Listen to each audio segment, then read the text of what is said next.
जरा जर पुष्प वक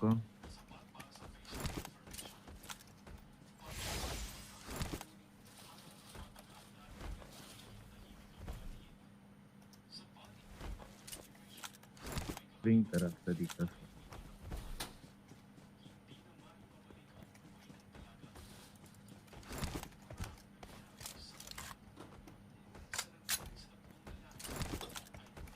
Watch out! Attack the mark! Attack the mark!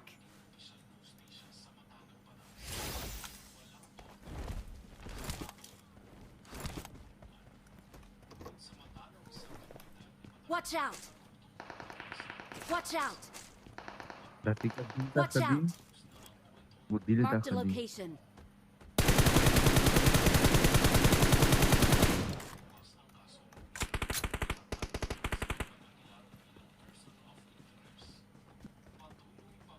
Ratika darumeu un lac și eu.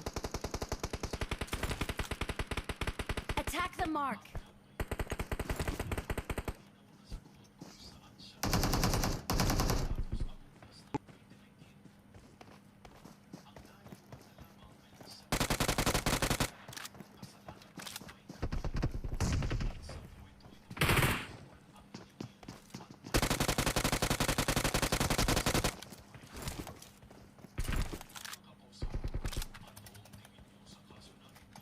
Watch out!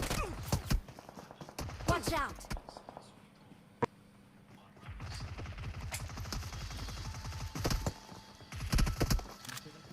Diğer tarafına. Help! Help!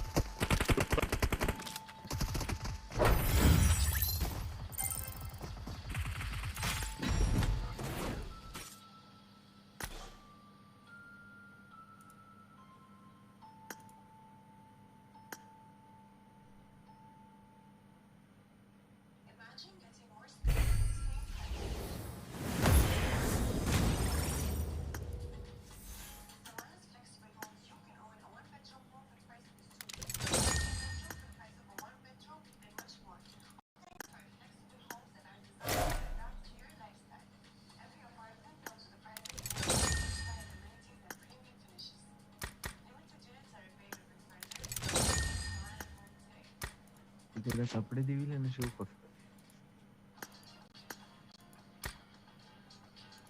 Pixi 4-5 time, iar reznevi, sa?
जरा पीके तजवाय बे जिमत दर्जी mobile Okay, okay.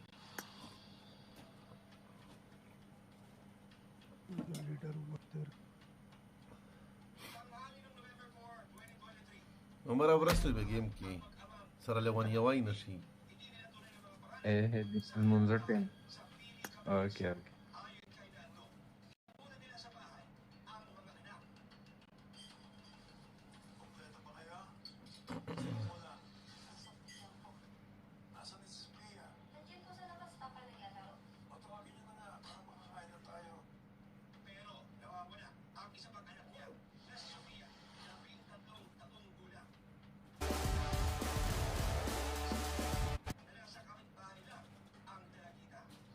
Maximals.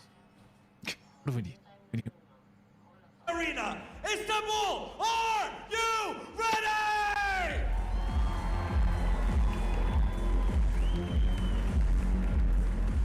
Fırtınaların kopacağı heyecan için. For many games of Rondo so far, they have on their flank. They actually, yeah, we're taking a look at. They dominated the league stage and their hunt for the trophy continues. Bayanlar baylar, alkışlarınızla Papara Supermassive geliyor.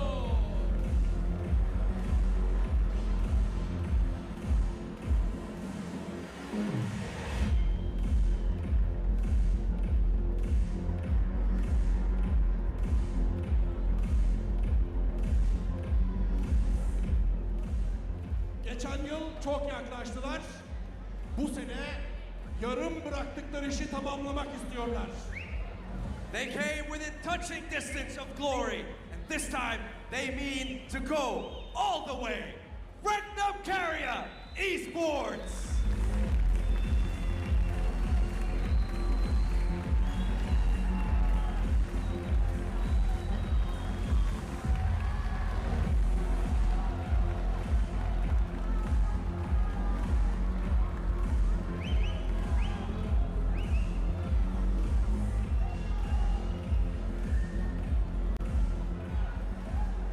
Gençlerle yenilendiler.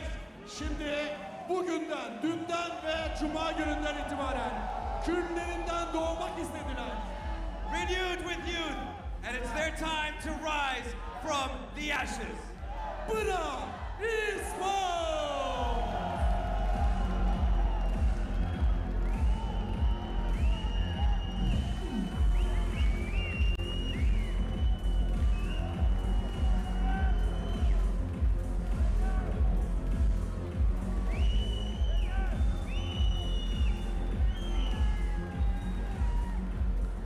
Kompleks İstanbul'daki çok değerli seyircilerimiz, değerli fanlar, değerli arkadaşlar. Heyecan şimdi başlamak üzere. Smash kuralı yakıp yıkabilir ortalığı, büyük şoklara sebep olabilir. Our players are ready and so is the stage. And the Smash rule being in play just makes things all the wilder. But before we go to the games, I want to play a little game with the crowd. I want to hype them up a little bit. Bilgehan, do you think that's possible? Yes, possible. Okay. Arkadaşlar, sizlere Sandstorm adlı dünyaca ünlü anonsörümüz Davut'un bir isteği var. Sizleri burada ayağa davet ediyor ve sonrasında tamamen heyecan onda.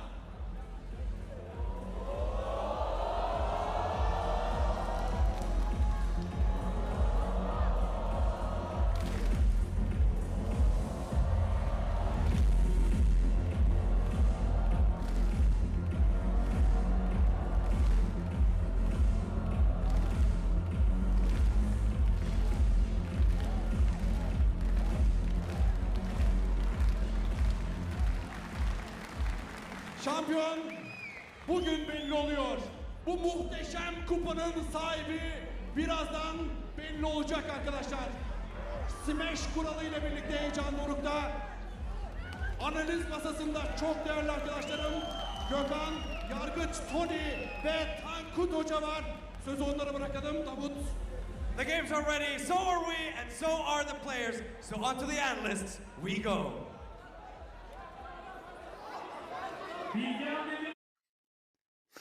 Well, there you go. A lovely little warm-up for us. Our gladiators have entered the arena, coming into the end of their tournament. Who is going to be making it all the way through? Of course, it is still definitely all to play for, but there is a very clear front runner here, and it's Ulf, right? They are streets ahead of everybody else in terms of the points they've been able to accrue. It's interesting that they've been able to achieve over 60 points a day, so maybe they're going to end up around 180. It would be a pretty ridiculous margin to get up towards 180. But I think that overall, what I'm looking at the moment is that for Ulf, they might not end on 180 because they might just end the day early. And that's all we're really thinking about today is just Ulf ending the day early, which they certainly could do. It's a massive possibility for them to make it happen in just a few short games, even maybe a couple. But it all starts here on Rondo, which will be the final Rondo we'll be playing of the entirety of PMSL EU this year. Just making it a little bit more grander there. But I think for at least Ulf, this is certainly their opportunity to get 10 points. And I'll be saying this a lot here, and knowing our luck, Ulf will not reach the 10-point margin, I don't believe. I think that it's one of those things where you get into the first match of the day, you know you have a target to set, and teams, I think, really do crumble underneath the pressure of it a lot of times, actually. Yeah, it's always difficult to achieve those targets as they get set for you. Of course, all setting that target 134. I was just crunching some numbers there. Regnum Kaya, if you extrapolate just sort of fairly naively, sure, but if you just extrapolate their points earnings over the last 2 days, you sort of expect them to be on 130. I think it's 130, around 136 points at the end of today, which is just over that smash boundary, which, I mean, just goes to show you how unlikely it is that anybody other than Ulf can get that smash victory. We are going to take a look at the smash ruling specifically. Of course, we've been talking a lot about it. Over the last 2 days, Ulf have earned 124 points. That means we add 10 to that score, and that will end up as 134, which will set our smash score target. Now, if any team in the lobby hits that target, so if they get 134 or more after they've been able to achieve that target, if they then subsequently in the next games get a chicken dinner, they will be champions. It doesn't matter if there's more points on the board than you. It doesn't matter if there's more chicken dinners on the board than you. That's the only one that counts if you're able to do it, and it will be a smash victory. Falcons did it last season. Wolf with a big opportunity to do it this season.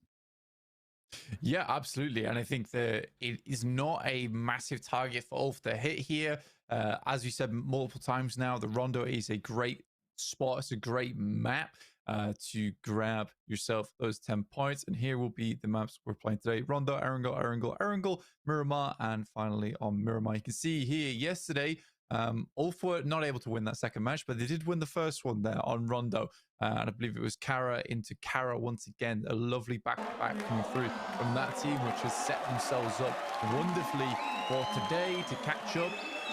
Now, we've been speaking a lot so far about winning the tournament. However, there is more on the line, including those top 3 spots here for getting into the PMGC Gauntlet stages. There is also the PMGC points rankings to be talking about too, of which teams will be making that in. Right now for Western Europe, Falcons are taking that one. Ulf are, I believe, first place for the others, for Turkey at least. Yeah, currently they are in first place. Ulf would be in first place, definitely, above everybody else. And you can see there is a little indication of where our smash point is set at 134. For Ulf, they currently have, of course, earning the points from the previous season under the Fireflux banner. That transferred over to Ulf under this season.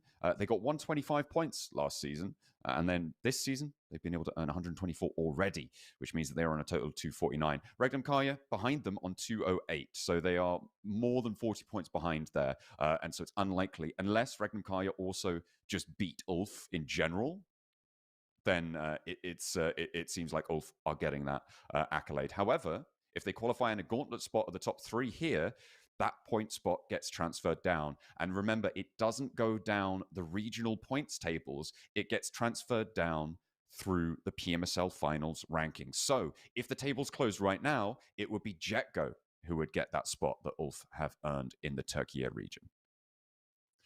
Yeah, so it's an interesting one where Jetgo, from a ridiculous turnout of performance in knockout stages, being probably one of the teams that really no one expected to make it this far in the tournament, to suddenly now having a chance at a PMGC points qualification, John. Yeah, very odd. Yeah, we're taking a look at those scores. You can see 124 to 91 if you extrapolate points earnings over the last 2 days, as I said, Ragnar Kaya barely over that smash point, and everyone else even further from it. It will be very, very difficult to achieve that one. Our back page, a couple of disappointments here. I think most notably S2G. Obviously, they closed down both of our days with the chicken dinner. They might not be afforded that opportunity today, though.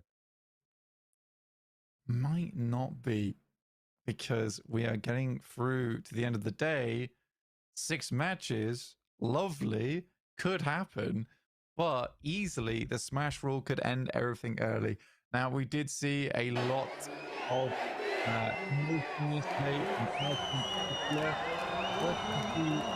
you have a step up at the beginning of the day today. I mentioned even after day 1 concluded that momentum might drag them through into day 2. It did not. It absolutely did not. They waited and waited and waited till match 6 on Miramar to pull something out once again. And it is a struggle when right now S2G's map history is Miramar being their most profitable map. Might not be coming around with it being at those final portions of the day. Yeah, it's always a little bit of a risk. But as I said before, the fewer teams in the smash point zone, the fewer teams in that smash zone, the less likely it is in general that you see a smash victory. Which means that if I was a betting man, I'd be saying we're going to full 6 today. I think you'd be right in saying that. I think statistically overall it has been just multiple games, multiple tournaments where we have not seen that smash ruling, and especially with the amount of very, very strong teams here at PMSL EU, it is hard to say that any one team can dominate above the rest. I mean, Ulf has been doing very well, but all things considered, still only 2 chicken dinners over the 12 matches. They're likely to get 1 today if stats are anything to go by, but sometimes they just are not when it comes down to all this pressure on the final day. It's a lot of pressure to try and bear, but I've been loving the energy of the crowd, and I feel like that is something that really can alleviate a lot of, well, maybe not alleviate, but certainly help elevate you above the nerves that will course through your veins. I'm sure for all of these players, it's got to be nerve-wracking. The crowd has got that potent energy. The fans are almost as nervous as they are, it seems. Yeah, I mean, there was a lot of jubilation earlier on, and they're trying to stay energetic, stay passionate, but there's definitely tribulation in the crowd at the moment. A worrisome atmosphere, put it that way. It's certainly pretty intense. I mean, Kara yesterday, they had that back-to-back, right? In front of their crowd, in front of their massive groups of fans on the right-hand side of the stands as they look at them. And they have ended the day in 3rd place, but it is a tentative 3rd place. And they do need to keep going. Keep getting more and more and more to stay up in the top 3. Of course, with the regional points transference, it's likely that the top 4 are going to be qualifying in some capacity to PMGC. So 4th place, not the end of the world. And depending on how teams like, how specifically Team Falcons do here as well, it could go all the way down to 5th place here in the PMSL finals in terms of getting a spot. However, 4th and 5th, which would be the maximum number that we'd see from these finals, would be going through to the league stages rather than directly to the Gauntlet. Of course, those points transferences. As I continue to get further clarification on exactly how that all works, digging into the rule book, we've got our Gophers going through it all. That would be the maximum that we could see. So down to 5th, maybe. 4th, looking pretty likely, given that Ulf will probably win Turkish region points, and that point spot will transfer down to 4th place here at the PMSL finals, not on the Turkish regional points table. We'll check back on that. We'll check back in with all of that at the end of the day. When things do settle and the dust sets itself on the ground. See Sandstorm down there on his phone. He's distracted. He's planning his next trophy heist, you know? He is, yeah. It's a very important bit of business. The venue layout. Unlock. We are just waiting for the first game to get started. I can see 64 players in lobby. I see a match lobby actually appearing on our screen. We're currently in the loading screen right now. As our bandpan security system gets prepared and ready to go. You'd hope none of these players are cheating. Nah, they shouldn't be. They've been watched like a hawk as well by our referees. No foul play to be seen. Of course, our first map up is Rondo, and we covered it a little bit, Blank, but this is a big opening. Do you know what I would do? If I was going to cheat, which I would never do. Yeah. If I was going to cheat, I would bring in a very subtle and small water gun.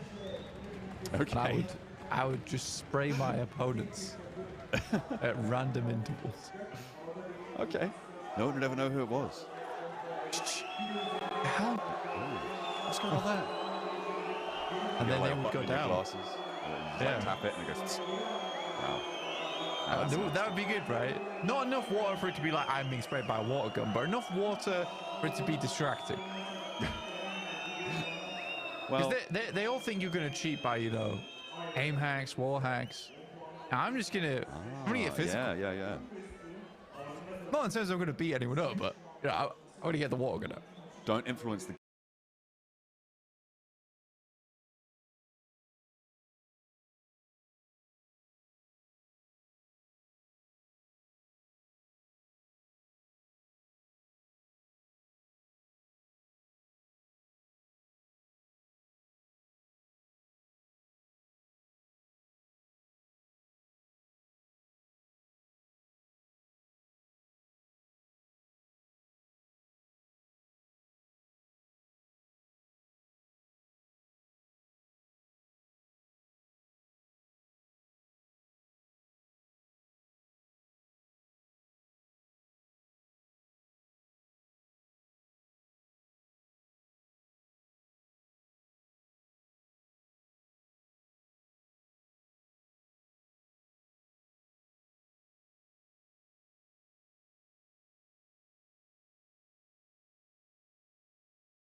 I'm gonna get the water gun out. Don't influence the game, influence the player. I yeah, like it. exactly. You know, don't play the game, play the player. It's a valid strategy when thinking in terms of game theory, doing reasonable and legal operations as well. You know, so for instance, doing weird strategies that they didn't expect or think are bad, and you're doing it, and they're like, "Oh, why are you doing that?" And then all of a sudden they're angry. But the water pistol fits into that category too. Exactly. I'll never know. I'll never know. In more nefarious ways, though. As we kick off our first match, Rondo, of course, with the recall system, a big points earning potential for all of our teams. They do need to make the most of it because this day could end at any moment. We'll see if Ulf are going to be able to get the 10 that they need to cross that smash point threshold. That's exactly what we'll be looking out for during the entirety of this game. There will be nothing else really on our minds until, you know, maybe something spectacular happens. But up until that point, we'll be fairly focused on that. S2G dropping down towards Jadena City. Alongside with Kara getting out early. Xlay pulling the old Xlay Classic. Heading up towards Hime Town and the northeast side of the map in general. That's where they tend to like to play. Keep one player up here, send 3 scouts out to get some points underway. See here though, S2G dropping very close to Fenerbahce. And I think that this will probably be the proving grounds for me, for S2G.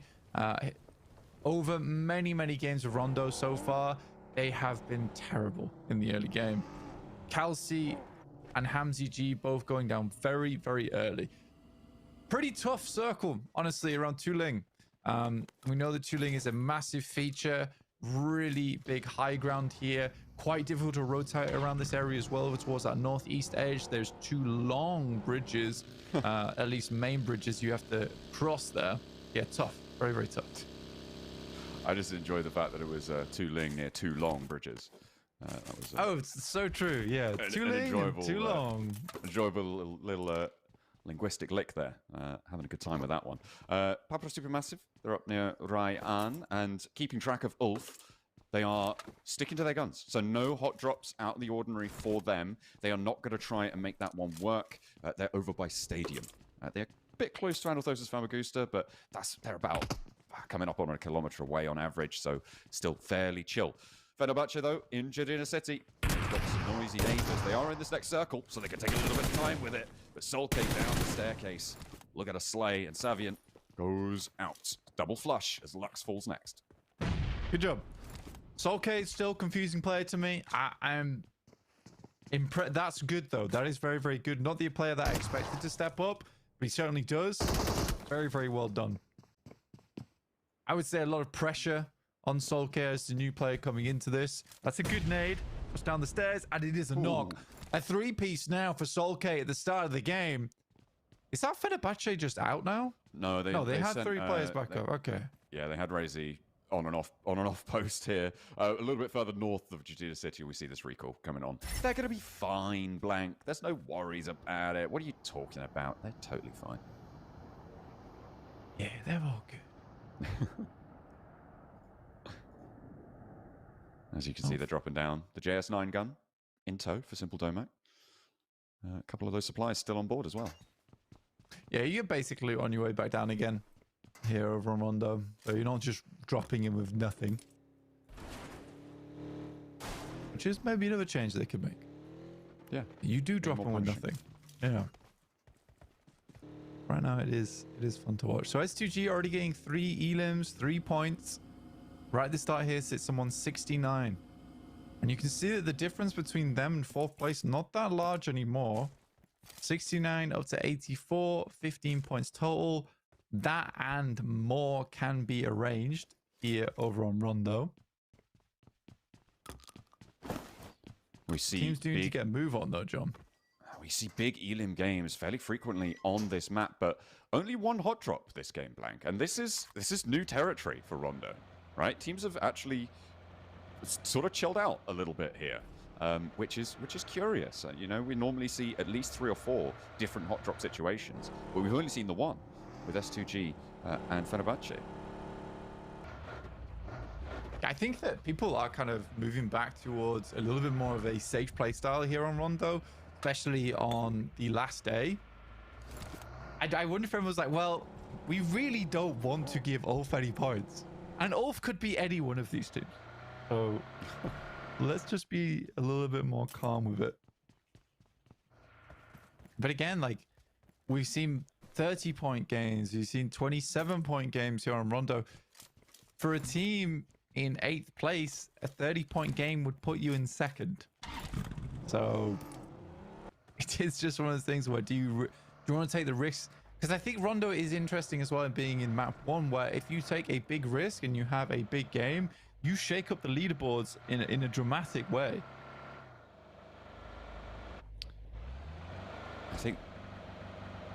I mean, it's so dynamic here in the middle of the tables as well.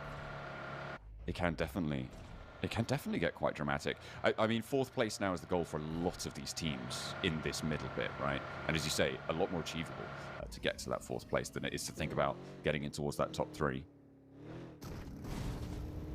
Although for IWNRX, I think even then it might be unthinkable. Especially when you're bisected by the roof of the car. Yeah. For a short while. Yeah, for IWNRX it is... I think it's too late for that team. Yeah. They gotta go a little. They gotta do something insane to catch up. But I am somewhat counting out now teams like XLA, IWNRX, and TMB from getting that 3rd place spot today. Yeah, it's going to be very difficult. As I said, the only way that TNB could make their points totals is by getting up to over 105 points, which as I said, needs 64 points today. That would put them probably actually in with a shot of just being way up the tables anyway. Not necessarily up towards 3rd or 4th. So, yeah, I think on both counts, it may be time to count them out. Unfortunately, because they had a really, really abysmal day yesterday. It has to be said, they just kept getting shut out. Yeah, it's like, it's one of those things where mathematically, absolutely, is it possible for TMB to get into the top 3? Yes. But you have to also go by like their gameplay and what we've actually seen from them in the past. And what we've seen from them in the past is not great. Yes, it's not been ideal. It has really not been. As you see, what more can Ulf do? They have yet to get a point on board. Ketch actually took a little bit of damage there, and they're diverting away from, I think that was IWNRX on their north side, as they rotate towards the cherry blossoms through the valleys. Down to Ling. Kara taking shots out their way as well. Taking a little spike out that direction. Kara, I think, is probably one of the more interesting teams in this scenario, right? Looking to challenge for a Gauntlet spot directly. And they've had some really blast out games. We'll see if they could do that before the day ends. Back-to-back chicken dinners yesterday was very impressive. And again, for Kara, well, that's the thing, is that even if they had back-to-back chicken dinners over on Erangel and the smash point doesn't change, you're still not making it, are you, really? It'd have to be... Yeah, you would make it to the smash point ruling on game 3. Unless they have a crazy game here, of course. Oh, that's true. That is true. I'd love to talk about the map right now, but yeah, my cat is in the way. Okay, well, I can tell you there's a big south shift on this circle, and Ulf have just managed to get a very central ridgeline. The S2G position on the east side of it, a big old mound to the southwest of Jadina City, just over the river, is going to be nice and powerful, but who's going to contest for it? Ulf actually going further, and I mean, fair enough. They don't want to receive all of these teams moving in from that northwest side. I think teams will be glad that it's moving away from Tuling, right, on that plateau, but there is still a recall beacon there for the next couple of minutes at least, so maybe someone will try and prioritize that. But for now, this is the calmest we've ever seen Rondo be. Yeah, I think everyone really does not want to go out early. Everyone's gunning for that like 18-point game, aren't they? That's the thing. Everyone knows that it is certainly possible. But it's crazy to me that Ulf makes this rotation. They get to a very outstanding place on the map. Good high ground around them. S2G, the team that's close to them, and S2G, I don't know how much of a threat they are going to be to Ulf in the future. But give Ulf and Scarface some high ground, you're good to go. Could be. The Noisy Boys currently rotating actually all the way out to the east, though, on this one. And playing in the city. It looks like they're going to come through late. S2G are aware that this is a possibility. And they are still back guarding that. So it could be a threat to Ulf if they aren't aware of it. We'll have to wait and see. But the pop-offs are starting to come through. Regnum Kai actually over towards Ida, who are down to... Is that one player? No, 2 players active? Or is it 3 and they're just on slivers of HP? I think that Ida are in a really rough spot here. In fact, I know that they are. Regnum Kai have control of the Tuling recall beacon as well. There is a lot of teams over towards the west side. Very, very difficult to make happen. But you're right, Ida slowly getting peeled apart here by Regnum Kaya, who are reluctant to leave that north position. If Regnum Kaya can get some good points on this game, they'll be quite happy, because I think that for Regnum Kaya, a lot of times Rondo goes by and then they play catch up after that, right? That's the difficult part. And usually they are pretty good at catching up, but it does push them further behind. But if Regnum Kaya can have a nice game here on Rondo, it will be very promising for their qualification to that Gauntlet. I think if you can step up to be anywhere near Ulf, you're looking a lot safer. And this is this late rotate I was talking about with the Noisy Boys. S2G, they left Solke out back to guard their flank. They actually leave 2 players on the far side docks here to receive those long bridges, trying to potentially poke their noses in. And the Noisy Boys tried to be sneaky with it. they get spotted out because of that wherewithal. The STG are wide on their split.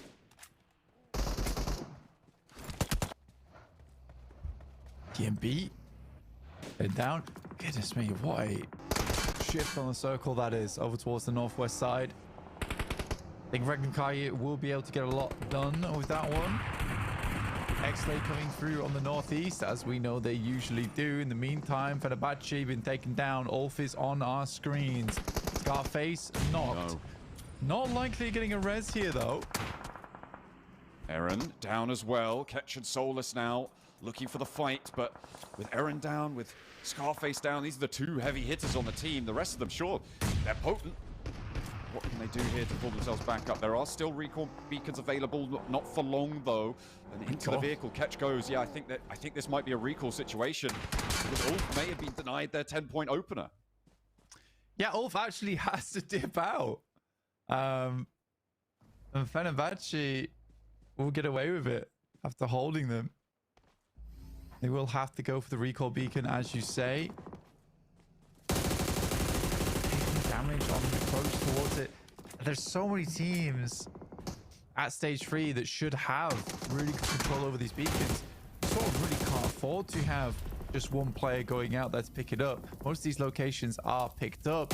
I mean, S2G's spot down on the southeast side, probably one of the few last remaining areas that's safe to go for. Wolf just has to hope that by the time they get to it, S2G's already left.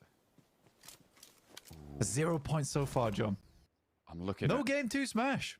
I'm looking. Well, hang on a minute, because I'm looking at Ketch. He's getting to a beacon. They can survive in the stage 3 zone in the parachutes. They can potentially still make this one happen. There's the recall, and they're coming back in. Blank. All 4 of them are there. You can see they're dashing through. It's not going to tick super hard. This is a big pickup. The question is, where do they fall? Where do they drop? Do they have the vehicles? Because they're all going to be in one at this stage, Blank. They're not going to have the mobility that they would have wanted to, but they have still got a little bit of leeway to be given.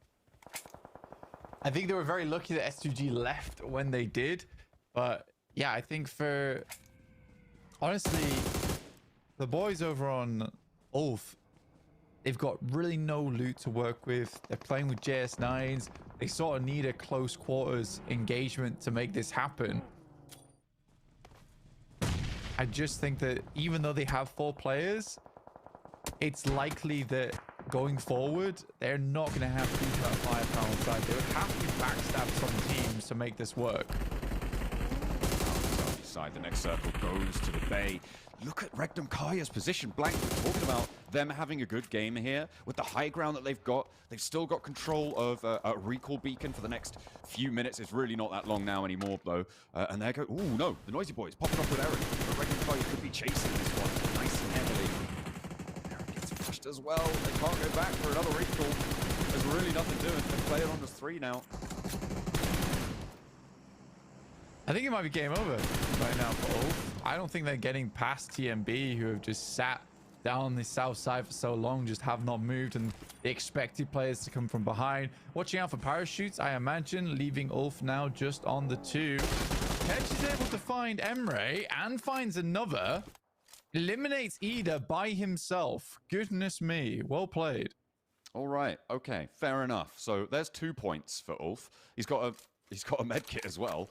So he's going to go all the way up. Does lose Solus, and it is all up to Ketch. How many points can he earn here? That is the big question. Without a chicken dinner on 2 points, you cannot get 10. So he is going to need to earn more.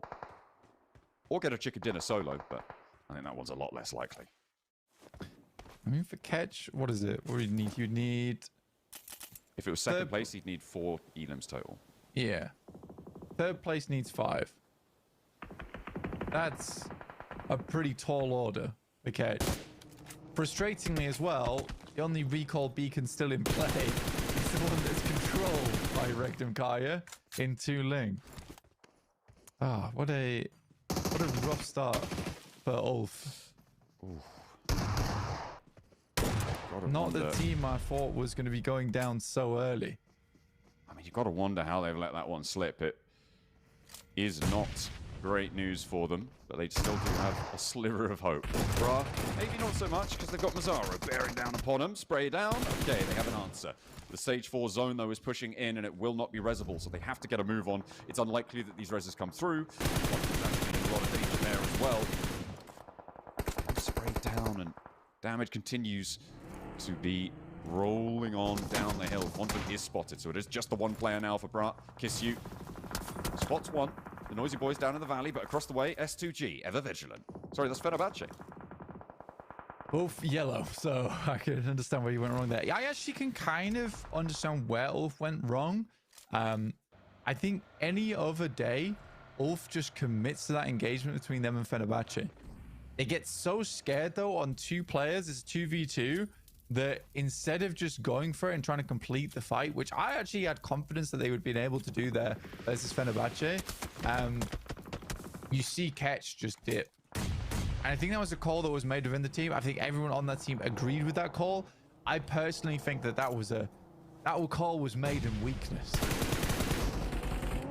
All right, well, the nerves are getting to him. The clash of the two yellow teams, though, atop this hill. S2G having a lot of nades sent down and a lot of red bars flashing up. This is brutal from Fenerbahce. They lost the fight in Jadida, but they want revenge, and they're going to get it. Goodness me, what a way to go. But S2G losing the majority of their players. They're playing as one now, Blank. That nade was ginormous. S2G getting cut to bits. I mean, they were able to get 6 elims on the game, but that's all it will be. Regnum Kaya looking likely to earn the win off the back of this one as Xlay starts to take a lot of damage, almost immediately getting cut apart. Besiktas are on their western side. Luckily for Ketch, the circle does come down towards the south. He can continue to play alongside the road here. That little bit of a glimmer of maybe, but it would be really something special to pull 10 points out of this game. On the southwest side, these two teams are going to have to leave from this position. Asgard scrapping with IWNRX. And IWNRX have been a little bit lackluster. Asgard had their moments, but can they make it happen here? Around the side, Pine finds one, but it's traded off as they dip out for another. Then another shotgun shell lands as well. Two players waging war. Forwards they go. As Real now the last standing in a 1 versus 1 with Swain up the top of the hill. Has a nade in hand. 2 in the pocket. Will look to put the first one around the side of the tree. Breaking out wide. Real gets into the line of fire and Swain just about clings on. But it's not all roses for them. They still only have 2 players and a long way to trudge. The blue zone pushing. It was almost some real steel in that moment, but not meant to be as he cracks under the pressure, the weight of that engagement between them and IWNRX. Swain goes down to 2 players on his team, is not able to pick his friendly teammate back up, leaving 2 prominent teams within the circle, Kara and Regnum Karia, and an outside chance in Falcons down on that south side. Did he just run them over? Yes, that'll do it. That'll work. Carrot with the 1 elim so far. On the southwest edge, looking for the Falcons. They have been knocked, and again, these are the teams now really up against the blue zone, under the pressure of teams like Fenerbahce, like Carrot, trying to move in this area. The Falcons having a tough time. Besiktas as well, just been eliminated. A very tough time indeed. More placement points getting closer and closer for Ulf. Big game from Fenerbahce. 9 elims after they will take down Ulf earlier on. There is 2 solos over towards the northeast side of Ketch in Jekko Merciless, as well as I believe there's Hamzy G from S2G right now. I want to see him make this work.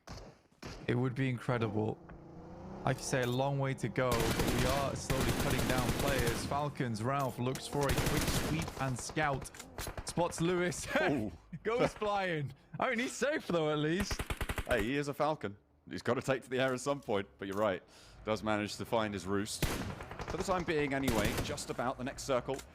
We'll come on through and let's see if they're going to give Regnum Kaya the juice. Ooh, it's up north, Blank. I think Regnum Kaya might just have a slice of it. The question is, how viable is that terrain that will be afforded to them?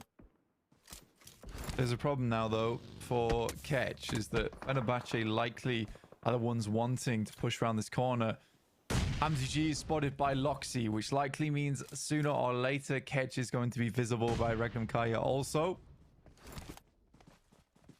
He still has to find 3 more elims at minimum. That's for a third place. I mean, if he gets the chicken dinner, it's done there and then. But you know, that's not happening. Be reasonable. Yeah. Be reasonable. Second place, even then, that's going to be very, very difficult. But would mean that he'd need 4 elims. So 3 elims would be safer. But we're talking about a solo surviving through for the next 5 teams. The position that he's in, though, I mean, it's not impossible. Good. I think the saving grace for Ketch right now is that Fenerbahce is breathing down his neck. Eventually, though, Fenerbahce has to pull Savian off that position to help with both Kara and the Falcons. Can't remain here forever. You see the nades start to pour in. And you see Savian start to back up this way, which leaves Ketch feeling a lot better about his prospects. Not now, though, because Regnum Kaya, they spotted him. Ketch is in the fireline, and Regnum Kaya taking him down. Silas and Loxy both move forward. They're getting across the river. They don't like playing on that northern side. And as this fight unfolds, will not cross that smash boundary. Not this game. Falcons scrapping it out over the hill. Kara wanting to try and take this opportunity to find position. And Regnum Kaya all the while making waves on the north side, leaving themselves 2 and 2, but 7 elims blank. They're starting to turn up on the afterburners. 100%. I mean, they need a pretty massive game to get close enough. Yeah, that's not happening. But they can set themselves up well for Erangel. Coming up next, 8 elims so far. There's still, 11 more elims remaining in the lobby potential. A ginormous 20-point game would be nice for them. Another bites the dust. That's Razy from Fenerbahce. Cyrus continues to put the pressure on. Merciless behind will happily sit this one out for as long as possible from Jetgo. Considering that 4th place. I mean, so the terrain that sits before Wild and Zedwolf is exactly why Silas and Loxy have done this, right? It's low, it's sloping terrain in front of them, completely open. So using that third-party opportunity when they knew there was fighting on the opposing hill to send 2 people directly across. This is heads-up gameplay from Silas. Again, he's really impressed on the rotates. So funny to me as well, where Regnum Kaya, they're like, oh no guys, we're really weak at Rondo. We can't play this map. It's like day 3. You thought? Oh dear. Well, will the duo be able to hold off 4 Falcons? That's the question. They're rolling around the other side and actually isolating the fight with the duo. Could be dangerous. We'll see what Regnum Kaya pull out here. Either way, they have really good backup. And the range is not that significant coming through from the other 2 players on Regnum Kaya. Good thing that they did push down this way, though, because their circle does not help them in the slightest. Hey, over to Narvalo. Info for Silas. Really well found. Oh, the answer not quite complete, but is certainly going to bow his head a little bit. A nade over. And the first aid is getting popped here. Nades now, again, cooking for the Falcons. Trying to land on towards Silas, but the healing's coming through, and he's repositioned. Loxy falling a little bit further back. Playing a little bit more further away. What's Merciless going to be able to do here, though? Because there's the snake in the grass on the northeast side, playing in the water. That's frustrating. I mean, Loxy just switching weapons back and forth there. If I was Silas, I'd be quite frustrated because he was his fallback, right? Absolutely was the fallback for him. Silas likely will get shut down here. Desperately crawling up towards that top side, but the rest of the team's calling for Loxy to move across. I don't know how Silas is still alive. I think Falcons are very worried to crest this ridge.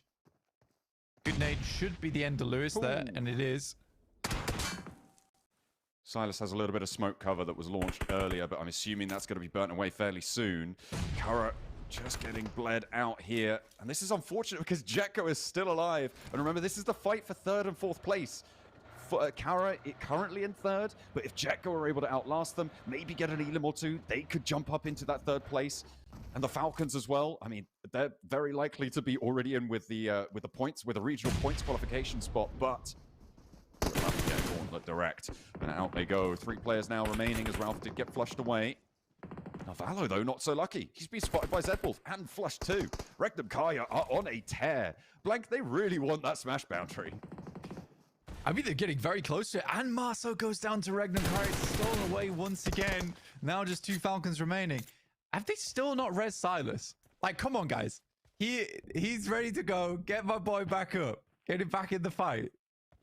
He has held on for so long. And if they're confident just to finish it. No, they get him up. They get him up. No, he's dead. He's out. Is he actually? Yeah. They'll just let him bleed dry. Oh my, why? Well, either way, it's merciless still. In the water. On a solo gameplay. And I don't think Regnum Kaya know about it. They've moved across this open ground before. They think they've scouted it. I wonder what impact this could have. The Falcons could be able to snatch this away with a little assist from the 4th place team. Yeah, to be fair, if Regnum Kaya want to have like a big push... Ooh. Oh, he knows. Yeah, Okay. I think Wild knows, yeah. If Regnum Kaya want to have a big push going into the last couple of matches, yeah, and gone under. Snatching a breath while he can, but yeah, I feel like denying the point here. I mean, it's reasonable. And he will go down, so no more snake in the grass, and Regnum Kaya can fully unleash their presence to be felt by the Falcons atop the hill. Yeah, if they want to make that big push towards the middle of the day, yeah, Regnum Kaya needs the chicken dinner on this one. Those extra 4 points might feel quite minimal, but they're a lot in the long run. Especially if you're trying to streak out to get yourself into Smash ruling early, which they are, by the way. They were 43 points behind at the start of this match. With both of these elims and a chicken dinner, that would give them 28 of those points, Blank. That would leave them on 15 more points needed and only 5 points behind. Well, actually a little bit more than 5 points behind now, behind Ulf. But what it would do is make them feel very safe in the top 3. Regnum Kaya. We'll just wait this one out. No reason to cause any panic. They know that they can just wait for Falcons to have to move down. They're all out of utility as well. This would be a pretty miraculous turnaround. And I would blame it on the fact that they didn't pick Silas back up again. Falcons having to move forwards. They've got all that deployable cover to finagle their way around and hopefully find an opening for Redox and Koa. Navallo and Ralph have done the work so far with 1 and 3 elims. But now it's up to them. They've got the ammo. It's just ordnance is left, and Zedwolf steps up, makes his presence known. He has to leave this spot because the blue zone. Lox is moving up. You can see him trying to scrabble his way up the scree there beneath the Falcons' perch. Has got that shotgun, waiting for them to peek over the top. Where's Wild? He's covered off by the tree. He needs to be a little bit more impactful here, and he gets those shots on through. Wild over towards Redox as he breaks out wide, looks for more, and it is just Regnum Kaya resurging up towards the top. What a way to close it down, and what a way to put a dent in that gap towards the top of the tables, in towards that smash point boundary. With a 28-point game, Regnum Kaya bid for freedom. Very, very clean game there coming through from Regnum Kaya on Rondo of all places for Regnum Kaya. But again, for the Falcons, it wasn't super easy for them from the position that they were playing. A little bit difficult, a little bit tough, but getting second place, they'll be okay with that. I think for Falcons, at least, that's like, what, 10 points they're able to put up that game. They only had 4 elims, which is not a ridiculous margin, but it does sit them a little bit further up towards the top side of the table. Like you said, they've probably at this point qualified, or at least most definitely qualified through points, but they would still love to go to Gauntlet. Yeah, I mean, 3rd place would be phenomenal for them, but for the Falcons, they are, going to have to compete with, I mean, it was Jetgo, it was Kara, it was Besiktas. They have closed that gap again, so we'll have to wait and see. And if Falcons get one of those Gauntlet spots, that means it would be alongside Ulf's regional point spot, 2 spots getting drafted down the table to leave 5th place, that boundary for any form of qualification here. Regnum Kaya, was that their second chicken dinner now? They were able to accrue. It's good to see. some very familiar names on there, and it's just weird seeing S2G on the board twice, yet still not doing amazingly well. But the monolith is slowly filling up, and there's not much room left on it anymore. No. I don't know if they thought about what happens if a Smash victory happens, right? Because there'll just be empty slots. There will be empty slots. Yeah. But you have to maybe you could just like put their team logo all the way through. Or maybe they've got like a special little Smash win placard that goes in the empty spots. Yeah. That'd be probably what happens to all the money that you would earn for chicken dinners as well? The $250 per chicken dinner. Who gets that? Well, you didn't get it. You didn't earn a chicken dinner, so you don't get the bounty. Yeah, we're pocketing that one. That's for us now. That's going to pay for all the other casters. Yeah, that's John. That's the John and Blank Fund, right? That's what happens to that. So yeah, we need this game, guys. We really need these games to end right now. So Regnum Kaya, Ulf, just figure it out. Get 2 really strong games in a row. One of you win, and then ideally, time of it. The soonest now that we can have a Smash victory is in match 3, which would mean that 3 games would go unwon, leaving us $750 to split between us. What are you buying? Yeah. I mean, I might grab a singular AirPod. Just the one. Yeah, right now my right AirPod does not work. So I'd quite like to replace that. That would be cool. And okay, fair enough. Yeah. That's probably within budget. We can put that on the expense. Yeah, I think it's in budget, 100%. But yeah, after that last game, sad that Ulf didn't make it. Again, I think that they were. I think the pressure got to him, personally. I think it's absolutely reasonable to say the pressure got to him as well. Yeah, I really would have liked them to go for.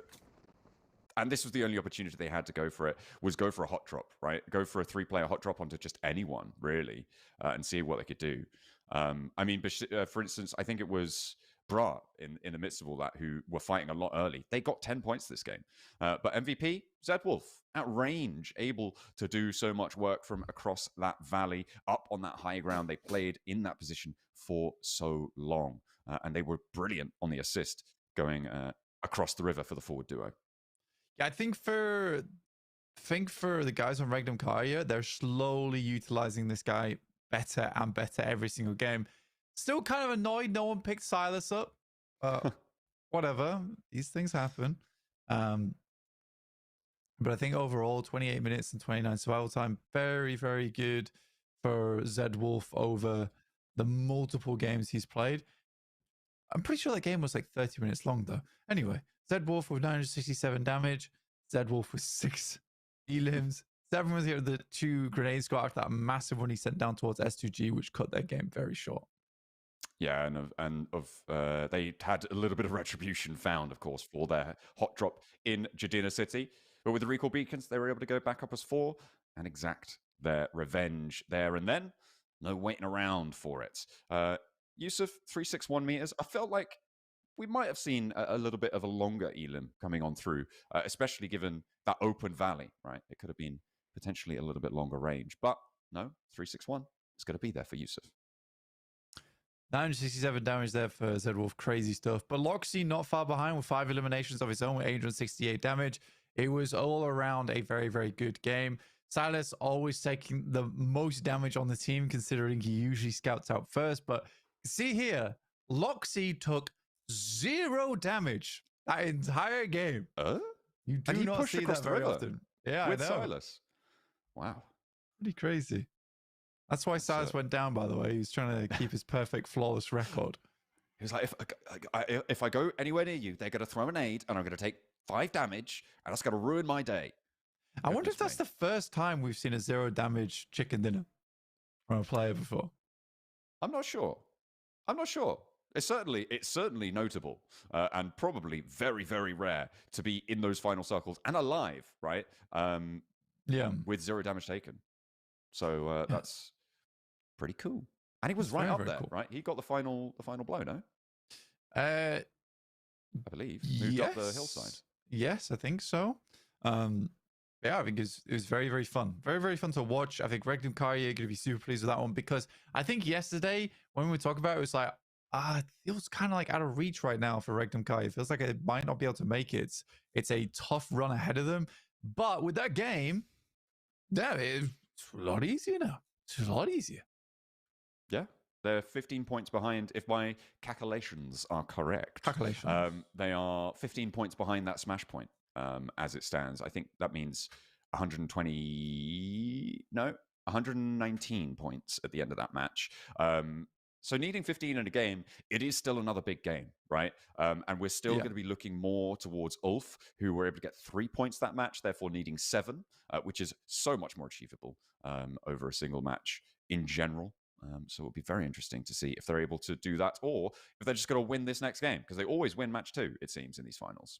Yeah. However, that is the final rondo we'll ever play here in PMSL EU. Not ever ever again. We're never playing rondo ever again now. That's the last one. That's me being cheeky. But yeah, I think that it's going to be a little bit more difficult to pick up those random points because, again, rondo is that place. It is that map to just go heavy on the elims. Unfortunately, not the case right now. And for the boys over on Ulf, they got to make more points happen. Well, let's head back to the stage to take a look at what they've got going for us. Oyuncu formalarını, takım formalarını tasarlayan, aynı zamanda PUBG Mobile hayranı olan bir beyefendi. Hoş geldiniz. Hoş bulduk, teşekkür ederim. Şimdi size Davut'un soruları var. Thank you very much, Bilgihan, and of course, thank you very much to our analyst desk and our casters. We are joined by Ahmed and Bilgihan, and Ahmed's one of our biggest fans when it comes to PUBG Mobile. Now, I want to ask you, you've been with us for a while, but I want you to take us back to the beginning. What sparked the idea for you to start designing jerseys for esports teams? Was it the love of the game, or did you just want to showcase your capabilities and show your art to millions of fans around the world? Diyor ki en başa dönecek olursak, siz bu formaları tasarlamaya nasıl başladınız? Bunu bir soruyor. Bir de diyor ki, siz bu formaları tasarlamak için PUBG Mobile hayranı olduğunuz için mi bunu tasarladınız? Yoksa milyonlar bu sanatımızı görsün diye mi? Aslında ben PUBG Mobile 2028 ikinci sezonla başladım. Tamamen vakit geçirmek için başladığım bu oyunda daha sonra oyunun enerjisi ve atmosferinde kendimi bir anda içerisinde buldum ve asla kendimi oradan alamadım. Çok güzel arkadaşlıklar edindim. Oyunun ziyadesinde çok güzel dostluklar da kurdum. Daha sonra PUBG Mobile yayınlarını yapan arkadaşlarımın yayınlarını izlemeye başladığımda bir logo tasarımı yaptım. Ve böyle bir eksikliğin olduğunu hissettim. Yani böyle bir ihtiyacım olduğunu hissettim. Logo tasarımı yaparken bir takımdan forma tasarım teklifi aldım. Aslında hiç yapmadığım bir işti ama deneyip kendimi sınayabileceğim, görebileceğim bir aslında neden buldum, bir sebep buldum. Ve o şekilde başladım. Tamamen sevgiyle başlayıp aynı şekilde tasarlanan formaları oyuncuların üzerinde görmekten ve böyle bir organizasyondan olmaktan onur duyuyorum, severek yapıyorum. Şimdi dünyaya çevirecek. First of all, it started a very long time ago when I first started playing the game.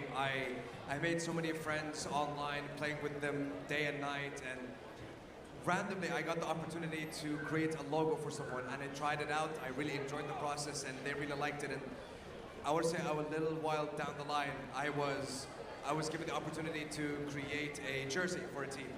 And then I dived into that again, and it was just a very enjoyable experience, and I'm very honored to be here on the stage at a tournament like the PMSL. Now, and honestly, I love that the fact that you've been here for a while, and you yourself, you play the game quite a lot, and the fact that you yourself have had an impact on the community because of your jerseys, and I absolutely love that. Now, I want to ask you, there must have been an incredible moment seeing your creation, the jersey that you made on a professional player at an event of this scale. So can you tell me, what was the reaction, you and your family, seeing that on a stream at a competition? How did it feel? Senin tasarladığın formayı bu profesyonel oyuncuların giydiğini gördüğünde ailen ve sen ne hissettiniz? Yani senin tasarladığın formaları oyuncular giyiyor. Bunu gördüğünde ne hissettin? Çok heyecanlandım. Gerçekten emeğimin karşılığını öncelikle aldığımı hissettim. Ve organizasyonda tabii ki oyuncuların oyuncular tarafından görülmesi beni çok gururlandırdı ve onur etti. Aynı şekilde ailem de benim bu şekilde destekledi ve onlar da çok sevindiler. Özellikle küçük kızım okulda arkadaşlarıyla paylaşırken bu benim olmak derken çok mutlu oluyor, çok gurur duyuyor. Bu beni de sevindiler ayrıca. I want to say it's incredibly it's an incredible honor for me to see my creations, my designs on these players at these competitions, and I have my family supporting me. I even have my young daughter who shares my designs with her friends, and it's just a beautiful process, and I'm very happy about it. Now, I want to ask you, you mentioned your daughter, I want to ask, you have your wife, your daughter, your son with you as well here watching the competition. And I would say everyone has become a PUBG Mobile esports fan because of what you did so far. Now I want to ask you, the house seems a little bit divided because everyone of the family supports a different team. So how's the family dynamic in the house? Does it get a little chaotic when you have different members of the family supporting different teams? Duyduğum kadarıyla senin kızın senin sayende e-sporu sevmiş ama başka takımları tutuyormuşsunuz. Aranızda aile içinde nasıl bir rekabet oluyor? Sen başka takım tutuyorsun, o başka takımı tutuyor. Nasıl oluyor onu soruyorum. Ben oyunu oynarken çok oyun, yani telefonumda bilgisayarda çalıştığım için eşimin başta böyle önerip oluyor. Daha sonra onun bir parçası olduğunda ve yaptığım işleri ekranlar karşısında olduğunu görünce benim kızımın da sevdiğini görünce o da sevmeye başladı. Kızım aşırı bir STG falan hayranı. Ve şarkısını özgürlüğünü çok seviyor.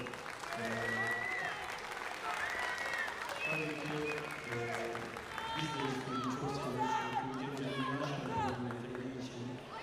Ben ayrıca bir takım tutmuyorum ama çünkü birçok takımın sahiplerini tanıdığım için genelde tarafta tanıyorum ama şu an Pmsl Amigo kardeşim, arkadaşım diyorum. Onlara çok yakınım.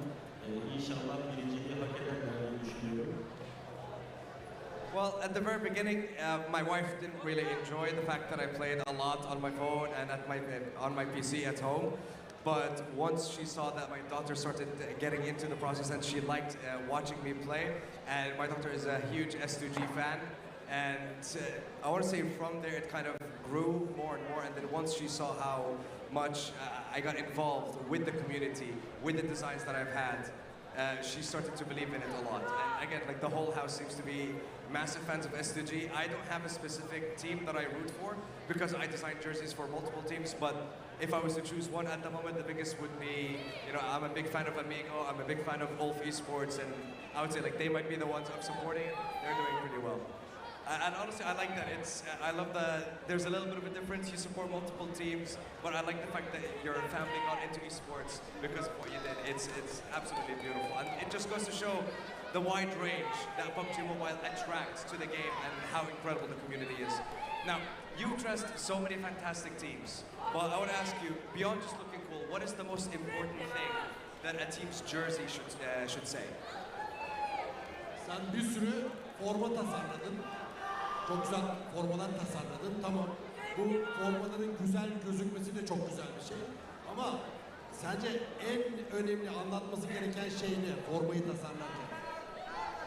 Aslında ben sade formaların aslında daha çok hareketli ve formanın simgesini, logosunu tasarlayan, gösteren tasarımları yapmayı daha çok seviyorum. Aslında forma bir üzerine düşen takımın simgesini ve kimliğini gösteren bir oyundur. Ve yaptığım tasarımlarda o oyuncuların formaların kendini çok güzel hissetmesi için tasarımlar yapmaya çalışıyorum. I try to focus as much as I can on a minimalistic design. I would like the logo to speak for itself because that's the most important thing about the jersey and of course about the organization. And I want the players and the teams to feel proud of the jersey that they are wearing and the organization that they are representing. One final question for you, Ahmed, and then we'll leave you be. If your daughter came to you and asked you and said, Mama, I want to work in esports, what would you say? Eğer kızın bir gün e-spor oyuncusu olmak isterse ona ne derler? Kesinlikle desteklerdim. Çünkü PUBG Mobile diğer meslek dalları gibi diyorum ya da diğer spor dalları gibi gerçekten kendini kanıtlamış ve dünya çapında mükemmel bir organizasyona sahip olan bir oyun artık nasıl ayrılıyorsunuz. Kızımı sonuna kadar desteklerim. Çünkü e-sporcu olmak takım disiplini bir şey. Burada her gençte olması gereken aslında böyle bir şey. O yüzden kızımı kadar desteklerim. I would definitely support her 100%. I would love to see her follow her dream in esports, especially in PUBG Mobile, because the esport has proven itself time and time again. And I want to say the camaraderie, the community that you see between the team is absolutely amazing. And I would definitely support her wholeheartedly. Ahmed, thank you very much for joining us. It's been an absolute pleasure. And ladies and gentlemen, we still have a few more games to go. It's only the first one. That's done. I want to say thank you for your great questions, my friend. Oh, listen, my translation. I've been in Turkey for like 3 days. I feel like my Turkish is amazing. Thank you very much, Ahmed. Teşekkürler, and now we'll go back to our analysts. Davut harika soruları ve Ahmet Bey de gerçekten samimi cevaplar için çok teşekkür ediyoruz. Hediye yağmuru devam edecek. Bizde kalın. Burada tribünlere de yine hediyelerimiz sürecek. Bunun da bilgisini vererek sanırım analiz masasına pası gönderiyoruz. Heyecan devam edecek. Hey, it's always good to hear about the stories that build esports to what it is. And of course, it's always great to get involved. It can bring a lot of joy. As can any, competitive environment, I think that there are two sides to it. There's that side where you see people driving to be the absolute best, but then there's also the support that exists around all of that situation, and the camaraderie, and even the family sometimes that can help you come on through. We're going to take a look at some of the highlights from that last match, our first match of the day, where Ulf were denied their opportunity to pass that smash point boundary. It is an unfortunate situation for them. I think that Ulf, you're looking at them in terms of just that. I think they pulled back on the gas a little bit there in that game. I would have loved to have seen them be a little bit more dominant. Kind of sad, really. We don't get to see too much. That was the play that I thought he was driving into his own team, because both teams are green, of course. But absolutely dominated them on that roll-up, which is crazy. But Regnum Kaya, incredible game from them. MK14 coming in big for those guys, and a 28-point game. Absolutely gigantic there for Regnum Kaya. IWNRX didn't do too badly with 11, but it really is not a huge amount of teams that all profited off the back of that one. Falcons, despite getting second place, are actually fourth in the match rankings, with Fenerbahce getting slightly higher at 11 points with those 9 elims they're able to accrue. BRA, once again, carrying on their typical and standard playstyle, which is no placement points, a load of elim. Well, there you go. I mean, 5 teams got 10 or more points, right? None of them were Ulf, unfortunately, which would have put them over the boundary. They only got 3, so they are 7 points shy of that smash boundary. Kara on 6, and Jetgo going in lockstep with that solo play from Symphony out in the water. Sorry, it was Merciless, wasn't it? The solo player from Jetgo who survived so long and got them 6 points as well. So they are still hot on the heels there of that 3rd place spot. The Falcons trying to make progress, but it's so difficult. We'll take a look at the overall rankings. What impact has all of these points had at the start of our final day? We're going to take a look at the overall rankings now and see how it all did pan out, as you were saying, John, with Regnum Kaya likely to be far out towards the top, which they absolutely are at 119. So it is 16 points, I believe, or 15 here if they want to get to 134. I think just putting yourself on 134 puts you in the smash ruling. Yeah, so it's still quite a big game they need here, right, for Regnum Kaya. I think on our angle, getting 15 points, that's not as easy as it seems, because a lot of times getting a chicken dinner is like sometimes can be 15 points minimum. So if to be a second place right now, with a good chunk of elims, 9 to be exact. But Ulf, 3 points plus 4. What does that make? Make 7. 7 is not that hard at all to make happen. Let's take a look at page 2, because it is tightly fought right now on page 1 between Kara, Jetgo and Team Falcons. for that third place and that gauntlet spot. Let's see who is attempting to catch up. And it is Asgard at 74. S2G, after getting a couple of elims that last game, do place themselves at 72. There is a lot of opportunity for jump ups right now. Remember, the target at the moment is about 90 points to sit yourself in the running for that third place. And all the way down to, I'd probably say Fenerbahce at a stretch at 67. It is possible, but we no longer have those ginormous games that Rondo typically gives us. Yeah, well, you say that. I mean, we have had massive games not on Rondo as well, right? I think the highest we've had has been, well, actually, it was Ulf, right? They got 17 elims on match 2 of day 1 of these finals, right? Picking up a huge number of points there on an Erangel. That was a bit of an outlier, though, and of course, it comes with the caveat that that is Ulf, and a lot of these teams on the back page haven't really shown that sort of power yet. We'll have to wait and see what they're able to bring to bear, but it is going to be, in my mind, a race between the top 5 to see who is going to be able to take those spots. Of course, Falcons already pretty much guaranteed to be having their regional point spot go their way. So the stakes are purely ascent for them, right? That's all that they're really going to be looking for here, is get those big games. So maybe they're going to have a little bit more freedom than teams like Kara or Jetgo. Yeah, there is also obviously the money that's on the line here as well. Can't be taken away, is that 35 grand is a lot of cash. I think it's around 15 grand as we slowly go down the rankings, about 3rd and 4th place. So that's still a big deal for the teams in terms of prize earnings. Yeah, getting over towards PMGC is great because damn, that does pay out big time. But it's nice to have a little bit of that extra cash come through from your fall tournament as well. Is a head-to-head between Eren as well as Loxy. As you can see, although Eren has been on an absolute tear recently, hasn't really upped those numbers massively over the last day. I think for 4.6k for Loxy, 24 elims, pretty damn good. These are efficient elims coming through. But for Eren, damn, very, very good stuff. We can see here, the survival time is the weird one, Joe. Yeah, I mean, Regnum Kaya obviously surviving much deeper on average into their games. And it kind of goes into what we've talked about for Ulf, right? They have this feast and famine style, doing massive, massive results, putting up absolutely huge numbers, and then sort of the other side of the coin not being as powerful. And that's kind of what we're seeing. And it's exaggerated because generally you don't see teams going down and into quite a lot into the game. There's a lot of sort of interesting statistics around all of this, but the bottom line is Regnum Kaya are much more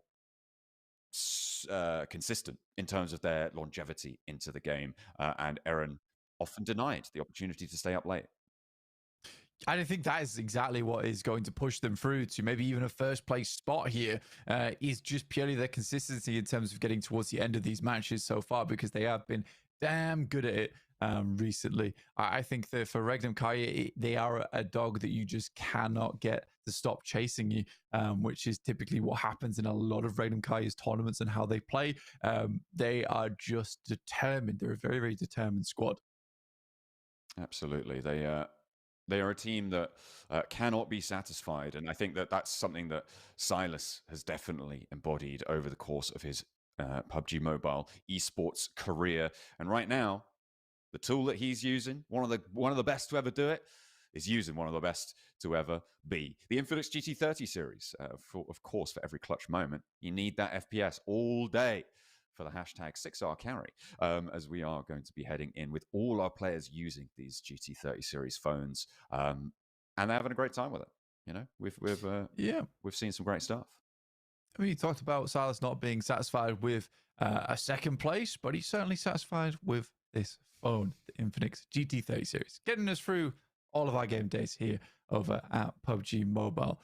We'll be heading into our next game very shortly. We're still waiting on a couple of players right now, I believe. We're currently at 62 or 64 in the lobby. Hopefully no one's trapped in the elevator again. That would be problematic.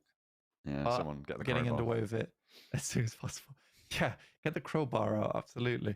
We need one of them tough security guards to get that bad boy open. But Erangel next, more regular in terms of gameplay, less point scoring potential for a lot of our teams. I think for Erangel, it is squads like Regnum Karya, it is squads like Jetgo that I'm looking at. Kara as well. Kara is a very, very good Erangel team. And I think that I do have a slight issue with the current map rotations. As I always have, I think everyone who's listened to me cast knows I don't really enjoy having back-to-back maps every single time. And for the specific reason of, for instance, like S2G, great Miramar team, but with the Smash ruling, there's a potential they don't get to play their Miramars until, well, they just don't get to play their Miramars at all if we finish out games on map 3. So it kind of takes away teams that have specialities, because they don't sometimes might not even be able to get to play those specialities until match 6. Again, I think that me and you are both kind of aligned that this is a tournament where it's 70%, I'll say 70% likely to go to match 6 here. I don't know how likely it is we'll get a Smash ruling. Yeah, it's I mean, you can still technically get a Smash ruling on match 6, right? That's potential to happen. So we'll see if it doesn't change anything other than the fact that you do go to the top even if you're not in first place. It'll be interesting. It'll be interesting as we take a look at our top 4 gunslingers. And of course, Loxy now in and amongst them, but all still very much dominating this page, with 2 of their members already exceeding Loxy's damage. And I mean, yeah, it has been something special what we've seen from Ulf in the last 2 days. Not in that last match, maybe in this second game. I think that although you say it doesn't change too much in that last game, if a Smash ruling does come through, sometimes it can, especially if a lobby is very volatile and say 5th place was 134 points and they get the Smash ruling, suddenly they're in Gauntlet when they weren't in it before, right? Yeah. That's like the big change that could happen. But there's a lot of coulds and maybes and potentialities with Smash ruling, how things work out. Yeah, I just kind of want to see one of those things happen, because I think recently, most of the time when we get a Smash ruling, it's very inconsequential. Yeah, and I think that the impact of a Smash ruling here was severely tempered, of course, by the fact that Ulf were, nearly 30 odd points ahead of everybody else in the entire tournament. Generally, you see the top of the tables a bit closer, ending on 12 games. Several people in that over 100 point bracket. That just wasn't the case this time around, which was fairly unfortunate for Smash Rule fans around the world, or more specifically right now in Europe, I suppose, but also around the world. If you're watching, you're very welcome. Thank you for coming. We're maybe now going to see Regnum Kai be able to do something, but it's a question of conversion, right? And maintaining. And what we spoke about with Regnum Kaya is the consistency of getting to that late game, right? And that is going to be a massive asset to them now, where they need to get 15 points. That's a big second place or a modest chicken dinner, right? Which is still quite a tall order, but definitely possible. Yeah, and I think for Regnum Kai, they'd love to get it done here, right now. Oh, yeah. Because it would just give them so much more chance to do it the rest of the day. But then again, if they get the chicken dinner, match 2, the Smash ruling to happen, now they've had to had almost half of the games won by Regnum Kai on the day, which will be that's when we can start to talk about statistics, where that is very, very unlikely to happen. Throughout the many years that we've been covering PUBG Mobile, 3 chicken dinners in a day, I think that's come around maybe 2 or 3 times. I think the main one that I remember was Vampire, EWC. But again, Vampire back then, maybe not so much now, but Vampire back then were the tippy top of the world. I don't think people understood how to play against them. And they were the first to, I think, properly utilize a full set of fraggers on a team, have good off angles. But we are getting into the game very shortly, around about 20 seconds away here before we get to see who's going to be coming out on top on Erangel. And will Regnum Kai be able to pass that boundary? Will Ulf be able to get 7 points? I know it's a big task, but we'll see if they can happen. And of course, you've got to remember that Regnum Kai and Ulf drop pretty close to one another, Blank. So potential for some skullduggery there as well as we head into match number 14. Goodness me, that fraction keeps getting bigger and bigger. 14 out of 18. We're nearly there, but not quite. We've still got a little bit more to go. Plane path very south on the cut again. no one really enjoys these kind of playing paths either, John. It's not fun for anyone. And a lot of times when we've had these playing paths, it has been a pretty southern circle, so it hasn't mattered too much. But for instance, we get a Severny circle on this one. A lot's going to change very quickly. Teams are going to get a little bit stressed out on this. But we are over to Mills Power from Pmsl. It is easy.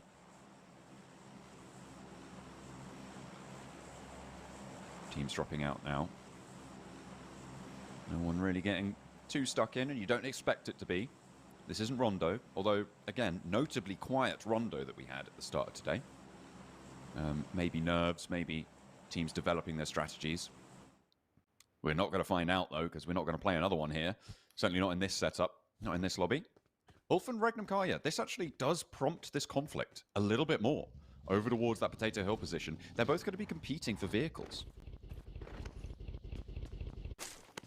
Massively. Asgard even heading down towards Nova Repnoia right now. And we get a 7th circle. Okay. Very nice. Very easy. Especially with the 7th circle being majority over towards the west side. So a lot of teams have got out early on the western side of the circle. We'll be able to get looted up very quickly. The only really teams that suffer here probably JetGo, Papa Supermassive, specifically Fenerbahce, who need to make their way out from Lipovka. Besiktas maybe, but I do think there's fairly easy rotational routes for them. Ulf starting in Rozhok, getting a quick pickup on the vehicle. We'll switch. Seems like Solus just likes the motorbike a little bit more. They're just trying to get looted. Regnum Kaya, they dropped early, as in they got to the ground earlier. They grabbed vehicles and they're still heading up. Likely that we'll see them head in towards Rozhok, but could still be a little bit of danger depending on how fast the east point of Ulf's hold loot up. I don't imagine that they're going to be too strong on the knocks, but we'll have to wait and see. It's getting closer.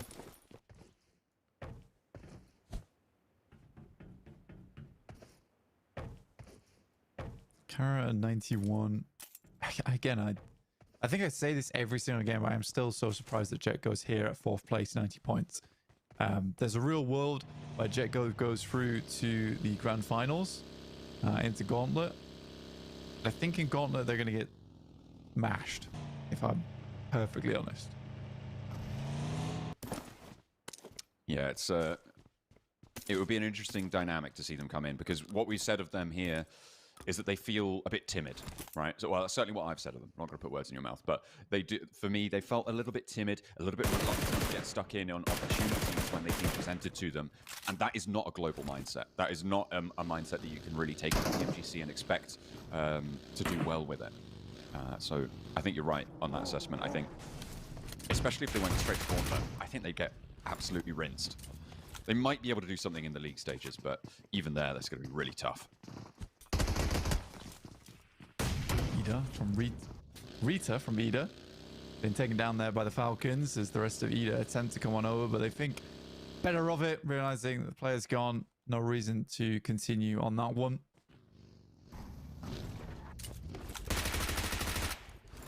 Ralph even looks for the chase. Goes for a couple of shots, but not much more than that. Again, very, very much a important portion of the map to try and control. Very central around Gatka, as well as Chopsticks. Yeah, moving in, trying to take control of it. Falcons, of course, on the chase as well to go directly to Gauntlet. They've almost certainly locked down their guaranteed, at least, league stages position with the regional point system for the Falcons. So sort of no matter what, they're going to be getting that. The question is, can they make it up to top 3? And right now, they're only 3 points behind Kara in 3rd place, which is got to be daunting. Although you've got to remember, Kara, with 2 chicken dinners, do have a little advantage on that tiebreaker. Yeah, a slight one. And if their performance in Aragon is anything to go by, I think that likely we'll see potentially more chicken dinners coming through from Kara here. Regnum Kaya, bold move out.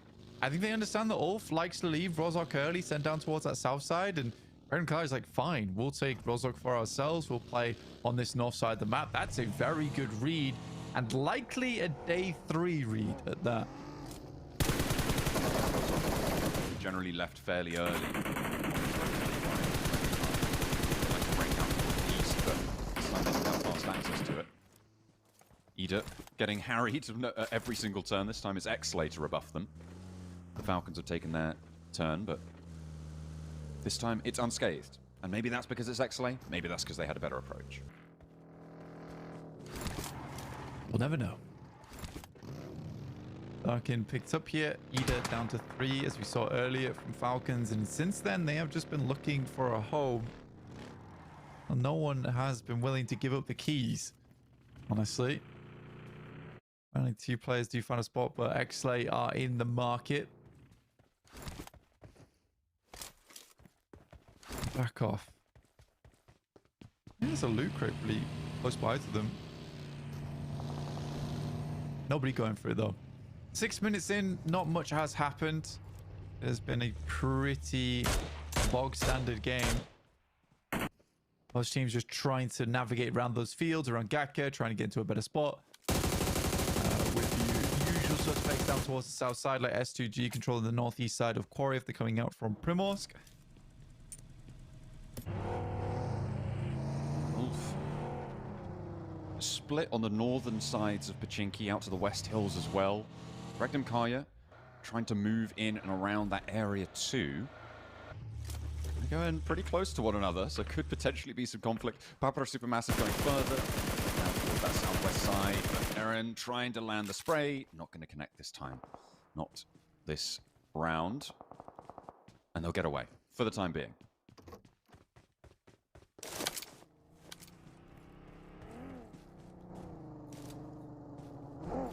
Still looking for someone to stay, honestly. This is not a terrible spot for Ulf going forward. Can easily play this one out. Try some time just on that split.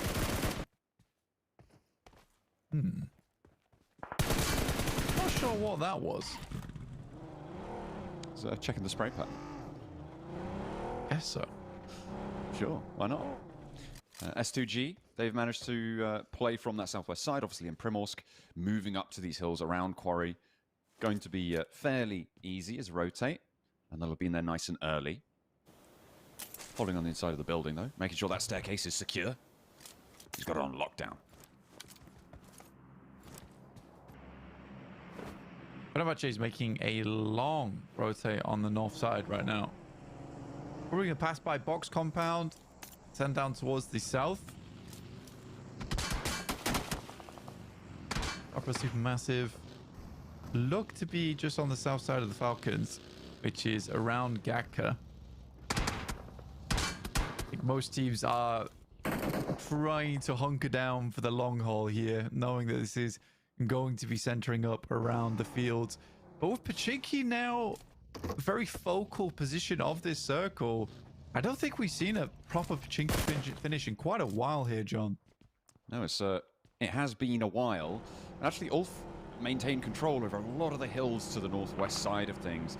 I believe they've got Church under control. Not entirely sure at the moment. I'm sure we'll get a review on that. But they're starting to move around. They're trying to regroup, figure out where they can play, where they can't. Because everybody's going to be moving in now. And the hills to the west of Pachinki are pretty prime real estate. The thing that they do have going for them is that the open ground over towards the Gatka trenches is very, very difficult to navigate, and so they do have control over that. Can linearize the fights to the north and south.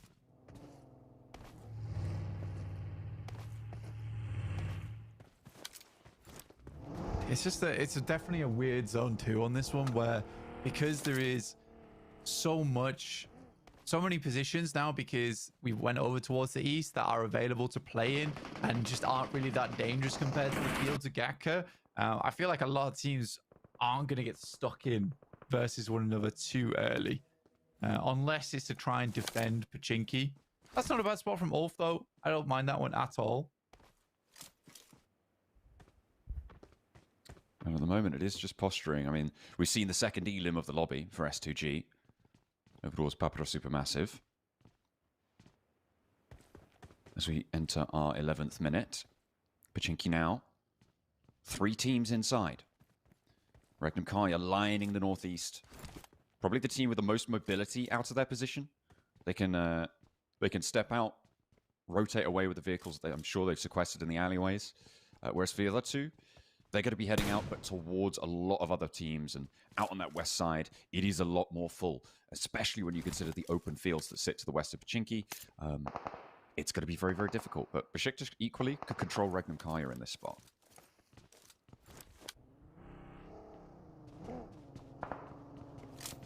I kind of like where Fenerbahce came from. I mean, they made that wide wrap on the north side, John. Ended up in the southeast edge of Everest in those compounds. Regnum Kaya looking to take shots over towards Besiktas, who are a little bit too close for comfort at the moment. As Asgard sent over towards Potato Hill. That's a tough rotate, though, through the fields. Totally understand why Regnum Kaya is trying to put the pressure on over towards Besiktas. They can't just give up this position for free. Yeah, it's a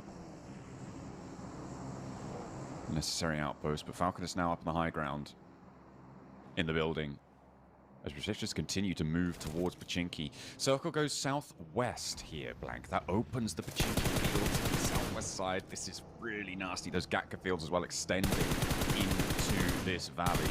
S2G fairly sequestered on their western side, and that ridge hill that sits poking into the west of this next circle is going to probably be a very important feature of this next phase.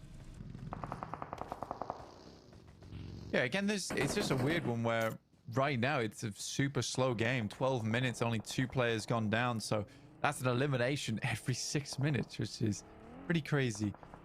Regnum Kaya, Zedwolf does get knocked, as does Ulf. Zedwolf's down. It's going to be another one of these games, isn't it, John? Oh, it may well be. The question is, who's going to get their big game this time around? Is it going to be Jetgo finally being less generous? We'll have to wait and see. Falcons, they're out right in the middle here on these longhouses, on the barns. And they do have a team trying to push down into them, but Ida, they lost a player earlier, so they are playing on as 3. Regnum Kaya, they've sent Loxy and Wild out. I think there's still 1 player left over in Pachinki. So they're playing 2 and 1, but basically 2 separate squads. It's really rough, actually, for a lot of teams with the circle coming down towards the southwest side, because you had this moment of like, we're going to have to head over towards Pachinki. We need to pick up some of these areas. Now suddenly you're sending down towards the south. Big fight between Jetgo as well as Ulf, though. They do need to play an errand, but they are continuing to take shots over. Fenerbahce also getting into the fray here over towards Jetgo. Scarface in underneath, and it's looking like it's slightly going awry here for Ulf. I mean, for both of these teams as well, Jetgo have lost 2. There's a spray down. Kara chiming in. No, sorry, that's a different fight entirely. Jetgo still lining up the shots. Besiktas also moving into third party. BRA holding the staircase as hell. Able to find one of the noisy boys trying to make his way on up. You get a little glimpse of Ulf still healing, still flagging, having a difficult time. They've only got the 1 point this match, Blank, and they still need a couple more. It's just not enough. Solus gets flushed. Eren bleeds out. And Ketch now the last to go again for Ulf. Oh, dear me. Dear me. Another nade hits, tags pretty hard, and Freedom's got more to throw. And it looks like Ulf will once again be going down early in the game here. And that he is. Besiktas gets involved on that one. BRA will immediately take down the entirety of TMB. And no smash point ruling. Not yet. Not yet. Regnum Kaya still alive with 3. They've got 2 of their players right in the middle. Silas is playing completely separate. But remember, they're 15 points behind. So Ulf, maybe not. But Regnum Kaya, potentially. And this is a nasty circle as well. Fenerbahce, pretty happy about it. But I'm looking at those central houses that Falcons and Ida are scrapping over and thinking that might be one of the better spots. Unfortunately, they have to share it right now. Falcon's not happy, though. Look at the nades being poured on over like a waterfall. Hops back in. Can't quite make it, though. And there's the spray down. Regnum Kaya going for a bold move out.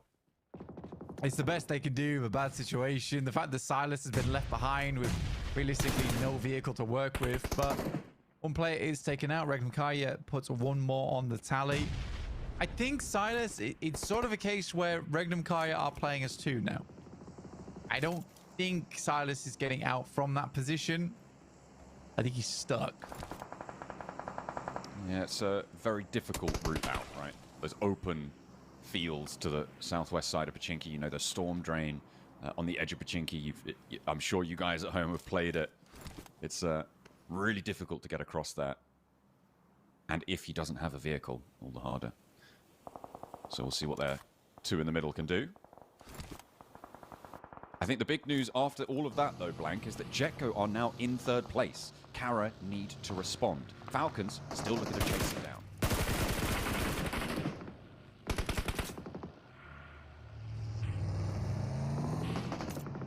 Ida. Sitting pretty. Amzi will be taken down almost immediately. No clapback either as BRA sends on over with the 4 elims total. Cooking the nade. Not going to be able to connect. That's the bleed out on Hamzy, leaving just the one player now standing. For S2G. Still going to give it a good go, though, but he's kind of trapped in here. You can see so many teams around him as well. Silas has been spotted. That was Pashik just catching him on the route out. We were expecting it. Didn't know when it was going to happen, but there it goes. A point earned for Besiktas.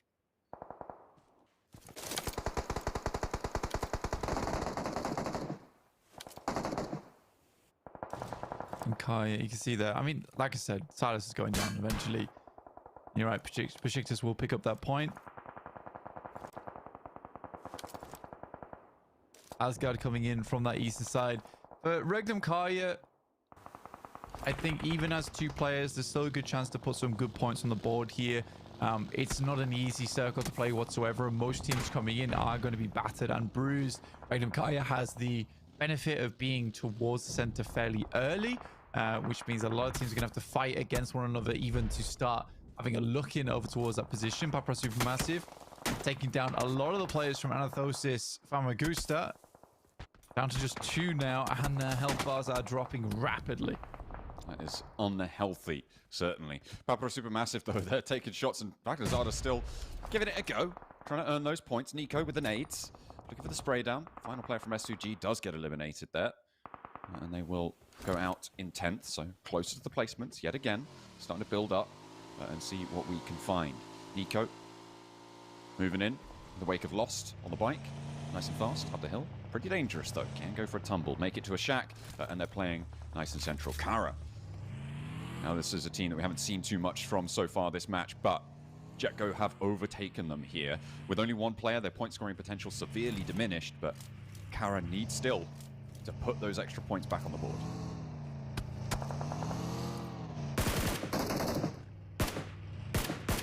Kara taking shots down. Anathosis. Attempt to live on as long as possible.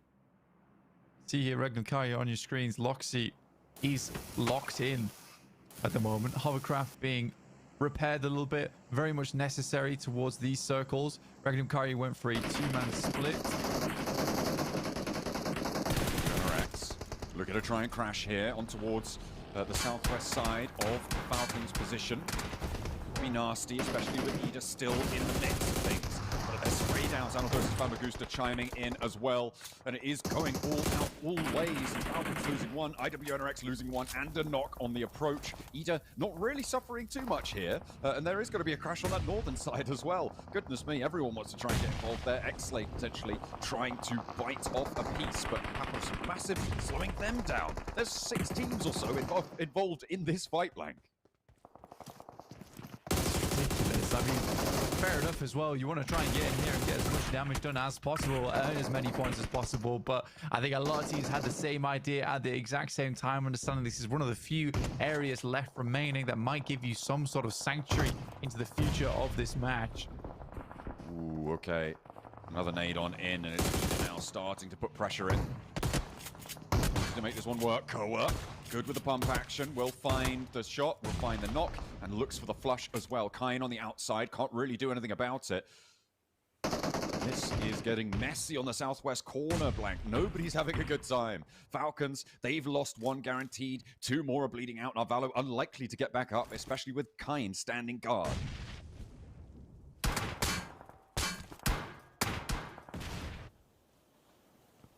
X looking to hold on.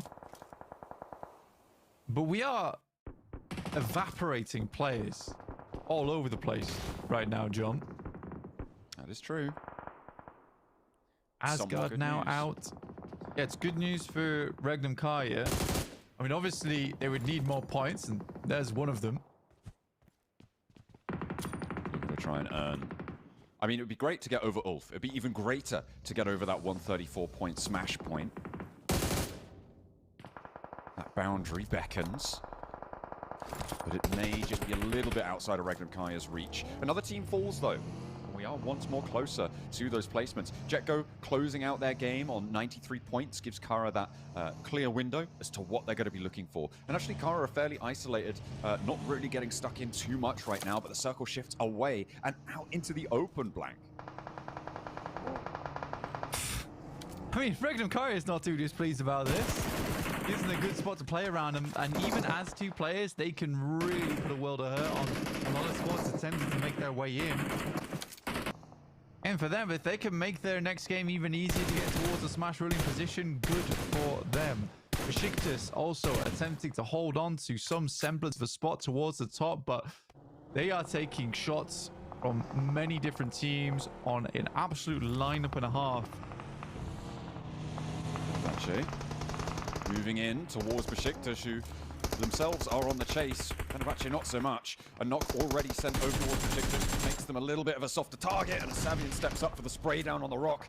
Finds Falconist on the back line. The off angle for Besiktas is being assuaged. Now, 3 players up and kicking. I think they did get the res on the front line, and Savian has been responded on towards. That is a big help for Besiktas on this hold on the northeast side. Looking to try and keep these nades rolling and keep them flowing on up to the hill. Do they put them in for the flush, or are they trying to suppress the rest of the team? I think Septimus really wants to try and confirm this one, and maybe just add that point to the tally.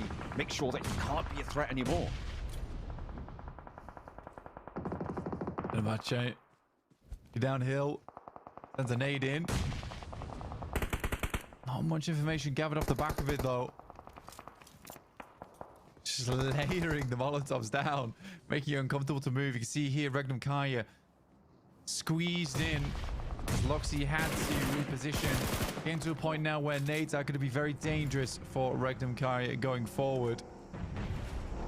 And there we go. Kara back in John, third. yeah, I was going to say, yeah, back in third with 4 players. Potential for a big game here. Definitely could be. Maybe they'll join the 100 club on the end of this one.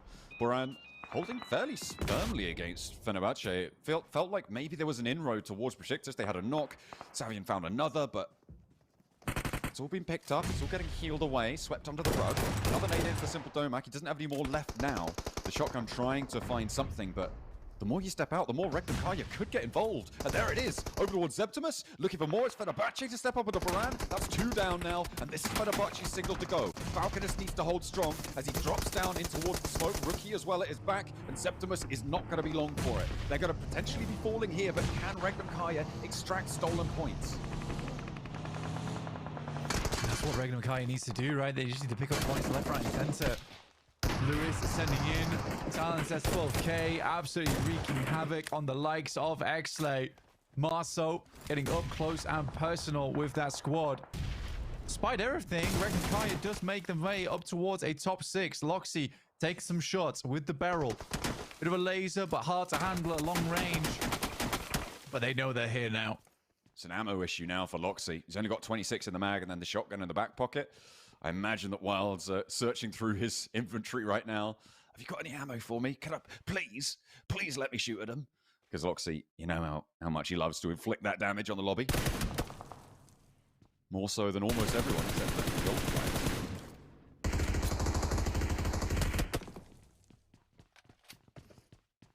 Emre down to 31 bullets left in the backpack. And the 1 magazine to work with. Darkin doing a little bit better with the PP buys on. It's not the ideal weaponry. Certainly is not. In the midst of all of that, Falcons, they're on 1, but they're on 90 points. If Kara go down, there's potential to chase, but they're unhappy because Kara are as a full 4. Sure, they're not in the circle, but they do have all of their players alive. It's them and Fenerbahce, really, that are the major players in this circle, Blank. And the fact that Regnum Kai is holding Fenerbahce at bay with just 2 of them is kind of crazy. They also have the circle off the back of this. I mean, Fenerbahce is the big issue for that team, right? As for players, they're eventually going to get closer and closer. They desperately need Kara to turn attention towards Fenerbahce so they could potentially pick up some points towards the future. But I think Kara's more preoccupied with watching this run out, picking up elims on that side. Ooh, maybe they should have been. Also, Dark and finding Lewis. Oh, tough. And getting the full flush as well. Kara now busted down to 3. That makes the threat towards Fenerbahce a little bit less. Not good news for Regnum Kaya. Depending on how they want to hold it out. Kine looking to try and move across the open. It's a 1v1. It's a raw death match here. There's an open Fenerbahce for Wild. That could be big. But in the meantime, Koa still looking to survive. Backs off the flames. Doesn't let them lick. And will be able to survive a little bit longer. IW next Rhea. Where did he just go down? I don't even know what just happened there. But Koa falls as well. That's Fenerbahce taking a knock to the 26 bullets of Regnum Kaya. Kara attempting to make their way across. Another knock over towards Simple Tomac. Okay. All right. Okay. Let's see how it goes, because we've got 4 teams remaining now. Regnum Kaya starting to find maybe a semblance of hope, but Simple Domac, I mean, he's going to get picked back up. And it just continues to be a massive ammo issue for Regnum Kaya. So nasty. Lux actually taking shots over towards Kara, who all of a sudden, they're down to just 1 player. Not terrible, though. I mean, if all's said and done, Regnum Kaya still might be able to get like a 3rd or a 2nd place off the back of this. There we go. Oh my goodness. This is, I mean, this is pretty nail-biting stuff. They need a 5 elim chicken dinner, or in 2nd place, they would need, what is that? That's 4, so 9 elims in a 2nd place. I don't think they can get 9 here. I believe they've only got 2, but a big pickup from Matcap on a Simple Domac, who's been down so many times. They don't have a lot of time to get back up and pick him up. Oh, he's done for. Again, what's Fenerbahce's next move? Do they deal with a threat on their south side, or do they push west? Like you say, I don't think Simple Domac's getting back up here now. 1 nade in the hands of Lux, but he's struggling to step up, take shots, and Regnum Kaya is just sitting it out. Xavian getting slightly closer as we speak, but the Blues going to start to push them in. Simple Domac does get taken down. Razy pulling the trigger. Luckily, the boys on Regnum Kaya do have shotguns. There's a 2v3. It's not easy, with the nades that are going to come over towards their direction even harder. The form factor of this shack is so important for Regnum Kaya right now. The solid wall towards Fenerbahce is what's been keeping them alive for so long. If Fenerbahce try and crash, either are going to step up to the ridgeline, take those shots from darking up on that high ground, from the 2 players across the way. It's the approach to this shack that is so difficult. Luckily, the next circle closes central. It moves away from Regnum Kaya, and everybody else will be fighting for that middle zone. But equally, they're going to have a tough time getting there too. I mean, he's going to push Fenerbahce out of this spot. Absolutely. This 1 nade, 1 Molotov that he has is the big thing. So what's him through the wall there? That's unfortunate. And the Molotov doesn't do anything. And the nade goes through. Doesn't seem to be too effective. Fenerbahce will find 1 in Ida across the way. That's a big pick-off for Fenerbahce there. Emre is now down. 11 elims for Fenerbahce. I don't believe Regnum Kaya's made it this far. Matcap gets knocked as well. They're able to flush it. Another elim on side. Another Molotov sent out. And they are just getting cooked inside of this shack. Doesn't matter to them, though. Doesn't quite touch the wood, so they're fine. 28 bullets. They're getting pushed by the blue. They have to send in. Regnum Kaya similarly have to move out. First nade is huge. It's all up to Loxy. Darkin making his way in as well. The second. Oh, he's out. 3rd place, 3 elims. It's not really big enough, but it's going to be some of the way there. As Fenerbahce do close us down with a big elim chicken dinner of their own right. A lot of the focus was being stolen there by Regnum Kaya's survival strategies. It's not going to be a smash boundary breaker, Blank, but it is going to be close. They are going to be almost level at this stage now with Ulf. It is neck and neck going into the third match. Yeah, a absolute wild performance there coming out from Reworked and Kaya. Cannot believe they got it that far into the game. It's a good decision. Potentially, if they have Silas there, it's a different story. Potentially, if they even have any ammo, it's a different story. But very, very well played. I think, actually, if they have nades, they're able to nade out Fenerbahce and they're able to finish out that game. But again, so tough for Reworked and Kaya. Still getting 5 points as well as the 3 elims. That's 8. Like I say, that's halfway there. That's a little dent in it. They are just another step closer. Fenerbahce putting their first placard on the monolith. We're now pushing back our potential smash victory to maybe gain 4. Of course, they need to pass that smash boundary before getting a chicken dinner. Goodness me, that was very, very intense right up until the final moments there. But again, Ulf fumbling in a couple of these situations. It's not ideal, especially when they had the easiest time of it. Yeah, I mean, for Ulf, I think they've lost that confidence coming to today. And I think it is purely because they're worried. They're worried the pressure is getting to them. I think they were able to just play free and loose over the last 2 days, but coming into today, it's like, oh, we could win this, I guess. That does start to wear on your mind a little bit, because I think that because they came into this tournament not being one of the favorites, we had Fenerbahce, we had S2G, I mean, Fireflux have been down their look. They had that roster change, they had the team change as well. They kind of just got to play this out however they like, but now they get to the point where you need to have that mental fortitude. You really do.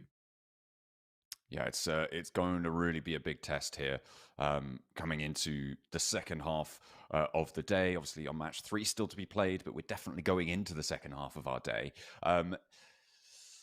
Yeah, I mean, it's kind of crazy that this has happened. It also is very interesting that it's not likely we're going to see a 180-point day as well, right? Because that's sort of where we were thinking maybe we could end up, all things considered. But no, we are not going to have that opportunity. What we do have the opportunity for, though, is a quick break. We'll be back with our third map.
Skibbity Toilet has arrived. New Skibbity Toilet object. Powerful enemies. Thrilling battles. Protect the base. Use WoW's powerful creation tools and build defense towers to your heart's content. Engage in intense battles. Various defense towers. Earn points in battle. Unlock more defense towers. Tons of strategies. Epic battles. Play now.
And our players are heading back to their seats.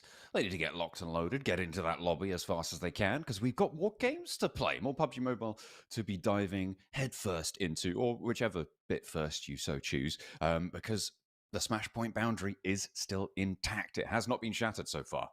And it is still, though, very much on the cards for two of our teams now, where maybe there was only one before.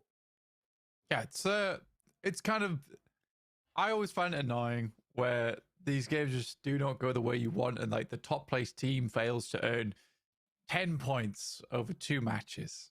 I mean, you always expect it to happen at some point, because the thing is, what's going to happen now is Ulf's going to win this next game, and then they will win no others. but they will win the game they need to get them onto Smash ruling. But that's it.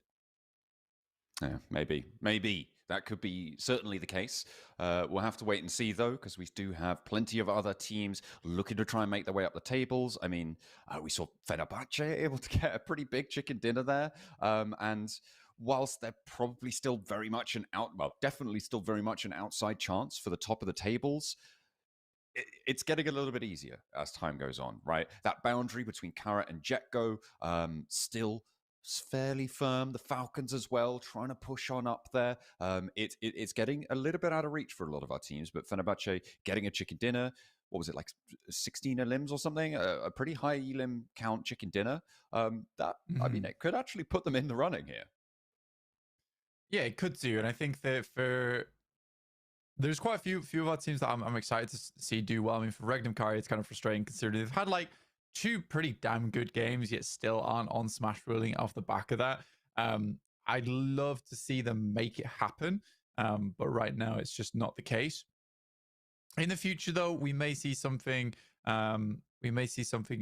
Better come out the likes of Fenerbahce, S2G, who are really trying to keep up. I think Fenerbahce is doing a good job today. Honestly, it hasn't been like super standout performances, but especially from that last game, it was pretty well played. I mean, very tough until the last moment. And you're so right to call out the fact that shack and the direction that Fenerbahce was coming over to it was so well.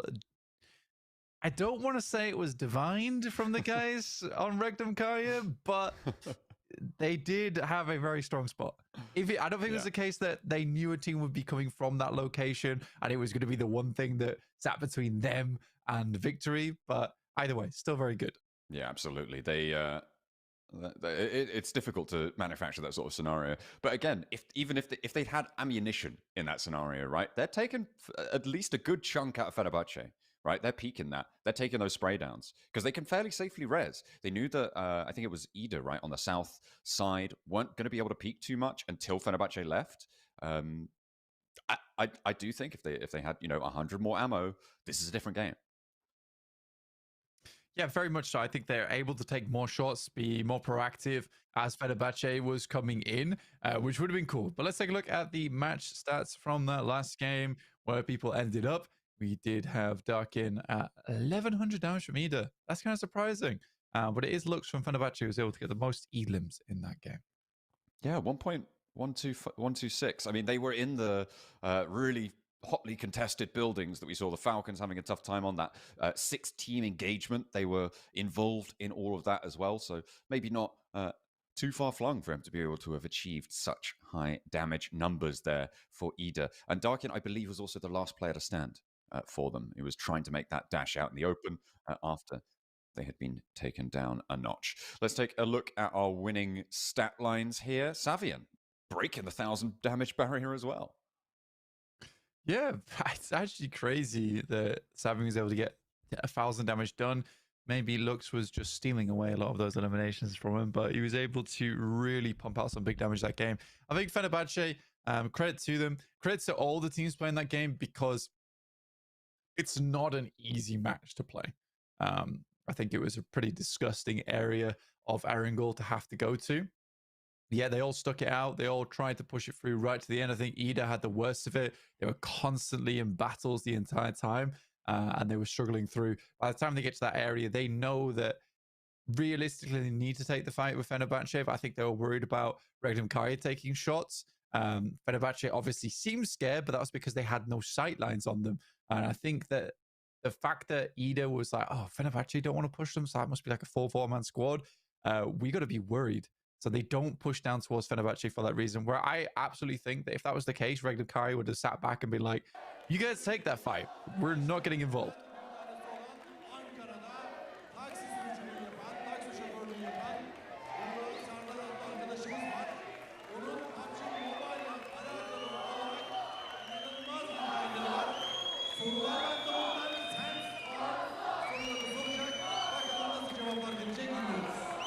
Thank you very much, Bilgehan. We are joined by Bora, one of our lovely PUBG Mobile fans. And you know what? He also works as a taxi driver at Ankara as well. So I want to ask you, how did you start playing PUBG Mobile, and how do you find the balance between working and playing PUBG Mobile at the same time? PUBG Mobile oynamaya ne zaman başladın diyor. Bir de hani Ankara'nın trafiğinde falan böyle nasıl dengeliyorsun yani vakit nasıl buluyorsun oynamaya? Bunu soruyorum. Öncelikle PUBG Mobile oynamaya arkadaşlarımın önerisiyle başladım. 5 veya 6 yıl önce. Ankara'nın trafiği yoğun oluyor evet ama durakta sıra beklerken, müşteri beklerken vakit geçirmek için oynuyoruz genelde. Müşteri geldiğinde ne yapıyorsun? Müşteri geldiğinde belki biraz bekletiyor olabiliriz. So, my friend recommended the game to me around 5 or 6 years ago, and honestly, driving around Ankara, the traffic is wild. It's crazy. So, you know, there's always a chance, there's always an opportunity for me to get a couple of games in. And when someone, like, when I have someone jump in the taxi, I sometimes make them wait. I finish the game, and then I take them on the ride. And you know what? I like that. You know, he has his priorities in order. Finish the game, and then get the job done. Now, is there a favorite team that you're supporting here at the competition? Desteklediğin takım var mı? O takımdan çok destekliyorum. En favori takımım şu an için taraftarı da burada S2G'yi destekliyorum. I don't think I need a translation for that one. It's pretty obvious he's a massive fan of S2G, and we have a lot of them with us in the crowd today. Now, I want to ask you, do you think that, can you tell us if there was a specific moment when you realized that PUBG Mobile has become more than just a game?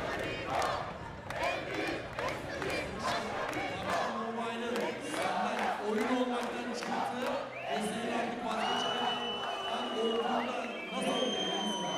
Yani şöyle ilk başta turnuvaları izlemeye başladığımda artık tamamen bir tutku, tamamen bir hobi olmaya başladı. Takımları tanıdıkça sevmeye başladık. Tabii clash anlar oluyor, güzel oluyor onlar. Bir de Barış G'nin yayınlarını da tabii takip etmeye başlayınca artık bu tamamen hobi olmaya başladı diyebilirim. I started by watching a few esports competitions when it comes to PUBG Mobile, and I was just pulled by the community, by the plays, by the clutch moments, and then I started watching a lot of streamers as well, and now I can't stop watching the competitions as well, and I'm very happy to be here.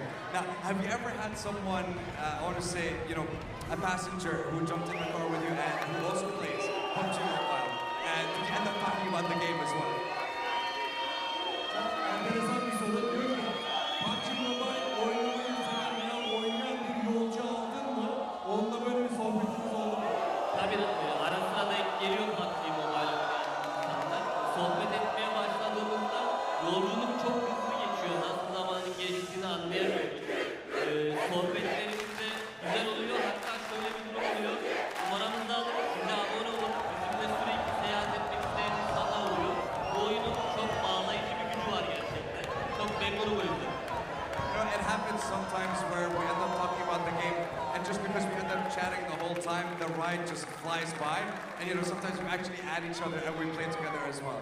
Again, it's just one of the ways that we see PUBG Mobile bringing everyone together as a community, and I love to see that. One final question for you: if one day you find yourself driving and a PUBG Mobile World Champion was in your taxi, what would you want to say to them? Bir gün arabana dünya şampiyonu bir PUBG Mobile oyuncusu binerse neden olur? Ne dersin? Öncelikle başarısı için tabii tebrik ederim. Daha sonra sormamız gereken birkaç soru var. Bunu nasıl başardı? Nasıl bu şekilde ünlendi? Nasıl kendini geliştirdi ve belki bize de birkaç tüyo verirse biz de bir şeyler yapabiliriz. I mean, first of all, I congratulate them on their success on reaching such a high level, but then I have so many questions. Like, how much time did you put into the game? How were you able to reach such a high level? And how were you able to compete against some of the best players? And you know what? If I get the chance, once we're done, maybe here, maybe at PMGC, I will ask those questions for you. But, ladies and gentlemen, that's a wrap on this interview. We've finished 2 games so far. Our third awaits, and we still don't have a team that passed the smash point rule. So we're still waiting for our champion to be crowned. I have attention. You're not playing PUBG Mobile when you drive the car. Yes, yeah, don't do that. Yes. PUBG Mobile oynarken araba kullanmıyor. Kesinlikle hayır. Evet, heyecan devam ediyor. Davut'un da söylediği gibi az maç kaldı. Tekrar analiz masasına gidelim. Gerçekten bundan sonra neler olacak inanılmaz merak ediyoruz. back to the analysts we go, and back into the action we continue. Well, there you have it. It's in all facets of life. It's coming at you everywhere. It's PUBG Mobile. You guys can get involved, whether you're in a taxi, whether you're on a plane, more difficult on a plane, or whether you're on the grand final stage here at the Pmsl EU. That is what we are looking at today. That smash boundary still intact, but there are two teams knocking on the door of it. It's very, very closely fought. Let's take a look at some of the highlights from that last match. There were some good highlights as well. I'm actually lying to you. There really weren't. It was quite a slow game, honestly. I think that just purely via position on the map, like it's a tough game. It's a tough game to play. Regnum Kaya, they had really no choice. I think that was the last nade as well from Fenerbahce that came out to finally finish things off. But Fenerbahce, as soon as they were able to dismount Regnum Kaya, they were able to leave, which is very nice for them. 24 points total that they were gaining on that one. Regnum with 88 points total. Kara getting 8 as well. Good points for Kara overall, despite only I think that's a 4th place they're able to get there. Still 8 points added to their total does keep them in the running for that 3rd place. Yeah, it certainly does. As does the Falcons, 6 points. As does, well, yeah, everyone around that bubble really looking to try and keep hold of their chance. But Fenerbahce jumped up a huge amount on that. 24 points there. Let's take a look at where that's landed them on the overall rankings. They are going to be elevated. Certainly, I think off the back page, the question is, how far have they gone? Regnum Kaya very close now. 1 point behind Ulf, with Kara Esports still just about in 3rd place at 99, 7 points ahead, both Team Falcons and JetGo. Like I said, I think Team Falcons, although they don't always have the craziest of performances, and they're never quite in the limelight, they are a force to be reckoned with, and they just constantly remain as a good team. I think that they've got a lot of international experience. They have some very good rotates, as we see constantly come through from this team. You got to be proud of them if you are a Falcons fan. Yeah, well done to Team Falcons. We'll take a look at page 2 now to see which teams can still chase, but we are getting towards the end of our day now, you know, halfway point after this next match. BRA, 22 placement points, but 57 eliminations. Clear and away ahead of most other teams here, other than, I guess, Asgard as well. But yeah, for BRA in the future, they absolutely need to fix some of their rotates. They need to fix their mid to late game. That is definitely an issue for them, is getting towards those later portions of the matches. I mean, we're almost into 15 total matches right now. It's not looking good. I mean, that's like a 2 placement, maybe like a 3 placement point per game average right now for BRA. It's pretty bad. Yeah, on 14 matches, it's sub 2. I think it's even less. Yeah, on 14 matches, I was gonna say it's sub 2, because that would be 28 would be 2 points a match. So yeah, they're lacking 6. I was like, 2 seems really low, so I'm not going to say 2, but yeah, you're right. It's bad. It's 3 out of 1 and 3/8, whatever that fraction goes into. Yeah, it's not great. It's not great. But then again, I mean, the Falcons, I think they only had 28 placement points after all of this, right? So it's not too much. Yeah.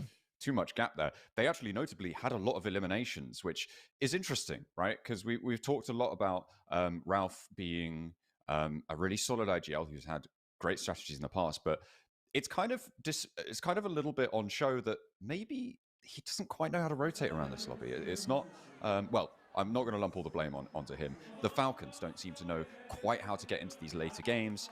I mean, obviously, if you compare them against someone like Regnum Kaya, they had 51 placement points at the top of the tables, which is like at least 12 to 15 more than anybody else on the placement points. Silas absolutely has this read like a book, like he knows exactly what's going on. But the Falcons, not so much, in that same sort of similar vein to potentially to Bra. Yeah, I think that for the Falcons, it's just a case of, and you're right not to lump all the blame onto Ralph, because, you know, at the end of the day, it is a team game. There is team decisions that are happening. So for the rest of them, it's not always Ralph. Ralph's making the call at the end of the day, but it is the rest of the team who's discussing and suggesting what they should do next. But overall, I think the Falcons could make it in towards the top 3, especially because all of our squads at the top just are unable to get towards that smash point. Yeah, it's been a little bit faltering. I mean, to be fair, Regnum Kaya seem very able, right? Like they've actually made a huge ascendancy. Let's not throw them in with Ulf on this one. It is just Ulf who has been faltering so far at the start of today. Regnum Kaya getting into a was it a third place guarantee? A third place on that last match. Ulf going out way earlier, despite approaching from similar directions. Regnum Kaya getting the chicken dinner on the first match of the day as well, with a really big elimination count to boot. They seem to be the ones with the pace to them. Sure, they're a point behind now, but where will we find ourselves at the end of match number 3 on the day, match 15 of our 18-game set? Yeah, we're getting to the point now where we are coming to the close of Erangel's.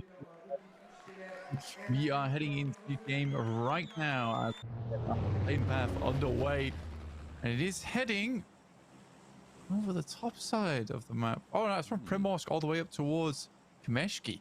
It's an interesting one. I think this is more of a reasonable playing path, I would say, compared to many of the others. Yeah, it's definitely more favorable than all the south cuts we've been seeing. But areas like Lipovka may be difficult to get over towards, but I don't think that's going to be too much of a problem. And it's much better, of course, for our two key teams, our Ulf and our Regnum Kaya, who will be seen around the middle of the map. And we'll see if they return to normalcy. Expect Regnum Kaya and Rozok. Expect Ulf further south of that, school and apartments on that split. Well, honestly, Ulf's been the one who's taking a lot of control over Rozok recently. I think it's Regnum Kaya who's just been like flitting into Rozok after Ulf's leaving, which is more a case of something that's been happening recently today. Because they do both fight over it for quite some time. I think that Ulf is now giving space on that position. You can see here that like the rest of Regnum Kaya do drop a little further down towards that south side, and they have one outpost over towards the north, all very close by. Looks like they're dropping down towards the south side now around school. Getting forced out. Again, yeah, I think Ulf just doesn't want to take the smoke this early. Fairly content for now. Circle up towards, well, kind of the middle of this whole shebang. Well, why not? Let's keep our tournament leaders in the middle. See what they can do with that. I don't need that many points, but it seems like the circle's going to help them out a little bit there. No military circle. Only one team on the military island as well. It's, the Noisy Boys going to be maintaining themselves there. Ulf. Just going to be grabbing these split loots. Yeah, pretty lovely stuff. I think for TMB, it's been a little bit of a while since they've had Sosnovka to themselves, with a lot of playing paths heading over towards that south side where teams are forced to play on that south side along with them, which is always the most fun, in my opinion.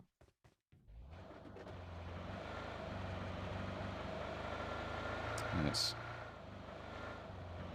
It can be pretty tricky, but not favorable. Uh-oh. That doesn't sound good. We've just had word that it's coming back to us, potentially, which means that maybe for the first time in these finals, we might have had a full start on the drop. But only 2 minutes, so it's not. We're only 2 minutes of the match. It wasn't a huge problem. I think most teams are fine to wait around a little bit longer. Not one of those things where every single team has suddenly got 4 elims. There's 4 important teams already out of the game. Yeah, this is fairly early remake. It's just a bit of a weird one where I guess it's all right for a lot of teams where they get to see roughly what would happen if we get a more northern playing path, a more northern circle. Yeah, well, that's the thing, right? On a remake, we've had a fairly decent playing path and an okay circle, a pretty good circle. Now we're going to get hard north playing path, military island circle. It's just how it's going to go, which would be very, very interesting, actually, especially. A situation like that might actually be better for the teams at the top, right? Because they're not necessarily looking to win right now. They just want to earn a couple of points, and getting stuck into the muck of a messy rotation set can profit you the 6-7 points that you need on these fights. Yeah, absolutely. I think it's just a frustrating one, especially for Regnum Kaya and Ulf, where they just don't have it's a case where they're so close to the Smash ruling that it's frustrating for them, where this game just really doesn't mean too much to them. Obviously, if they went down with 0 points, it's a problem, but it's not too difficult to play it really safe, play it really slow, and just get Smash ruling. But you're also allowing other teams to catch up now by doing that, because there is no guarantee that this is going to be going through until the last. There's no guarantee that this is going to end early, right? There's no guarantee that someone's going to get the Smash ruling in place. So by playing slow and timid and getting like a 5 or 6 point game, which is perfectly possible for both Ulf and Regnum Kaya, it just requires a slightly different playstyle. You're having this situation now where other teams are able to profit on those matches, and you come match 6, and because you didn't go for the 10, 12 point game in match 3, one team might be ahead of you by 6 points and takes first place. All these things have run-on effects. Yeah, it's I mean, it's all such a big dynamic system, right? You've got 16 moving parts, and in each of those 16 moving parts, you've got 4 further moving parts. So degrees of freedom are pretty insane. We're just taking a look at what information we've got about getting this lobby going. But yeah, we are waiting for everyone to get back in. We're not too sure what caused the restart, what caused the remake, but we're getting it sorted as soon as possible. Indeed we are. But we'll be probably back in around about 7 or 8 minutes. So if you guys want to get something, do something else, you can do. Or you can listen to us. Half on. I might bring up my Kraken stories again. But be careful. Oh, careful. Yeah, that's careful now. That's dangerous territory. Right there. You don't want to be getting involved with that. Much rather be getting involved with the crowd here. They are absolutely phenomenal. They've been on fire over the course of yesterday and today. Of course, all the more. I feel like the Cara fans, certainly with more to cheer about. That's not going to stop the S2G fans, I'm sure. They're still going to be as loud, as exuberant as ever. And Bra's got a little section as well, over on the right-hand side. Look at that. Yeah, no, Bra actually coming out in force. It's a small section. I love the elims. The super aggressive team coming through. S2G still cheering on. Yeah, they're not number 1. I'm sorry. It's not the case. Maybe a third at best. Yeah. Well, I mean, they are really kind of out of it at the moment. They are about 20 or more points behind the bubble, up towards third place. I think it was 99 with Cara in third place. They are on 73 right now. So being that far behind the bubble, being 26 points behind with 4 matches left to play, that's pretty nasty. That's not something you want to be facing down. And you've got to remember that's a moving target. It's not just getting those 26 points in those 4 matches. It's getting 26 more points than Cara in those 4 matches. Yep, it is. We're getting ready to get into our third game once again. Which should be happening shortly. See the crowd. Full display. Nice packed building, honestly. Absolutely. I hate to be the security guards just stood on the stairs though. Right calf workout. I'm sure they got it on lockdown, you know. They are ready to deal. But then when it gets too big for their boots. And hopefully our players are too. Just waiting on heading on in.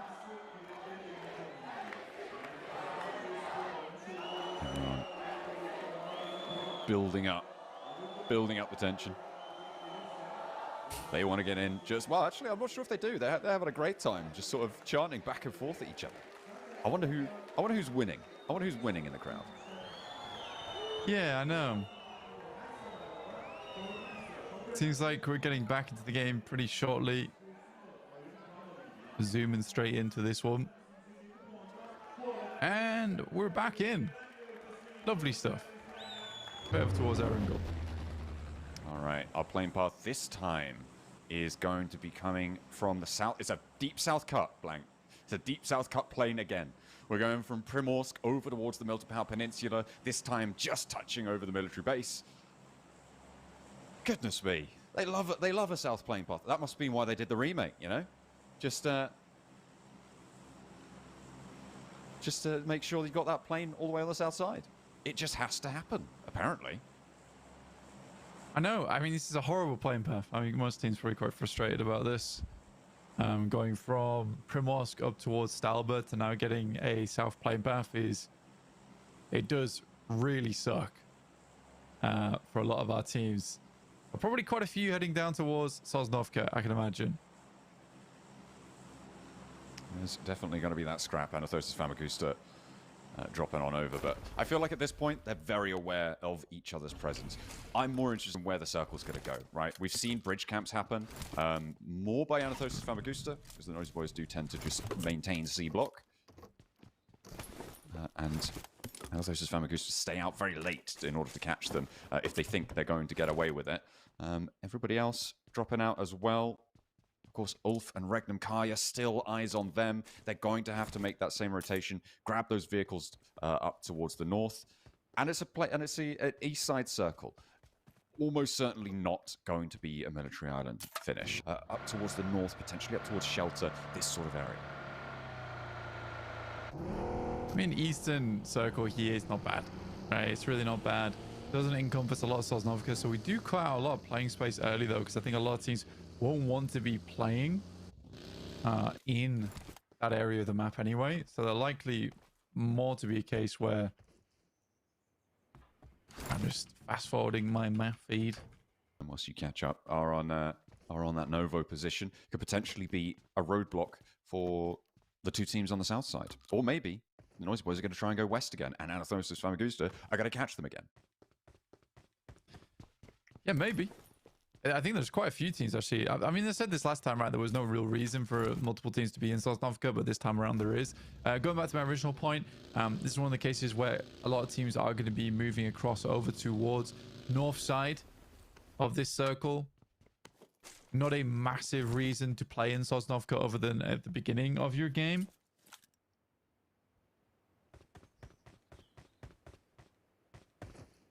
Yeah, it's unlikely to be headed back over there.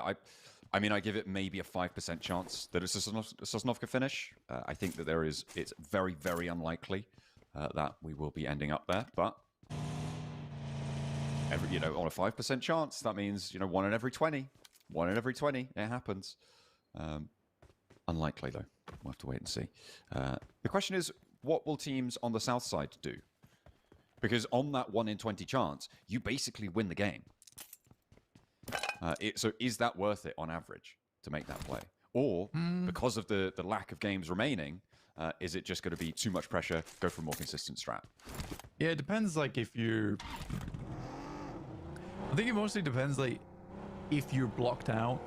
For instance, if TMB gets ahead of Asgard early, Asgard just makes that play to stay down on that south side. Doesn't always guarantee you the win just being on Sosnovka. I've seen a lot of teams don't really do too much. I think that most time in the past where it guaranteed a win was back when Stalwart played in over at Neuer. So if it comes down towards Sosnovka, this is a insanely good team. They know this position. They know exactly where they need to go to have the best spot and the best chances going forward. But a lot more recently, the teams that actually play Sosnovka are the ones that have get cut out most of the good spots on the northern side of the circle.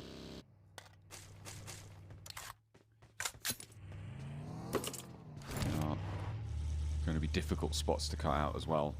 They're on funneling in fairly soon. We're coming up to minute 5. Boys, spotted one. Tries his own in, pops the swap, and will be defending the observatory. This is our turf. Interesting decision, though, for both of these two teams to compete over this location. I would have thought they'd be more worried about getting across the bridge, but having control over this spot does give you a bit more safety getting over the bridge, I suppose. Hovercraft gone immediately for Asgard, which is a really rubbish start to their game. Especially when you really want that hovercraft to get across both the water and also give you ample cover going into that mid-game portion.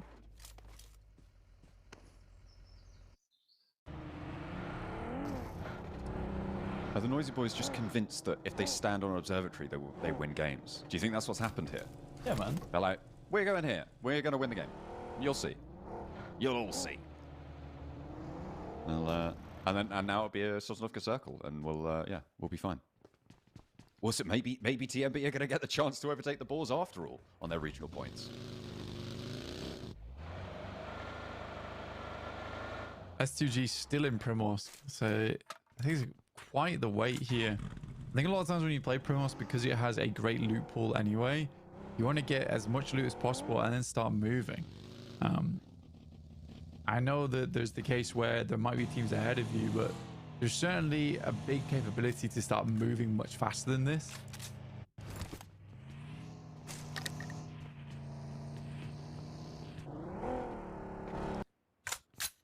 And it is important. Getting on the road nice and quickly can be important, especially when, as you highlighted earlier, there's a bit of a limit to playable ground here. Although we are still in phase 1, I think it's more likely that stage 2 will restrict pretty dramatically over the course of things. All 3 teams on the south have stayed put. Right, Anastasis Famagusta, Asgard, and the Noisy Boys all have decided to stay on the military island for now. And I don't think that they're going to be able to get across to the roads. Certainly not easily at this stage. Kara are on the far side. That's going to be a difficult barrier to try and push through. Maybe they go for a rotation, but without the hovercraft, Asgard's options a little bit more limited. Asgard on that south side. Tough stuff. I mean, they can move across now, but the Anathosis getting ahead of them, as well as getting ahead of TMP. I think you are right in the sense that I think TMB is just determined to try and stay on Nova Revnoya, or at least Sosnovka, as long as possible and hope that Circle comes down this way. But the amount it leans over towards the north side, I find it very unlikely for that to be the case, John. Yeah, it's pretty much guaranteed not to be on the island, right? 100%. Never going to be on the military island. It just never happens. Never, ever has it happened on a circle like this. We're going to find out where the next zone comes on in. You can see that timer counting down on the top of your screens, or the side of your screens, depending on what orientation you're looking at. We will see where we are going to end up going. Nobody going down just yet in this game. No one really having too much trouble sent their way, except for that early scrap on the south. X-Slay takes the direction of the blue zone as they enter late. All right. We're going over to the west. We're keeping Potato Hill in. We're keeping that farm area in. This is good for S2G. And the rest of the players are all descending now. Yeah, they certainly get lucky off the back of that. And are happy with it. But it's a massive amount of unplayable space, right? Huge amount of war involved. Still a little bit of Sosnovka involved there. Anathosis is going to get ahead of both TMB and Asgard very comfortably. Depends on how hard PRA, Kara want to hold them out. It's pretty even at the end of the day. See a hovercraft there on your screen as Kara begins to take some shots. And Kara in third place, but not safely. We're going to try and extract as much value as they can. They're right next door to Bra, Besiktas as well. They're close by on the opposing compound here. Looks like they are going to come into conflict. Storm tries to guide the hovercraft safety. Kishu takes a bit of damage, but CEO can't quite connect fully on that spray down. So they will begin to entrench themselves. Neither of these two teams is going to crash the other, I don't imagine. But we'll see what Besiktas and Bra are going to do on their standoff here. Maybe Kara will third party if the fight starts to pop off. I think Kara, they've got such a nice position as well that they're typically going to try and hold on to this for as long as possible. They're further off towards the west there. I think that you want to try and maintain as central as a position here as possible because rotates are a little bit difficult around Farm and Milta. It's quite easy to get caught off guard. But you'll take shots where you can. Asgard's opting to go for, I think, a western bridge rotate, which I'm And TMB still on observatory. For why? Yeah, I've no idea, man. They sent all of them up there as well. They're just like, we're just going to sit here. We're just going to see what happens. I guess they were trying to get points over towards the two teams leaving, but at this stage, there's no one else here. You've just got to go. Is Mars gonna bait him? Are they gonna bait him? Are they gonna pretend to go for a Westbridge rotate, draw them down, and then turn around and kill them? I don't know. I don't really know what either of those teams are doing right now. Like, for me, you could be mind gaming the hell out of each other for all I care. They need to get in the circle. That's the primary goal of the game. They're just wiggling about over there. Yeah, so I am confused. I am very, very confused. But we are more concerned with what's happening on this north side with IWNRX fairly central. They still haven't been able to climb too much. Those are our three teams that haven't done terribly, honestly. I think getting anything over a 50-point margin here in the finals is decent. And I don't think we've had any one team that I've thought to myself did not deserve to be in the finals one bit. But those are the two. Those are the three teams that just aren't getting in. But yeah, this next circle heads all the way towards that north side. It's kind of not that bad, honestly. I think most people assumed it would be locking in over towards one of the areas here, and it locks into most of the teams. The teams that are really suffering here are Falcons, Ida, potentially. X-Lay's got to move in. Ulf's going to wrap around on the north side. But these guys still need to get 6 points. This fight continues to pitter on. The Noisy Boys and Asgard yet to even find a knock. Akron, finally! First blood is drawn in the engagement. And that is a point for one of these two teams. Maybe one of the very few points they see this game, because they are really cutting off their nose to spite their face and staying down here so long. Regnum Karya made a crazy fast rotation right towards the central farm compounds blank during that shift we just saw, and they managed to get through again without taking too much damage. These reads on the lobby continue to be really very effective. You can see them now on the northwest point with that farm complex, and they are in a really solid spot here. Regnum Karya, like you say, really good spot for them. Mozero knocks himself on the vehicle. Anathosis will finish off the remainders. Ooh, again, for Asgard, they would have had a much better time just taking Westbridge, trying to rotate in that way. TMB was never getting across this bridge anyway. What have you done this for? Ideally, one elim? Was it worth it? I don't think so. Yeah, it's gone fairly badly. Fairly badly, all things considered. Falcons, they haven't had the best of times either. They've been busted down to 2. Although they have managed to get 1 point, that's not going to be enough to see themselves up. And with Carrot getting knocks over towards Bra, that's, again, unfavorable. A nade. Oh, Narvalo. Doesn't quite connect. Has another one, though. Steps in the back pocket, steps out wide. That is too bold. What do you think you're doing there? And good damage, though. Immediately humbled. Well, yeah, actually, hang on a minute. Okay, yeah, fine. Okay, that's allowed. Get loads of points. Well, that's okay. Yeah. I mean, losing a player there is unfortunate.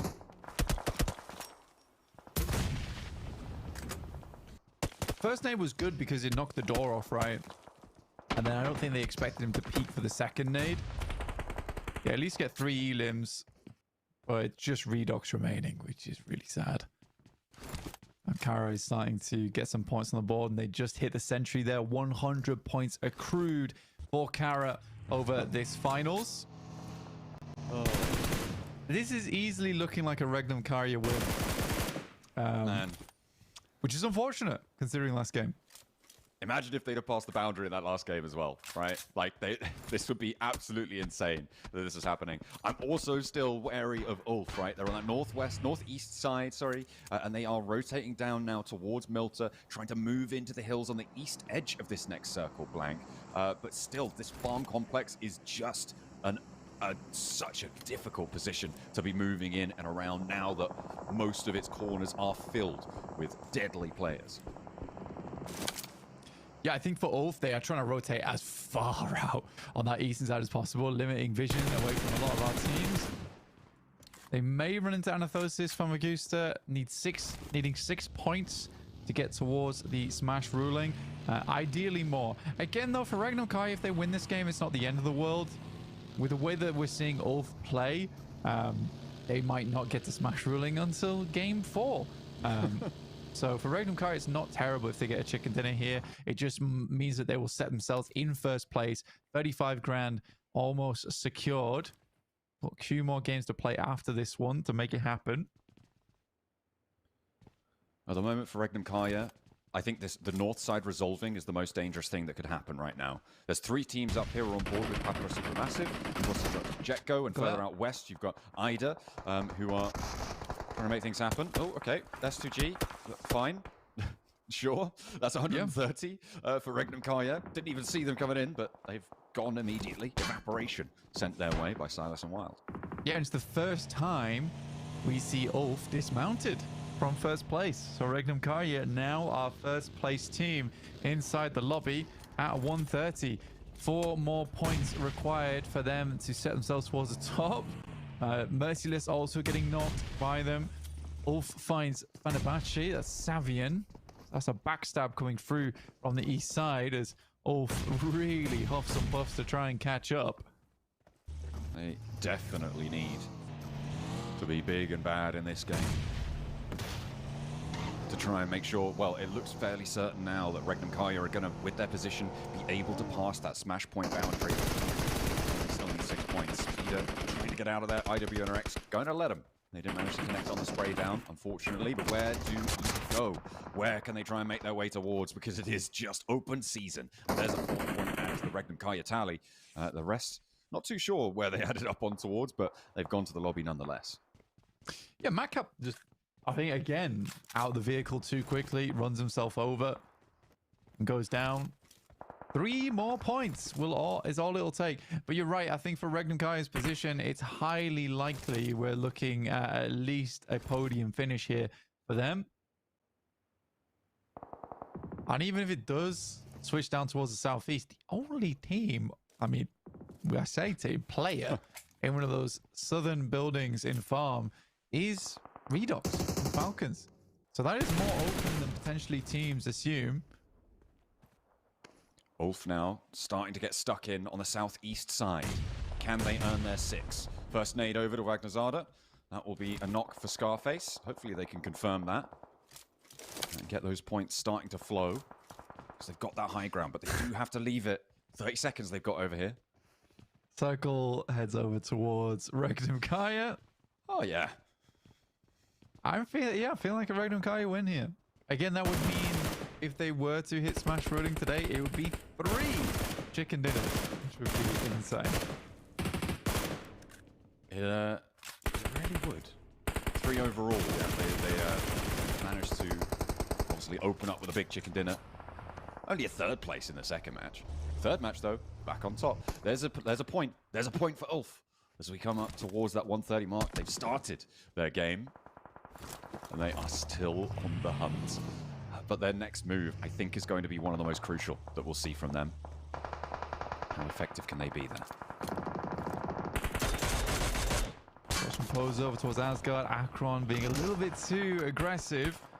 And Jetgo getting pulled apart by Papara Supermassive. Nico doing some good work for his team. Only Kamikaze lost there. 6 elims now for Papara Supermassive. They are so in the open, John. Yeah, it's this smoke that's keeping them safe. They do have that little mound that sits in front of them, but you can hear the bullets whizzing overhead as they try and survive for as long as they can here. Just put themselves back together. IWNRX out to the west side, yet to really make their move, but it's Kara who are dominating on the south as they open the cannons, along with Asgard over towards Anathosis Famagusta. The remnants of our teams moved late from Sosnovka, and they are really not finding their feet here on the mainland. Akron, Asgard got set down earlier on, back up. Opts to not make the same mistake. As back inside the safety of ceilings.